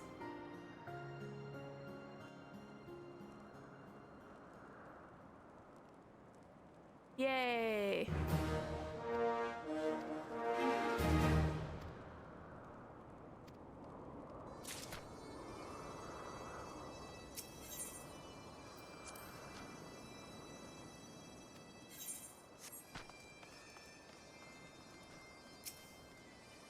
Ranuvali remembers when she was nestling. He wants to live in sea of flowers. The most beautiful flowers bloom where sun shines brightest. Ranu comes to Okundu Naki where sun shines bright, but she sees nothing but rocks and dirt. So Ranu knows she must help the sun and sow the seeds of flowers on her own.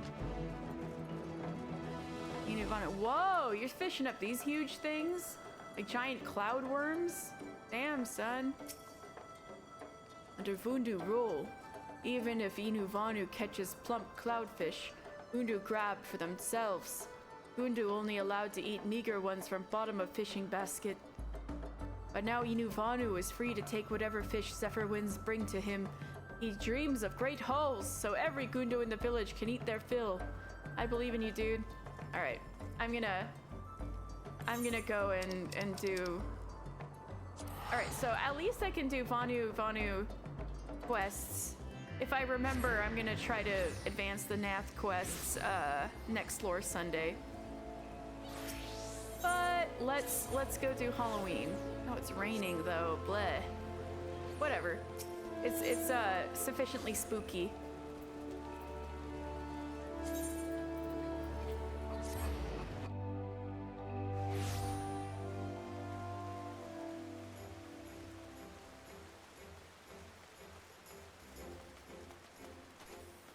Wait, we need to talk to the collar.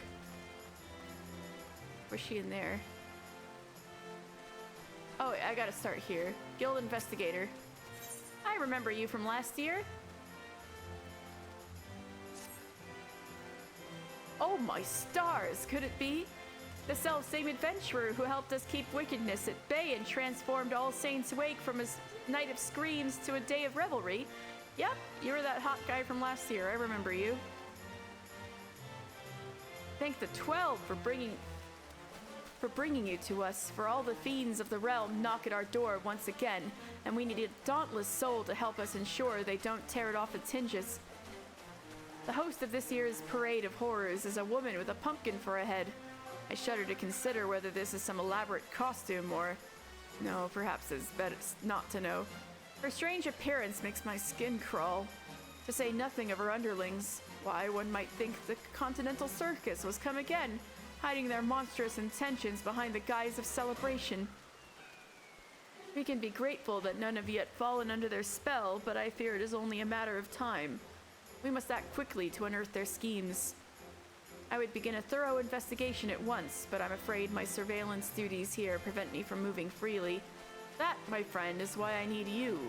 Approach this pumpkin-headed witch under the flag of friendship and offer your services to her ghastly celebration. Yeah, but she's actually cool, though. I don't need to pretend. If you catch even a whiff of foul deeds, I want you to put a stop to them before any innocents come to harm. Okay, sure. I knew I could count on you. Now then, you can find our quarry just across the way at Mikedo's amphitheater, where she is doubtless attempting to draw any and all passerbys into her ungodly procession. Humor her for now, but take care not to fall victim to her honeyed words. Ah, she's fine. She is spooky, but she's fine.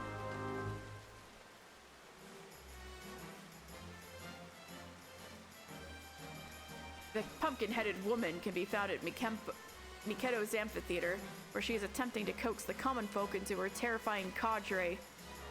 Put on a mask of friendliness and put an end to any evil she may be brewing up.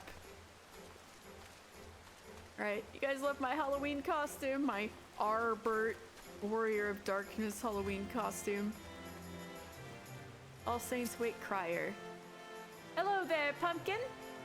Enjoying the festivities, I hope? If there's anything you'd like to know, just ask away. Who are you? We're a troupe of entertainers that have taken it upon ourselves to host All Saints Wake in the absence of the Continental Circus. We hope to turn frowns upside down with equal aplomb. We've prepared all manner of exciting events that are guaranteed to delight and affright. So why not take a brief respite from the daily grind of adventuring and join in the festivities? Doing okay?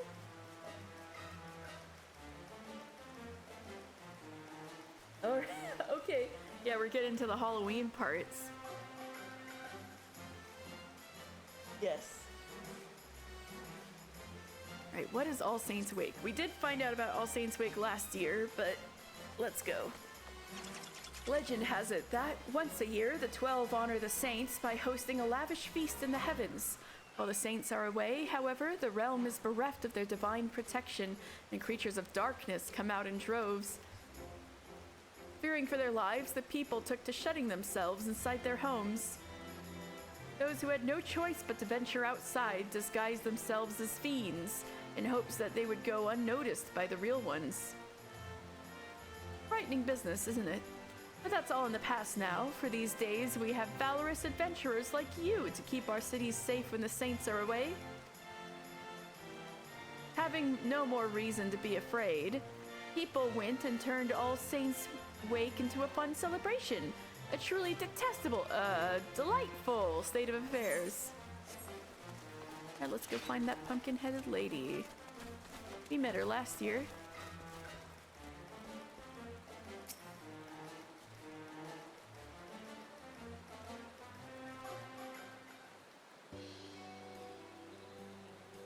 It is you. I knew your arrival was inevitable, for any who once indulge in the revelry of All Saints Wake cannot resist a chance to relive their experience. Oh, such eagerness. We are ever in need of willing hands to help with the festivities, preferably with bodies still attached.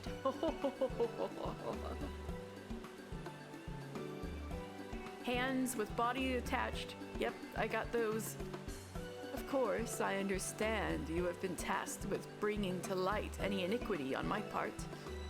But you know from experience that I am perfectly harmless, so you are free to conduct your little investigation if it pleases you.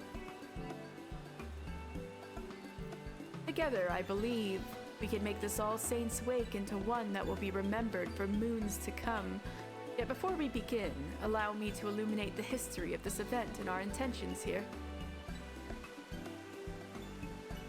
On this most unhallowed of nights, the saints revel in their palatial heavens, and as their judgmental eyes become leaden from drink, the impure are free to feast and frolic without fear of punishment. In ages past, the common folk would rue the coming of this night and cower in their homes. That is until the adventurers took it upon themselves to rid the streets of evil, thus turning the event into a celebration of your collective bravery. A joyous happening, to be sure, but what of the goblin, the ghost, and the gremlin? Unfortunately, there are many monstrous sorts who yet consider this a night to spread fear like a plague. Why are you ripping down the poor gobbies like this? Since when did the gobbies want to, like, scare people?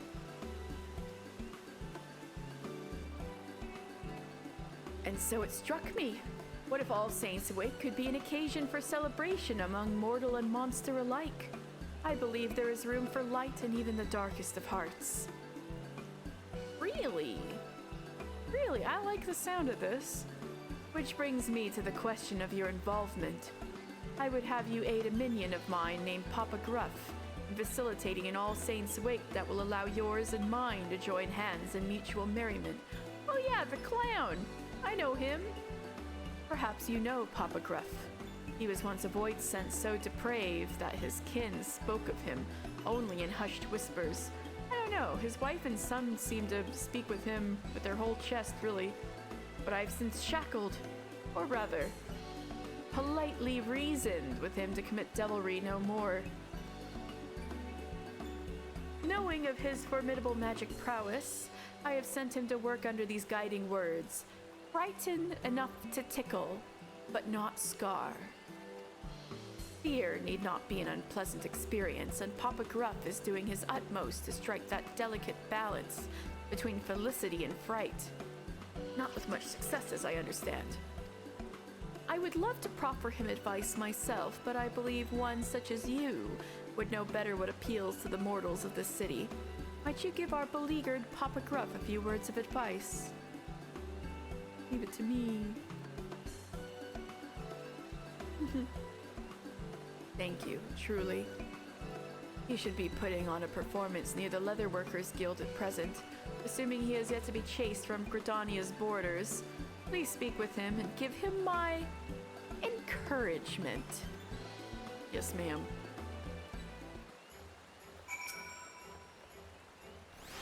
Papa Gruff decided the best place to dazzle the people of Gridania would be the Leatherworkers Guild. I understand he is having trouble keeping his audience engaged, which runs markedly counter to the stipulations of our agreement. Needless to say, he requires your help. Okay.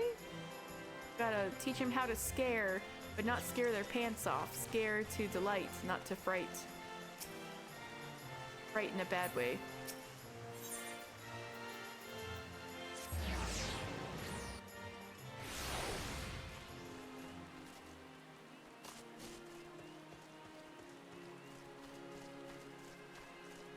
Undaunted Lancer. Is he quite well? Now what's this clown doing?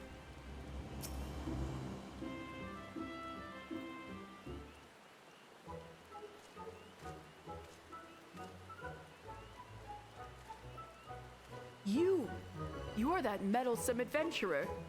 Yeah, remember me? Rather, I see tidings of my humble performance have reached even your ears, good sir. Please honor me with your presence as my guest of honor. Without further ado, I shall summon a foul, fell beast before your very eyes.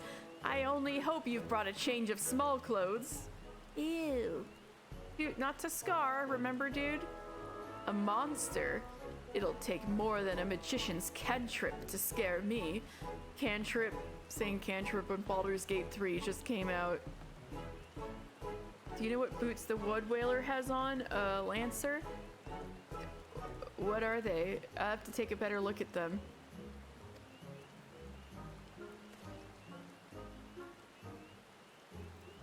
Look here, my dear thrill seekers.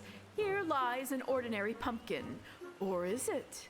Take care not to blink, for any moment of distraction may well be your last. They have claws, they're cute. Oh, you know, that looks vaguely familiar. But I don't remember exactly what. I think it's an old set.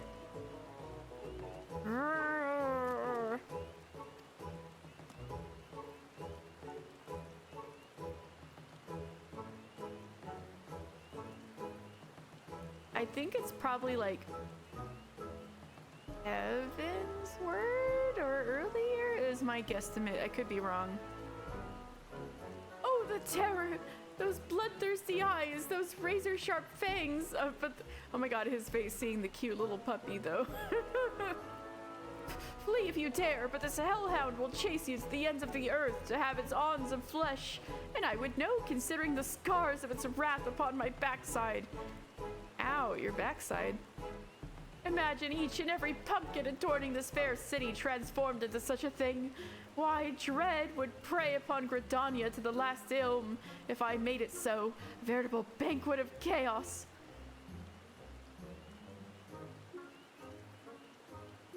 I swear I've seen those boots before, but I don't remember exactly. Bloody brilliant! You drew us in all that talk of monsters, only to dash our expectations with an adorable pup. I admit some confusion at first, but now I see you are a clown among clowns.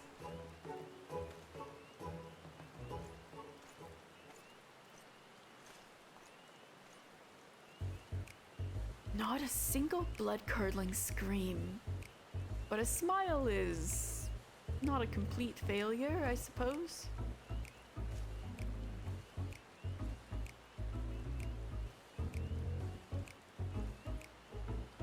Oh, but Rowan, don't forget, especially in older stuff, bending and maiming tend to be the same, just with different colors for sets. So just look for like fending sets, and that should narrow it down, you know, or maiming sets even.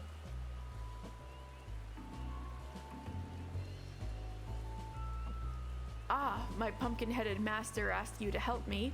Well, allow me to peel back the curtain, as they say.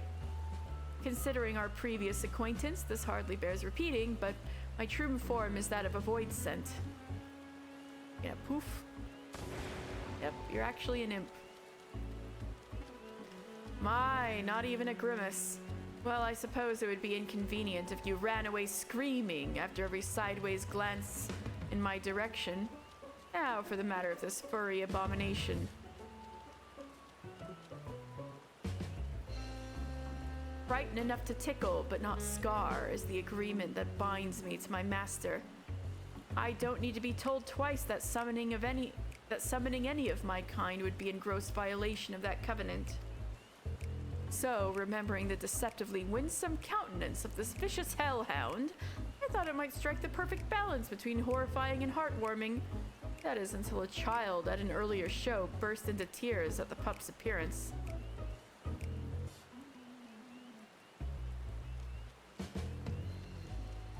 Now I've seen a man react with a hearty laugh to the exact same dog, with nary a trace of fear in his voice.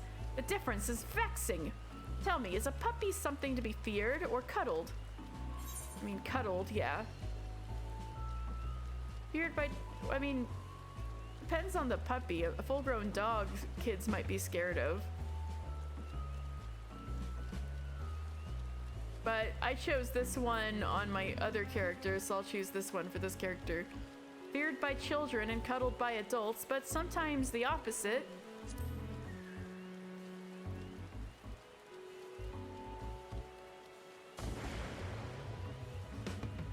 You jest?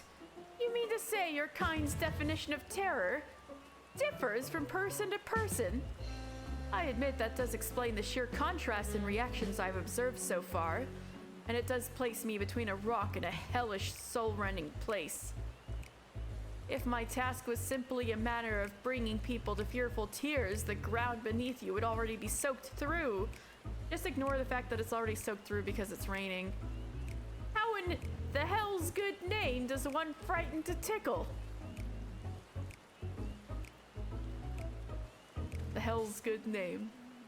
Ah, but you with your delicate sensibilities can teach me to mix dread and delight into a charmingly chilling concoction. Let us begin at once.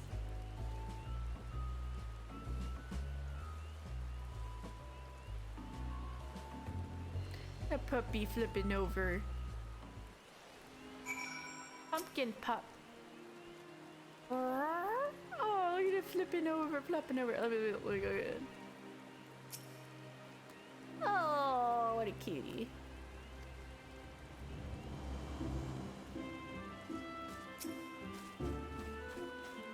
Let's get right to it, eh? First, we need to find people to scare, but not scar. Your kind seems to gravitate towards the pumpkins we've placed throughout the city, which creates the perfect opportunity for mild mischief. One of our displays should just be just over this hill, and another is near the Lancers Guild. Your job is to tell me what to transform the pumpkins into once we find suitable test subjects. Let's see how well you tickle. Alright, Papa Gruff is now accompanying you. Ooh. He's following me around.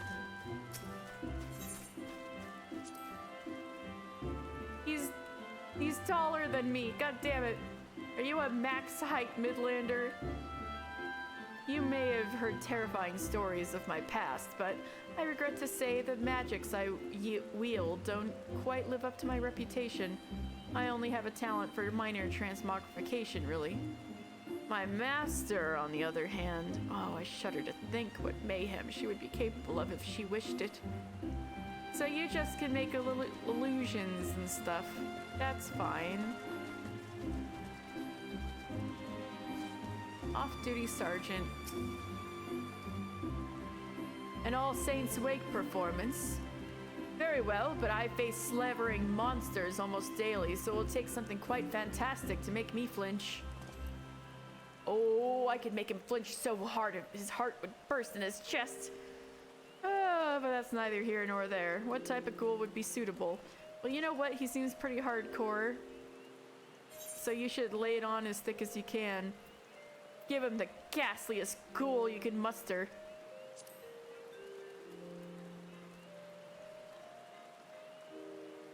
Well, if you say so, allow me to oblige.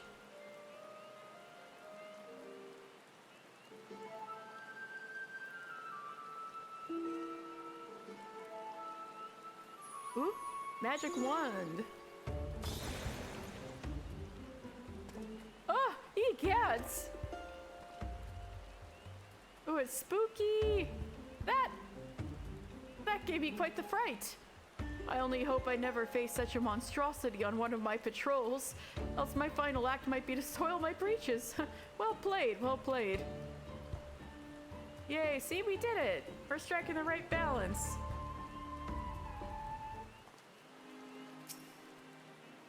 This looks almost real. I believe I might see this terrifying visage in my nightmares for some time yet. It is spooky, isn't it? If I was a little kid, I'd be shitting myself, really.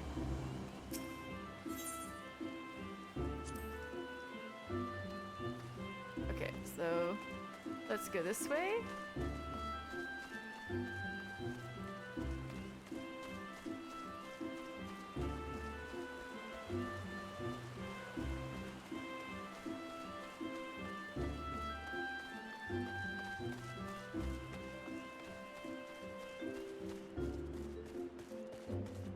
Do I even need... I should get a spooky minion. I have the wind-up succubus. That's kind of spooky.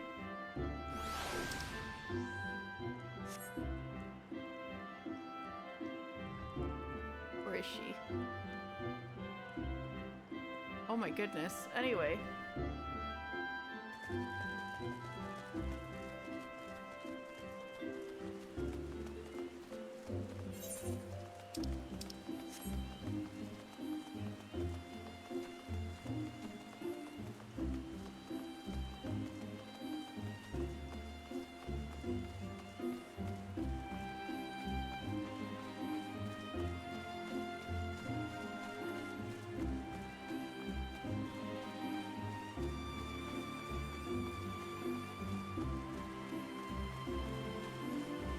Cowering boy.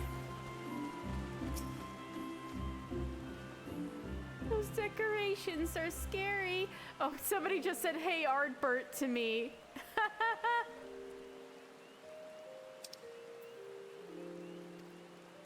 Oh, shit.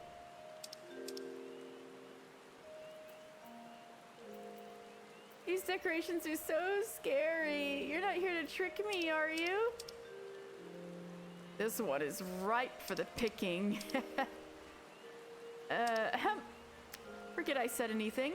So, what type of ghoul do you suggest? Now, this boy is kind of on my level when I was a kid. Needs something just a little spooky, just a cute little something spoopy. Pardon me, spooky. Spoopy. Jesus Christ.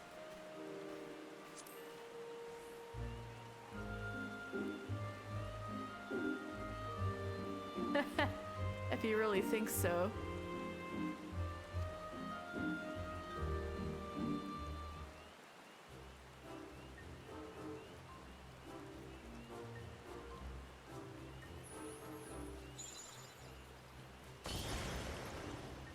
Oh, look at it! Eek! Huh?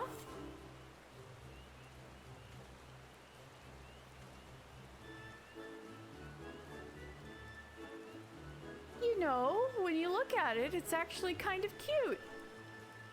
The puff of smoke was a little scary, though. I think I'm beginning to understand. If a fright doesn't kill your kind, it can be actually somewhat pleasant. I believe I'm ready to take the proverbial stab at it. Come, come, there should be more pumpkins around Upkalu Falls.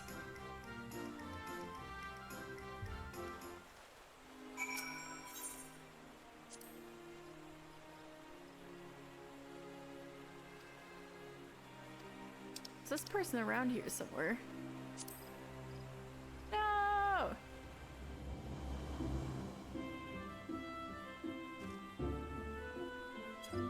I don't want to shout chat back like 5 minutes later. I feel like that I could be cringe. But I got called out. I guess I must look enough like Ardbert despite not being able to afford jet black dye. It gets cuter every time I look at it. I wonder if any of the other pumpkins will transform.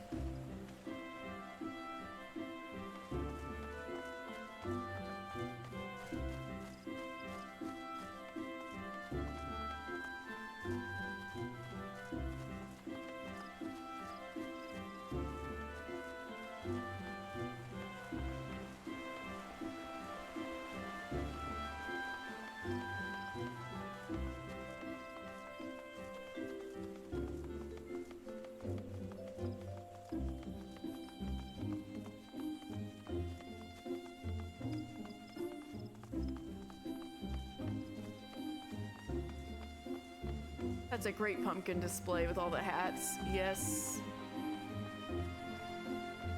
Uncowed girl. Don't tell me you're supposed to send a chill down my spine. Clowns are for babies.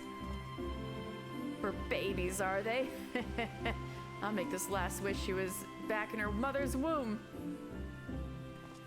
So you want to take a stab at it. So, alright, I'll leave it up to you, dude. You there, little girl. Look well upon this pumpkin.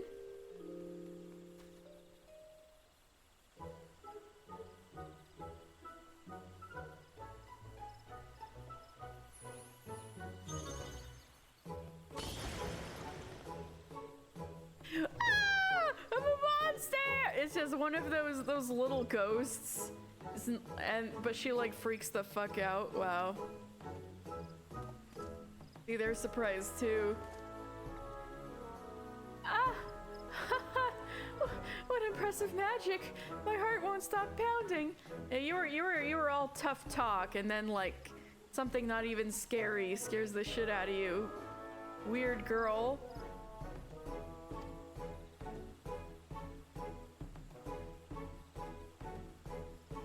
Dad and Ma will have the fright of their life when I tell them I saw a real honest-to-God's monster. I can't wait to tell them. Ha!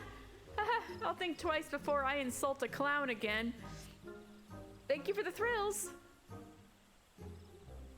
Well, I guess we've gained a little more respect for clown kind, wouldn't you say, Papa Gruff? Did she say thank you? I scared her near out of her shoes and she thanks me. I can't say I've experienced that before.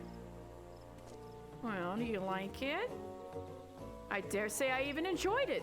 Yes, now is the time to capitalize upon this newfound tickling skill of mine. Let us visit the display near the Whistling Miller next. All right then.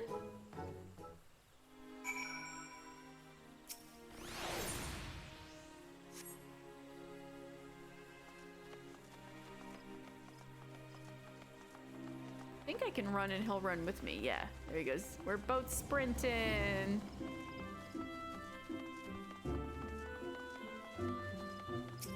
Startled botanist.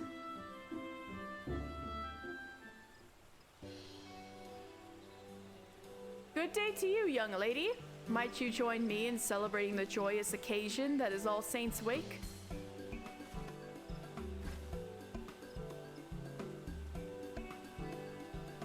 Celebrate? That's the last thing on my mind. Please go and bother someone else with that ghoulish makeup. Oh my, aren't you in a fright? And not the good kind either. What happened, lass? Papa Gruff is here to help.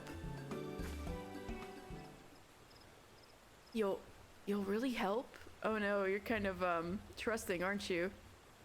Well, I could certainly do worse than a clown.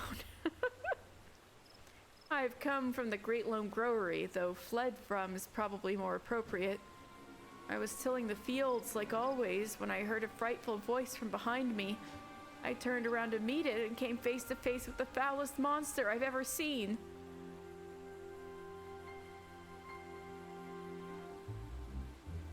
When I regained my senses, I was here, my throat hoarse from screaming. No power in the realm can persuade me to return, not while that horror wanders unchecked. You can even, like, give Fufucha a little link shell? Like, warn her or something? A monster? But we haven't visited the growery yet. What could it have been, do you think? I think we might have a real demon on our hands.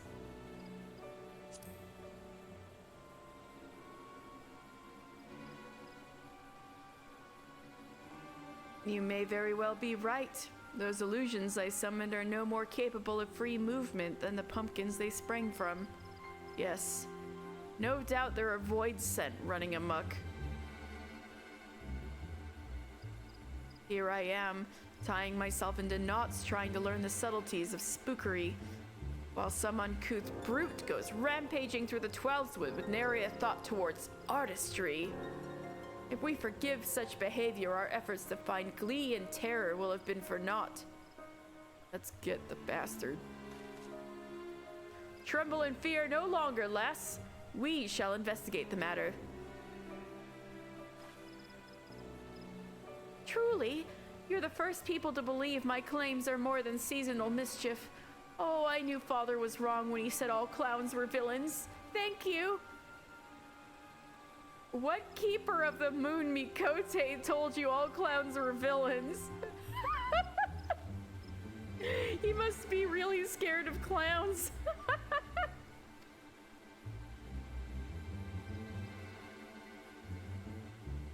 Again, those words ring strangely in my ears.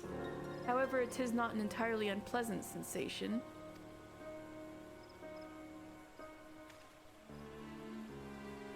I know this wasn't why you were sent to assist me, but there's no telling how many of my kind we may find. A single void, clown can only achieve so much. So would you lend me your aid in case the situation gets undesirably bloody? Thank you. Ooh, that's the first time I've heard a thank you from Papa Gruff. Did that feel weird to say? Look at me, expressing gratitude, and to one of your kind, no less. Well, no matter. Let us depart to the Great Loam Growery and settle this.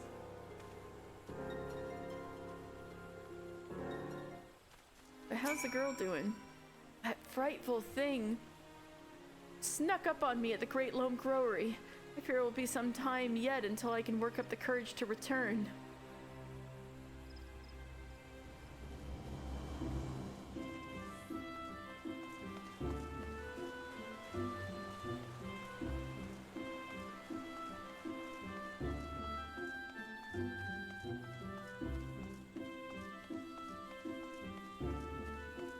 Fufucha! My girl!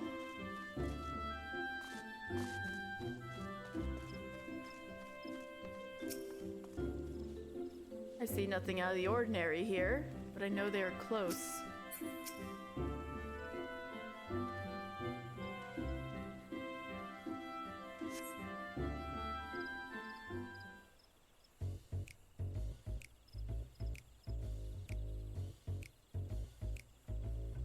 Our roguish quarry is close, doubtless lying in wait somewhere to catch us unawares. Once they show themselves, don't indulge them with anything but a face of stony indifference. They feed off of fear. You're scared, so don't give them satisfaction. Boo! Nice. Nice stoicism, everybody. Oh, come on. As I thought, a fellow Void sent. And what, pray tell, are you doing here? A brother of the Void? Then you know why I'm here, for the Night of Devilry. Once we were free to carouse, creep, and caper, guided by the great pumpkin-headed archfiend. For too long have we been denied our demonic rights, and it is I who shall reinstate our grandest event. Yes, the age of the Great Gorge shall give way to the era of the Great Pot. Even now, my allies lie in wait throughout the city, ready to usher in the Night of Devilry. You must join us, brother. Join us as we rise again.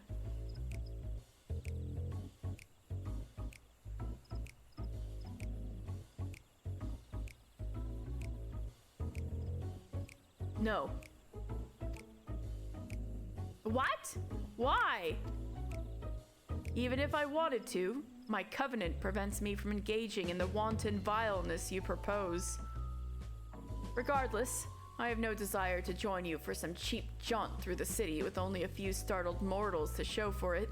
Such indelicate devilry would only result in our swift and total annihilation. Ha! Spoken like a true coward. Don't tell me you're frightened of some sharpened sticks and clumsy clubs. Oh, but I am frightened, as you too would be had you tasted the full brunt of my master's fury.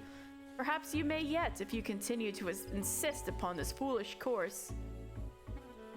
I have learned how to blend in with the people here and extract terror in such a way that does not tempt retaliation. It does seem to be ideal, doesn't it? You get to scare and extract the terror you want to feed upon without them trying to kill you. I mean, doesn't that sound nice? It's a kind of a good deal on both ends. A win-win. That's what I'm looking for. Your plan would bring but a single night of debauchery. Learn how to cohabit, however, and our collective revelry can last forevermore. Traitor! Then my minions and I will devour you and your bland bread loaf of a friend. Perfect for Mr. Final Fantasy to be a bland bread loaf of a man. That is exactly what he's intended to be. Mr. Final Fantasy, bland bread loaf of a man. I would have it no other way. There she is. That head? The great gourd? Naughty children ill deserve to join in the festivities. They should be happy as decorations to serve as an example for any who would follow in their footsteps. Uh-oh. Get pumpkified. My lady, how pleasant it is to see you. Dare I ask why you grace us with your presence? I caught wind of a void-sent disturbance and came here to investigate. When I heard your voices, I knew something was afoot. I must say, I'm quite pleased to see that you see the merit in my approach to All Saints' Wake. Yet something must be done about the other beasts that have crept into the city. Let us give them the same treatment and continue enjoying this unhallowed season on our own terms.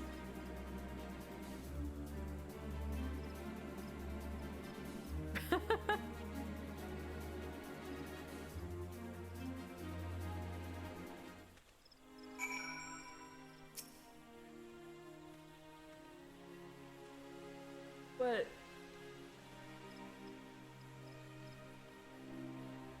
That wretch reminded me of myself long ago. Yeah, he even kind of looked like you, except bigger and in a pot.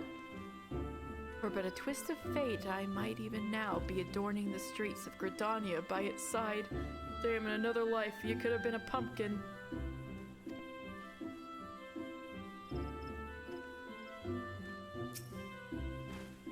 With your help, rounding up our reckless kin should prove to be a simple matter. Let us make this All Saints Awake an occasion to remember for those who dwell in the light and shadow alike. If you sight any errant ghouls, perform the spell I demonstrated earlier. In so doing, we shall convince the residents of Gridania that the source of their supposed nightmares was naught but a cluster of mundane pumpkins. Is it really okay to be like turning these guys into pumpkins?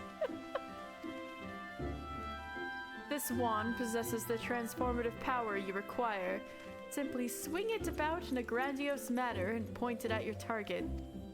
Once the charms have been cast, I shall collect the pumpkins.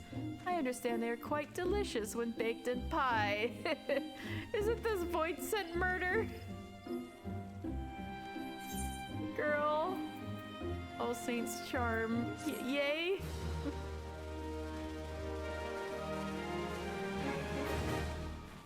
You have learned the emote All Saints charm. All right, let's charm Papa Gruff.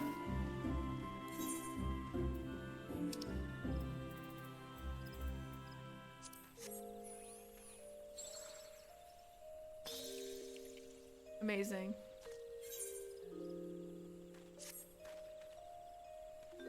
Just when I was getting the hang of being the life of the party instead of the death of it.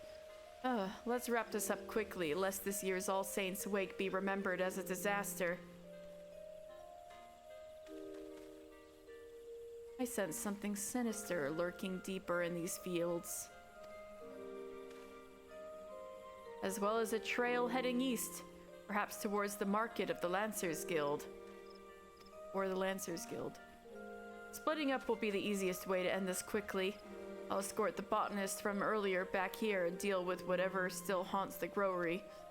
I shall use the opportunity to convince her that what she witnessed before was nothing but an overzealous pumpkin. That should put her heart at ease.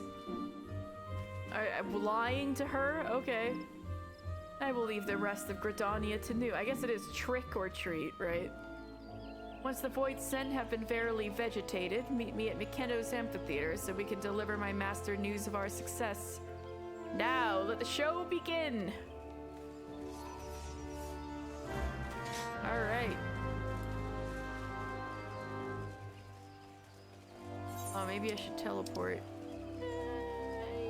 Yeah. Let's start Lancer's Guild.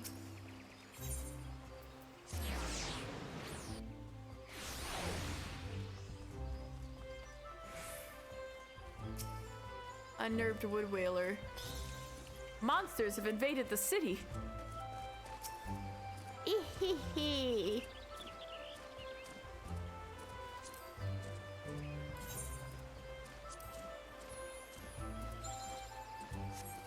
Bippity boppity boo.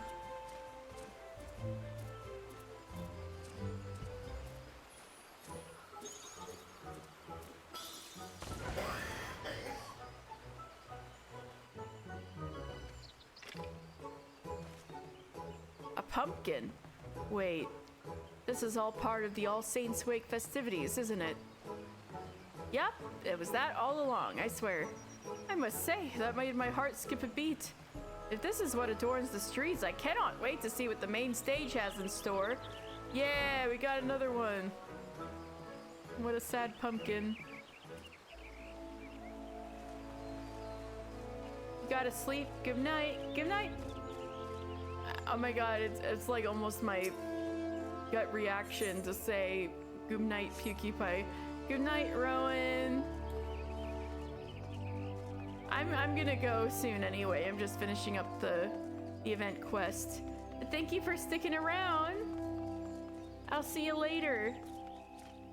Thank you so much for your help with the Arbert costume. I couldn't have done it without you. Thank you so much. Good night! Perturbed citizen. What?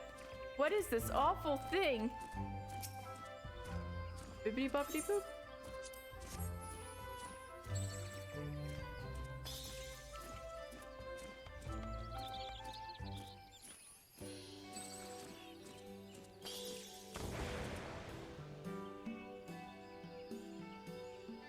What?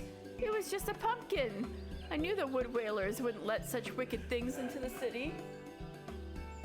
What, the thing, the pumpkin it got turned into with like the frown? Oh, sorry, I thought you were laughing at what I was doing. I was a comedian. Oh, gotcha, gotcha.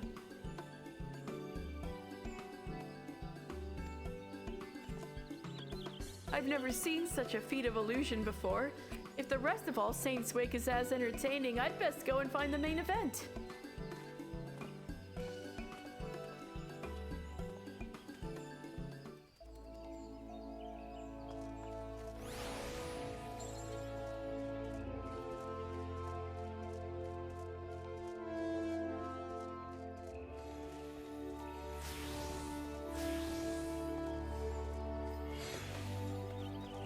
Flustered girl. I don't know, all these kids. Or two kids. If I don't look, it'll go away. Get pumpkined. Get pumpkined.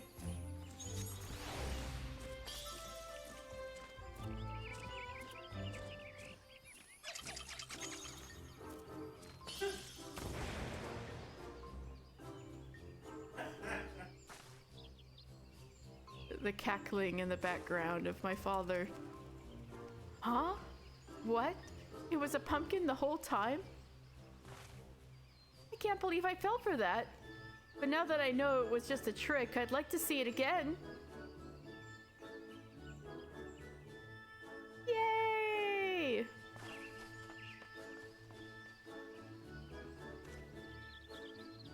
You have turned all the prowling void scent into harmless pumpkins. Papa Gruff awaits at Piketto's amphitheater to hear tidings of your success.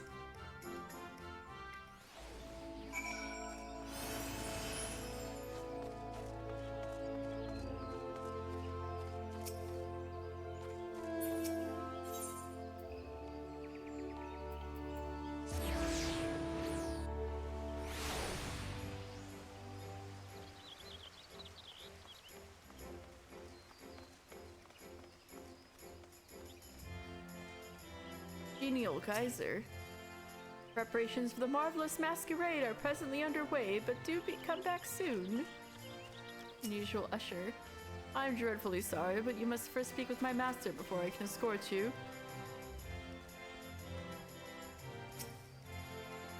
You are returned, and that means Gridania is free of mischievous void scent. Let's hear what Papa Gruff has to say.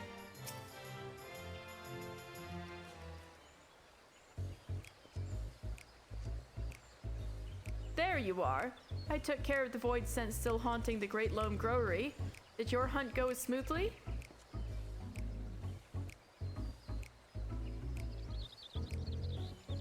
Good, good.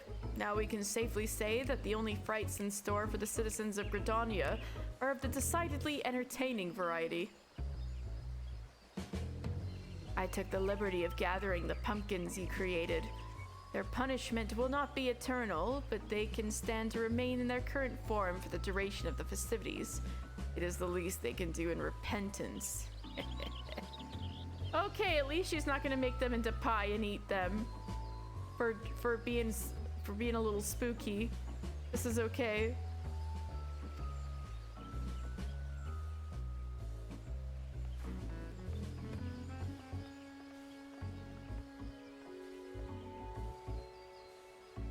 You are, my fearless clown. Thank you for reassuring me. I had worried I might have to retire from my position at the Great Loam Growery to seek less haunted climates. As Fufucha, my girl! As master of the Botanist Guild, allow me to extend my personal thanks for helping my gifted pupil avoid such a decision. It would have been a grievous loss for all of us.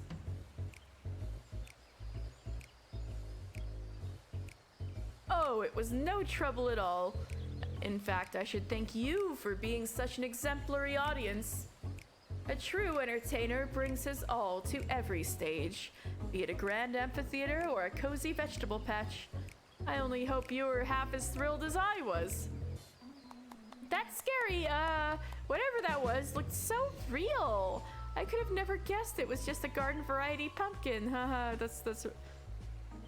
Yep, just keep telling yourself that. Truly, I feel privileged to have seen a master of illusion at his craft. As do I. Would that every day were so filled with surprises. As a token of our thanks, we've made some pumpkin cookies from our most recent crop. Please enjoy them in good health. Fresh pumpkin cookies. I do believe I can get used to this being thing. Well, since you've gone through the trouble, I'd best eat them before they're cooled. Still warm out of the oven. To my good health.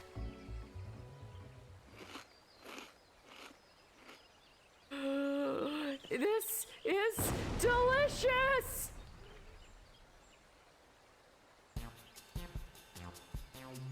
That took everybody back.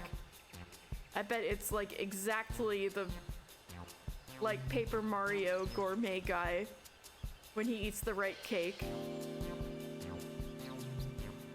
I bet it's that exact intensity. This flavor. I've never tasted anything like it. The cookie's ether is tinged with something I can't quite pin down. It's bold, but not overpowering. You know, Papa Gruff, regular people don't talk about the ether and things when they eat them. That's a very void scent thing to do.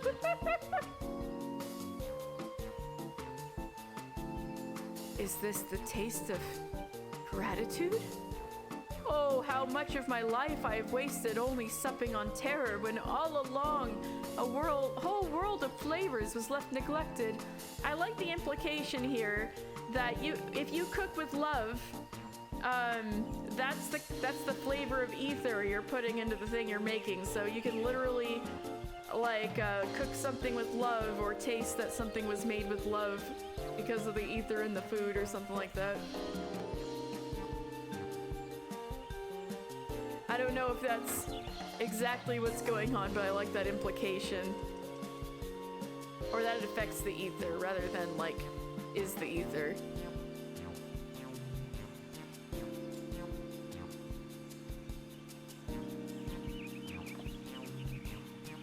I'm not entirely sure what you mean. Yeah, a very void scent thing to say.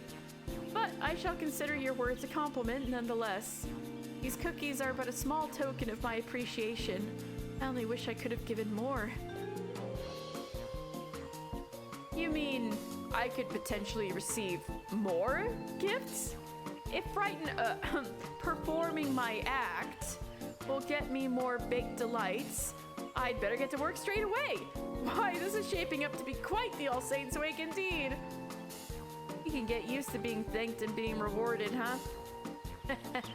I could not have imagined a better day of celebration for all. Our success here is in no small part thanks to you. As I believe that Papa Gruff now has matters well in hand, I shall return to my manor. Pray visit if you are so inclined. Ah, yes, before I forget. You apprise that troublesome investigator of what has transpired here. Maybe he will finally cast his prying eyes elsewhere. Oh yeah, the guy I started this whole thing with.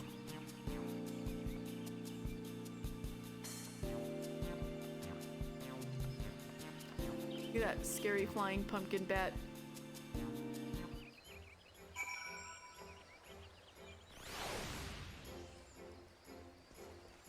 Papa Gruff? Truth be told, I didn't think this plan for a harmonious All Saints Wake would ever work, but I'm glad to be proven wrong. And the startled botanist. You really enjoyed those cookies, didn't you? I'll make another batch as soon as I can. Oh, I have that emote, don't I? Don't I? Or was that the year before? I do have it. I'm having a pumpkin cookie too. Aw, yeah.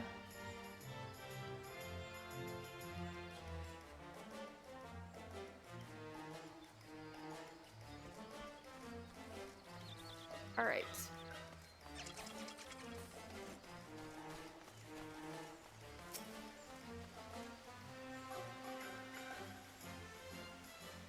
What a fantastic yarn. Monsters plotting against monsters, all to make us happy? I admit I find your story hard to swallow, but I see no reason why a fellow guild member would lie. Very well, I shall take your tale at face value and consider these to be glad tidings indeed. However, I cannot help but wonder if this was all an elaborate ruse. They knew we were watching them, and that they may have compelled them to put on a show of charity. And that may have compelled them to put on a show of charity. Wait, she's on my shoulder. Oh no. After all, a monster cannot change its skin overnight. I shall continue to keep a close eye on their activities from afar. I thank you for everything you've done, and hope against hope that the evil has been laid to rest. No, actually, the way things are going is much better, dude. Trust me. Yay! Now I have access to Sneaky Hollow. She's on my shoulder. Oh my god, she's on my shoulder. What am I gonna do? The devil on my shoulder. I heard he goes wild for cookies.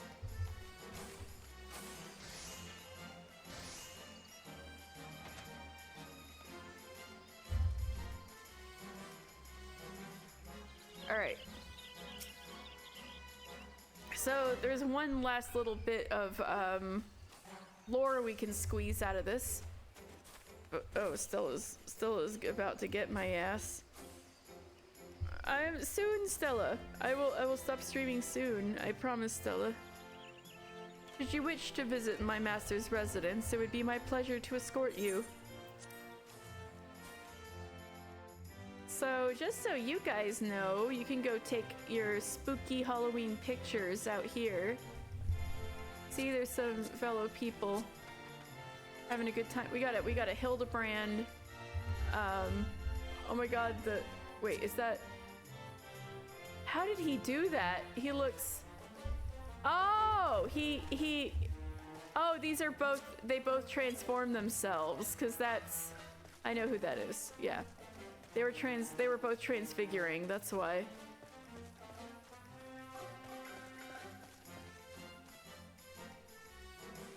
Oh, one thing I noticed. Beyond here lies a place of rest. I think it was over here. Yeah!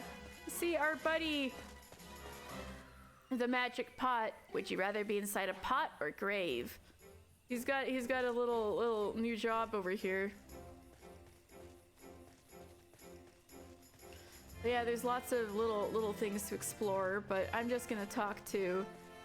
Oh yeah, and you can also use this to transform into people. Like, oh, I wonder who that is. Oh, we got our guys over here. All right, who should I be? Oh, wait, I can turn into myself. See, it's me. Except it's not me. Except I'm still a warrior. I'm not a dragoon. Let's turn into me. Hey, I took all the dye off of my outfit. Oh my god. I look the same. That's how I know I picked Mr.'s specifications correctly. Alright. You wish to have words? Very well. What would you know? What is this place? This mansion. Is your memory as fleeting as your lifespan, child? As I told you before, this is my home. You are welcome to come and go as you please. Who are you? You need ask. My head is not merely for show. I am the Archfiend, feared and revered since time immemorial, the great Gord who once led legions of darkness. is, in fact, merely a title held by those in my coven. Each generation, the knowledge to control denizens of the void is passed down alongside the appellation. And what is it you do exactly? I watch. My ancestors once bound the void scent to their will as a means to wage war, and caused irreparable harm to the world in so doing. Oh, does this sound familiar? Remorseful for their actions, they swore never to be complicit in such tragedy again. We have watched ever since. Our goal is not to harm the minions of darkness, but to educate them. Show them that the peace is an option. But I have spoken enough. I had not realized entertaining a guest could be quite so thrilling. So, the implication, I think, is that the Great Gord is descended from is a hearer, not a void scent, but like a person. It's just that she's descended from Maki void mages. So like from Mach in the with the War of the Magi and the previous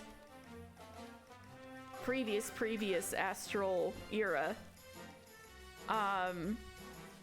were the black mage side of the fight in Mach, which we went over in the Void Arc raids and stuff. Yeah, they used Void Scent heavily in war, and the great draw of ether upon the land from both black and white magic ended up triggering the calamity of water, which was the giant flood. So, as you might imagine, there was a great stigma on the survivors of Mach, and some of them ended up migrating to Thanalan, which ended up becoming Belladia and eventually Ul'dah and Sildee, and till nowadays we only have Ul'dah. And so the thaumaturges of Ul'dah are kind of way descended Maki black mages. But yeah, they kind of like were banished to the desert a bit because they were so like everybody was pissed at them. And then it seems that the Great Gord's line actively repented, but are kind of being a liaison between Void Scent and people, which is interesting. And that's the way they're using their very advanced void magic, not to summon Void Scent, but to control them. It's pretty cool. So if you're wondering if she's a Void Scent, I think the implication is that she is not. She's probably just the closest to a Void Scent a regular ass human can be.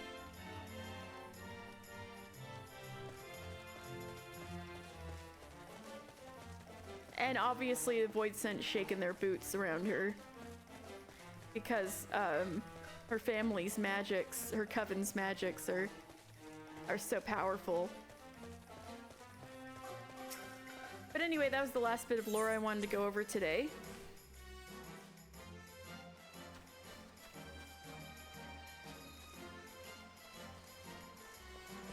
And with that, that's a happy All Saints Awake. It's really wild that this is the first event where I've gone over it already in Lore Sunday, and a year later I'm doing it again. So we've really come full circle. I've really been doing Lore Sunday for over a year. This is so wild.